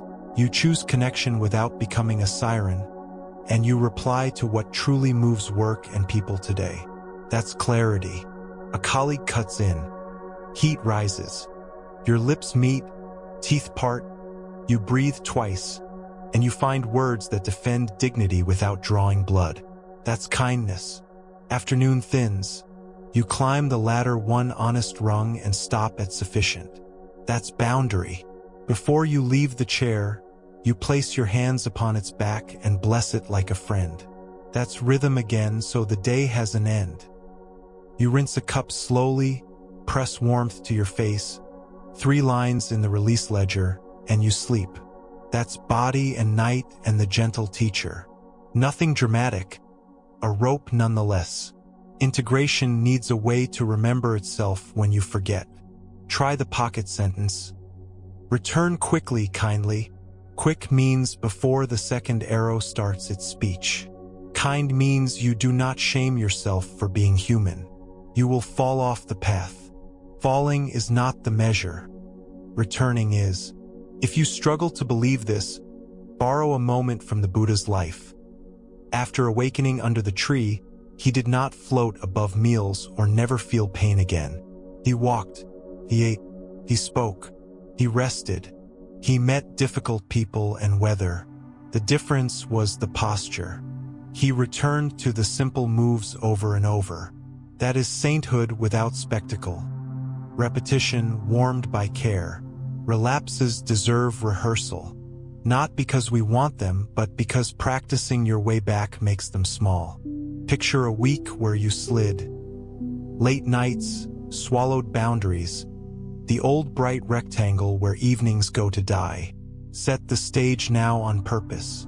See yourself on Wednesday at 9 p.m. Open tabs like constellations of worry. You reach for one more email. You stop. You say, switching, aloud in a voice that's yours. You stand, shoulder sigh, wash of the day cloth, 3 phrases. May I be safe, feel cared for, rest. And you place the phone beneath the paper with start with for morning. The jar is still cloudy. You stop anyway. You enter bed not victorious, simply merciful. The next morning, you begin with a small wave and the world doesn't punish you for being gentle. This is relapse with craft. This is how you build a nervous system that trusts you. Integration loves artifacts. The mind forgets. The hand remembers. Make yourself 3 simple things you can touch. The first is a values card with 3 words that fit the season. Steady, craft, care. Place it where you can see it from your work seat and your kitchen seat. The second is a wooden bell. A spoon, a stone, anything you can set down when you end the day. The third is a start with slip that sleeps atop your phone at night. Artifacts speak in a language older than thought. When your eyes land on the card, your chest reorients. When your fingers feel the smoothness of the spoon, your shoulders drop. When you lift the paper in the morning, your mind slips into the path already warmed by intention. Old patterns will try to rename themselves as growth, perfectionism calling itself pride, martyrdom calling itself commitment, control calling itself stewardship. Integration needs a quiet bullshit detector. You don't scold, you ask a clarifying question. Is this choice protecting quality and people, or is it protecting my image? If you flinch when you ask, smile at the truth in the flinch. Course correct by a degree. Perhaps you delete one slide, or you send the rough now, or you ask for help before the cliff. A degree is integration's favorite unit. Degrees accumulate into rivers changing course. Widen the circle now. Your steadiness is not private property. It is a public good, even if only 3 people feel it. Let your practice feed the kitchen and the team. Try a Monday map with your group. 10 minutes, 1 true outcome, 1 owner, 1 risk named. Try a Friday 5 minutes, 1 completion, 1 learning, 1 thanks. Cancel a meeting once a month and send a note that reads, returning 60 minutes to focus or rest. Tell your family the end bell time and the 3-line release ledger you'll keep. Invite them to make tiny versions of their own. Some will imitate, some will not. Either way, the house air softens because at least one person is breathing on purpose. Let service be sane. You don't have to grow halos. You can grow reliability that doesn't bleed. Pick one small way your rope pulls other boats. Perhaps once a week you write a thank you that names exactly how someone's act saved time or nerves. Perhaps once a week you leave an hour free for mentorship or help, then protect it from being devoured by noise. Perhaps once a month you propose one humane change to a process. 5-minute buffers before meetings, a written owner at every end, a definition of urgent that isn't every ping. Service that respects your edges lasts longer than sacrifice that makes you brittle. Your creativity is a kind of service too. Protect one focus island per week for your craft, even if your craft is a quiet spreadsheet that lets someone decide without guessing. If you lead, guard that island for your team and be the person who keeps the hose when fire starts to turn focus into ash. If you are not in formal power, you still have cultural power. Narrate your humane moves, praise others when they stop at sufficient, be obvious about rest as a tool, not a treat. Integration spreads by relief. People lean toward what feels better in their bones. Identity loosened last night will try to tighten again when pressure rises. Wear your roles like sweaters, not armor. When you feel the costume creep back, perform the name tag experiment in 3 breaths. Breath 1. Read the sticky tag you've worn today: reliable, indispensable, genius, good soldier. Breath 2.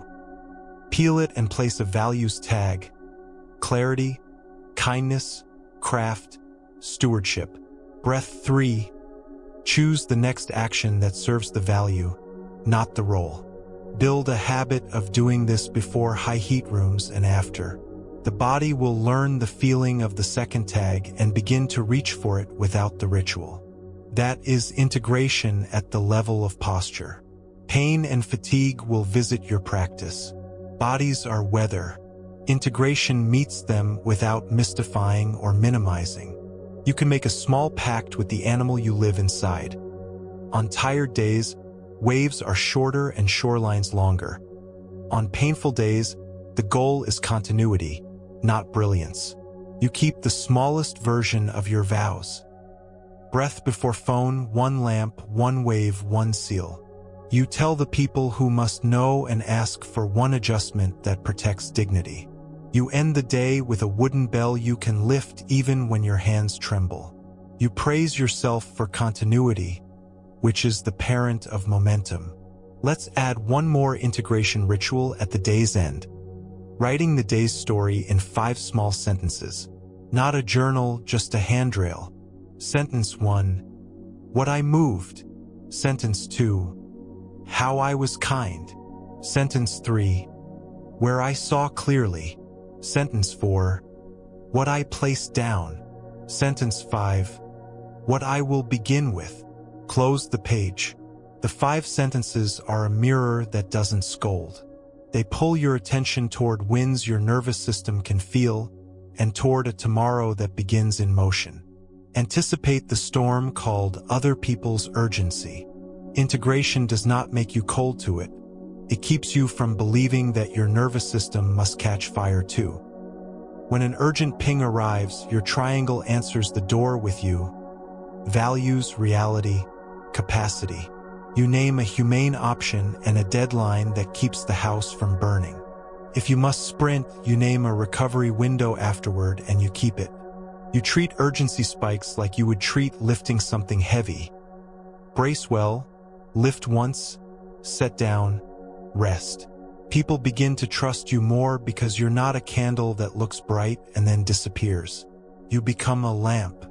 You can carry your rope into grief, into joy, into travel, into boredom. Grief wants slower waves and fewer words. More walks to nowhere. More hands on the chest before emails. Joy wants edges so it can last. End bells so parties don't turn into Monday's fog. Morning compass so celebration doesn't become fleeing. Travel wants a pocket week. Breath before phone, one focus wave, one sealed door. Boredom wants a wonder minute and 5 bright details so the world reappears. This is not performance. It is gardening. Soil and water and light and leaving some things to be exactly as they are. When you mentor someone, teach them this rope rather than only the tricks of your trade. Show them how you begin, how you end, how you breathe when heat rises, how you turn apologies into repair. Let them see you return. Tell them that they will forget and that forgetting is part of remembering. Give them one artifact, a spoon, a stone, a card in your handwriting. People forget concepts and remember rituals. Bring your rope to money and calendars, the 2 places modern life tries to bully you. With money, practice enoughness, plan for needs, save for weather, spend on what returns peace, and name one thing you will not buy this season so your nervous system knows you can let a desire pass. With calendars, block the room's orientation, creation, collaboration, closure, and respect their walls. When the company or family tries to erase those walls, advocate with warmth and edges. To deliver with care, I need this island. Here's how it serves all of us. You will not always get it. The asking matters. The rope strengthens even when the world does not cooperate. There is a tender truth in integration. You may outgrow places that thrive on burnout. You can still love the people. You can still do your best work while you stay. But as your nervous system softens and your spine strengthens, you'll sense where you are nourished and where you are extracted. If you must leave, leave with dignity. Repair what you can. Thank what helped you grow. Carry your vows into the next garden. The rope is yours. Travels. Let a quiet story keep you company. A weaver in a small town made cloth so simple and strong that farmers trusted it for work shirts and parents wrapped infants in it. People asked for patterns like the distant city shops, louder colors, bright, stiff dye. The weaver tried and the cloth cracked. She returned to simple warp and weft, to threads that yielded and held. Years later, a storm came through and tore roofs and sent fashion home. People came back for the cloth that didn't lie about strength. At work and home, we've simple and strong. Loud patterns impress. Old cloth protects. Before we begin the deep wind down, look back across these nights and notice which moves stuck to you. 2-sip breath, middle string tuning, the gift of 5, the end bell, the wash of the day, the wooden bell, the triangle, the here is naming, the rough smooth send, the stop at enough line, the shoulder sigh with sound, the warm audit, the kind no, the steel thread, the name tag experiment, the card with 3 words. Pick 3. Make them your pillars. Integrations built around 3 repeated moves outperform grand schemes with 20 levers nobody pulls. Now let the evening stretch its arms. Dim the room by a degree if you can. Press a warm cloth to your face and invite the day to slide off the bones. Set the phone beneath the start with slip. Take out a page and write the 5 small sentences of the day. Whisper the compassion phrases once. May I be safe, feel cared for, rest, release, melt jaw, shoulders, belly, hips.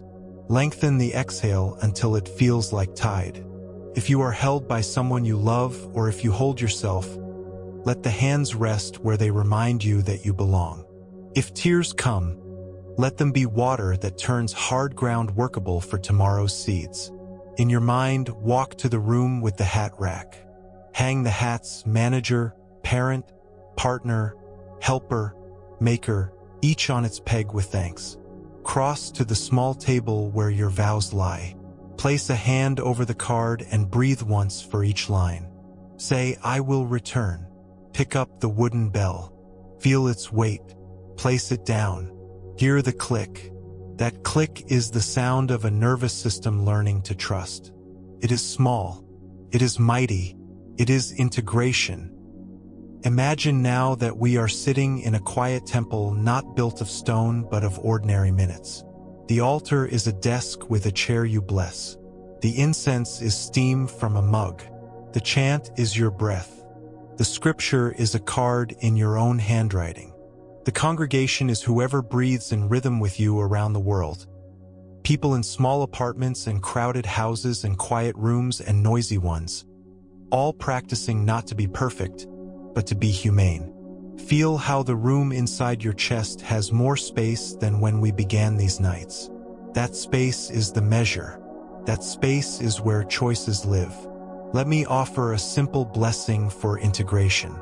May your days keep edges. May your nights learn to receive. May your attention become a gentle light for others without burning you. May your body be spoken to as a partner, not a mule. May your words carry steel threads and soft blankets. Both. May you stop at enough and find that enough is wider than fear promised. May you forget often and return quickly. May your rope hold. One more breath. Inhale and on the inside say, I will return. Exhale and on the inside say, I am enough for tonight. Let your tongue rest heavy. Let your eyes grow warm. Let your thoughts stand down. You have woven more than you know. In the final part, we will gather it all and bless the road ahead. A closing you can revisit whenever the world grows loud again. For now, let sleep approach like a friend who knows the way in the dark. We have come to the last lamp of the night. Not an ending so much as a warm doorway that opens both ways. Back into everything we've explored. Forward into the days you'll live. You do not have to hold it all. You only have to remember how to return. This final part is a soft gathering, an honest blessing, and a rehearsal you can carry into any morning or evening when the world is louder than you want and your body asks for mercy. Begin by letting yourself arrive again. Feel the contact that is already here. The chair or bed beneath you knows nothing about inboxes or meetings or who said what today. It only knows how to hold. Let your breath lengthen by half a count on the exhale. If you want, place a hand on your chest and one on your belly and let those hands be permission slips. It's safe enough to soften. Think of all we've practiced like a small bundle of tools in a cloth wrap. You untie the cord and see familiar shapes. The compass, simple and human, today matters because the lamp, here is the body breathing, here is the task in front of me, here is one kind intention. The hearth, hammock minutes, reset, lie down, blue hour, the end bell you actually keep. The bridge, care, clarity, request. Steel thread when rooms get hot. Warm repair when you miss. The rope, meaning, rhythm, kindness, clarity, boundary, body, community. Threads that twist into something strong enough to pull you to shore on a plain Thursday. None of it is grand. None of it requires a monastery or a mountain. All of it is yours. People sometimes ask, "What if I forget?" You will. That's part of the path. Forgetting is simply the body's way of telling you the jar has been shaken again. Remember the jar of muddy water set on the table. You don't clear it by stirring harder. You clear it by setting it down. Tonight, if forgetting has been loud, set the jar down with a breath and a sentence. I am returning. That sentence is a bell you can ring under any sky. There is an old story about a raft. A traveler built it from grass and branches to cross a river with swift current. When he reached the far bank, he lifted the raft onto his back and carried it for miles because it had saved him. A teacher met him on the path and said gently, "Friend, the raft served you. Now set it down. These practices are a raft. Use them fully. Love them for how they help you cross. And when a moment doesn't need them in their formal shape, set them down and walk with empty hands. You will know when you need to pick them up again. Wisdom is not weight. It is fit. Let's gather the workday arc into one last living picture. You wake, and before the phone becomes your sky, you breathe once. Touch your compass. Today matters because I will move one piece with care and be decent to my nerves. You step through the doorway pause. You tune the string too tight or too loose by 1 degree. You ride a focus wave and stop before the snap. You sip. You look far. You visit Inbox Island with quick kindness and scheduled depth. And you leave when you said you would. A room heats up. You place a palm on the desk, breathe 2 sips, and let care, clarity, and request build a bridge. You climb an afternoon ladder, easy, medium, short wave, and you do not shame yourself when the day is human. You keep the end bell. You bless your chair like a friend. You let evening teach you to set down the toolbox. Blue hour comes. The washcloth warms your face. 3 lines in your ledger. Moonlight whispers longer exhale, kind phrases. The cloak of anonymity that lets you belong to no performance. If you wake at night, you count 5 ordinary objects and place the mind's heavy parcels in the tomorrow basket. Morning returns. The path is not perfect. The path is yours. Let's speak to the part of you that still worries. Will this be enough when pressure spikes? When other people's urgency sprays sparks? When your own ambition is hot? When grief or sick days visit uninvited? It will be enough because enough is not a number. Enough is a posture. You will shorten waves and lengthen shorelines. You will ask for help earlier than you used to. You will renegotiate with dignity. You will rest to be ready. You will repair quickly when you miss. You will return quickly when you forget. These are vows you can keep even on the steeper hills.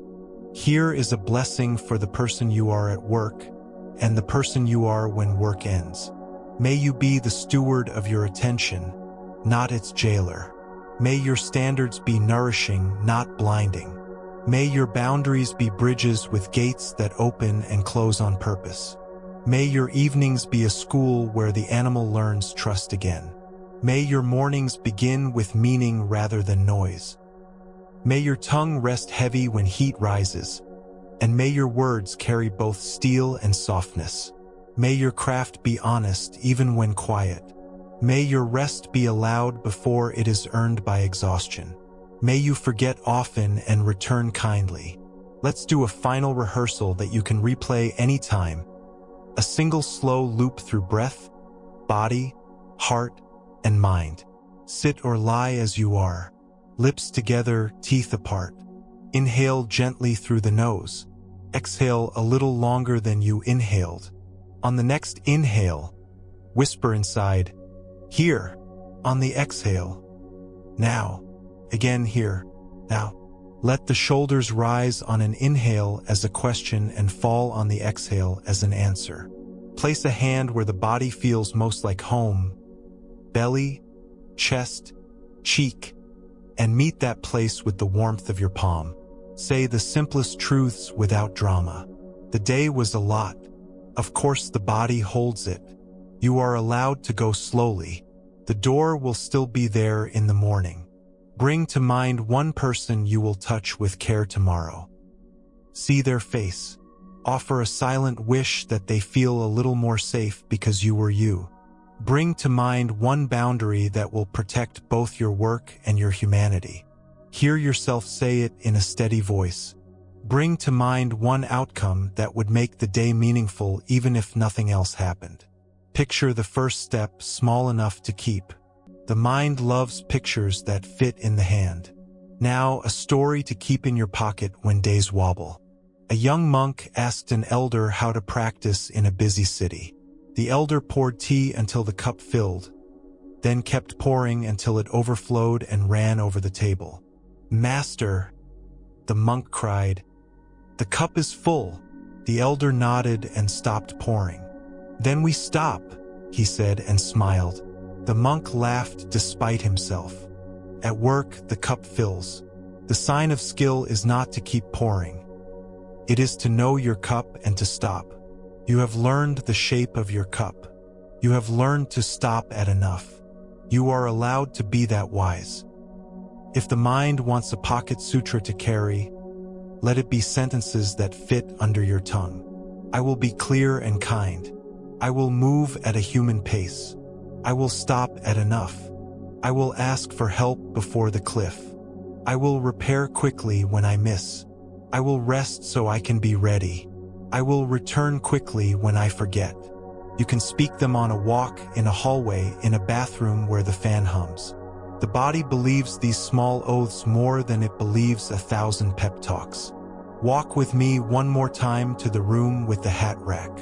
See your roles hanging there: manager, maker, parent, partner, student, friend.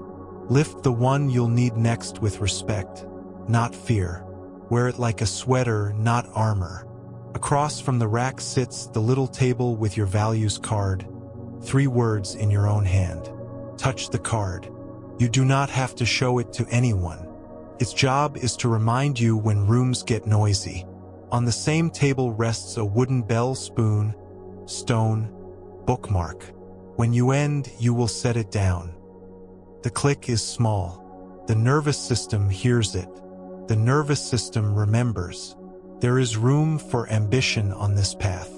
Not the grinding kind that eats the hands that feed it, but the hearth kind that turns fire into light and bread.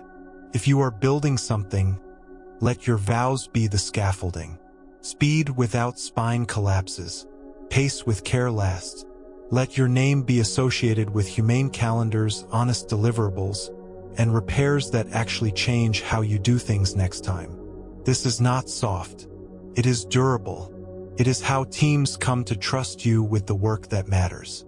If grief is here, let it sit. Make a chair for it in the house of your evening. Give it tea. It will not swallow you whole if you feed it in small bites. If anger is here, let it move in heat that does not become harm. Shake your hands where no one will be startled. Run cold water over your wrists. Write one clear sentence that begins with "when" and ends with "would you be willing." If fear is here, do not argue with it all night. Place one thing in the basket and whisper, "Tomorrow me has this." Fear respects the person who writes appointments for it. If there is a person you need to forgive, start with 1 degree. You do not have to invent feelings you do not have. You can set down the heavy pot for 1 minute and let your hands breathe. You can wish them basic safety from a distance. You can do the repair you can do and allow time to carry the rest. Forgiveness is not forgetting. It is refusing to rehearse the theater that hurts your own nervous system.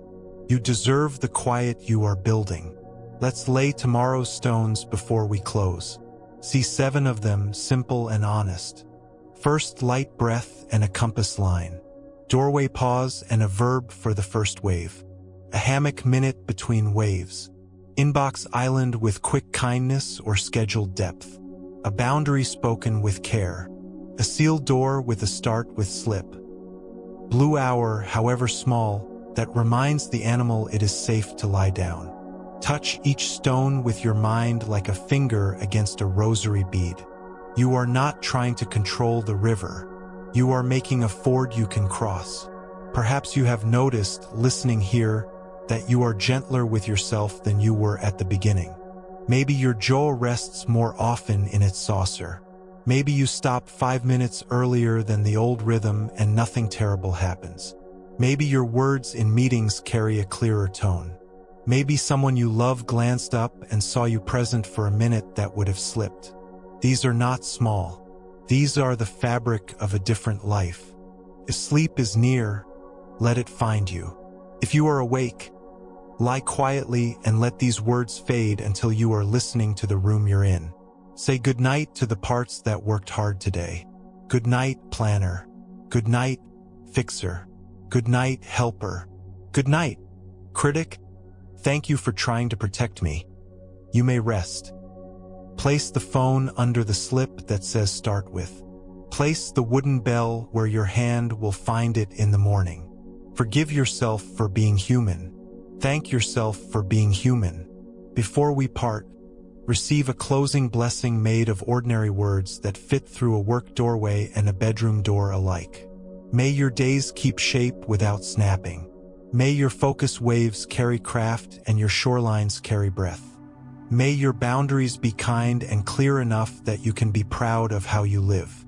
May your evenings gather you like a friendly room. May your sleep teach your body that it is safe to set things down. May your work be a benefit that does not cost you yourself. May your heart know the strength of a soft animal that survived and learned to rest. May your return be quick and your regret brief. May you belong to your own life. When you wake next, there will be no choir, no commandment. There will be you breathing. There will be the light touching the wall. There will be a card with 3 words and a slip that says start with. There will be a chair you bless and a day you do not need to win in order to be worthy. You will walk out and greet the weather, the 83 problems, and the one you lay down. You will do each thing as if it is the whole thing, and when you end, you will end. This is practice. This is sanity. This is a path you can walk without burning. I am glad you walked this far. May the quiet you feel now be a seed that chooses you again and again. May you carry your lamp where it is needed, beginning with your own chest. May you rest now, dear friend. The night knows the way.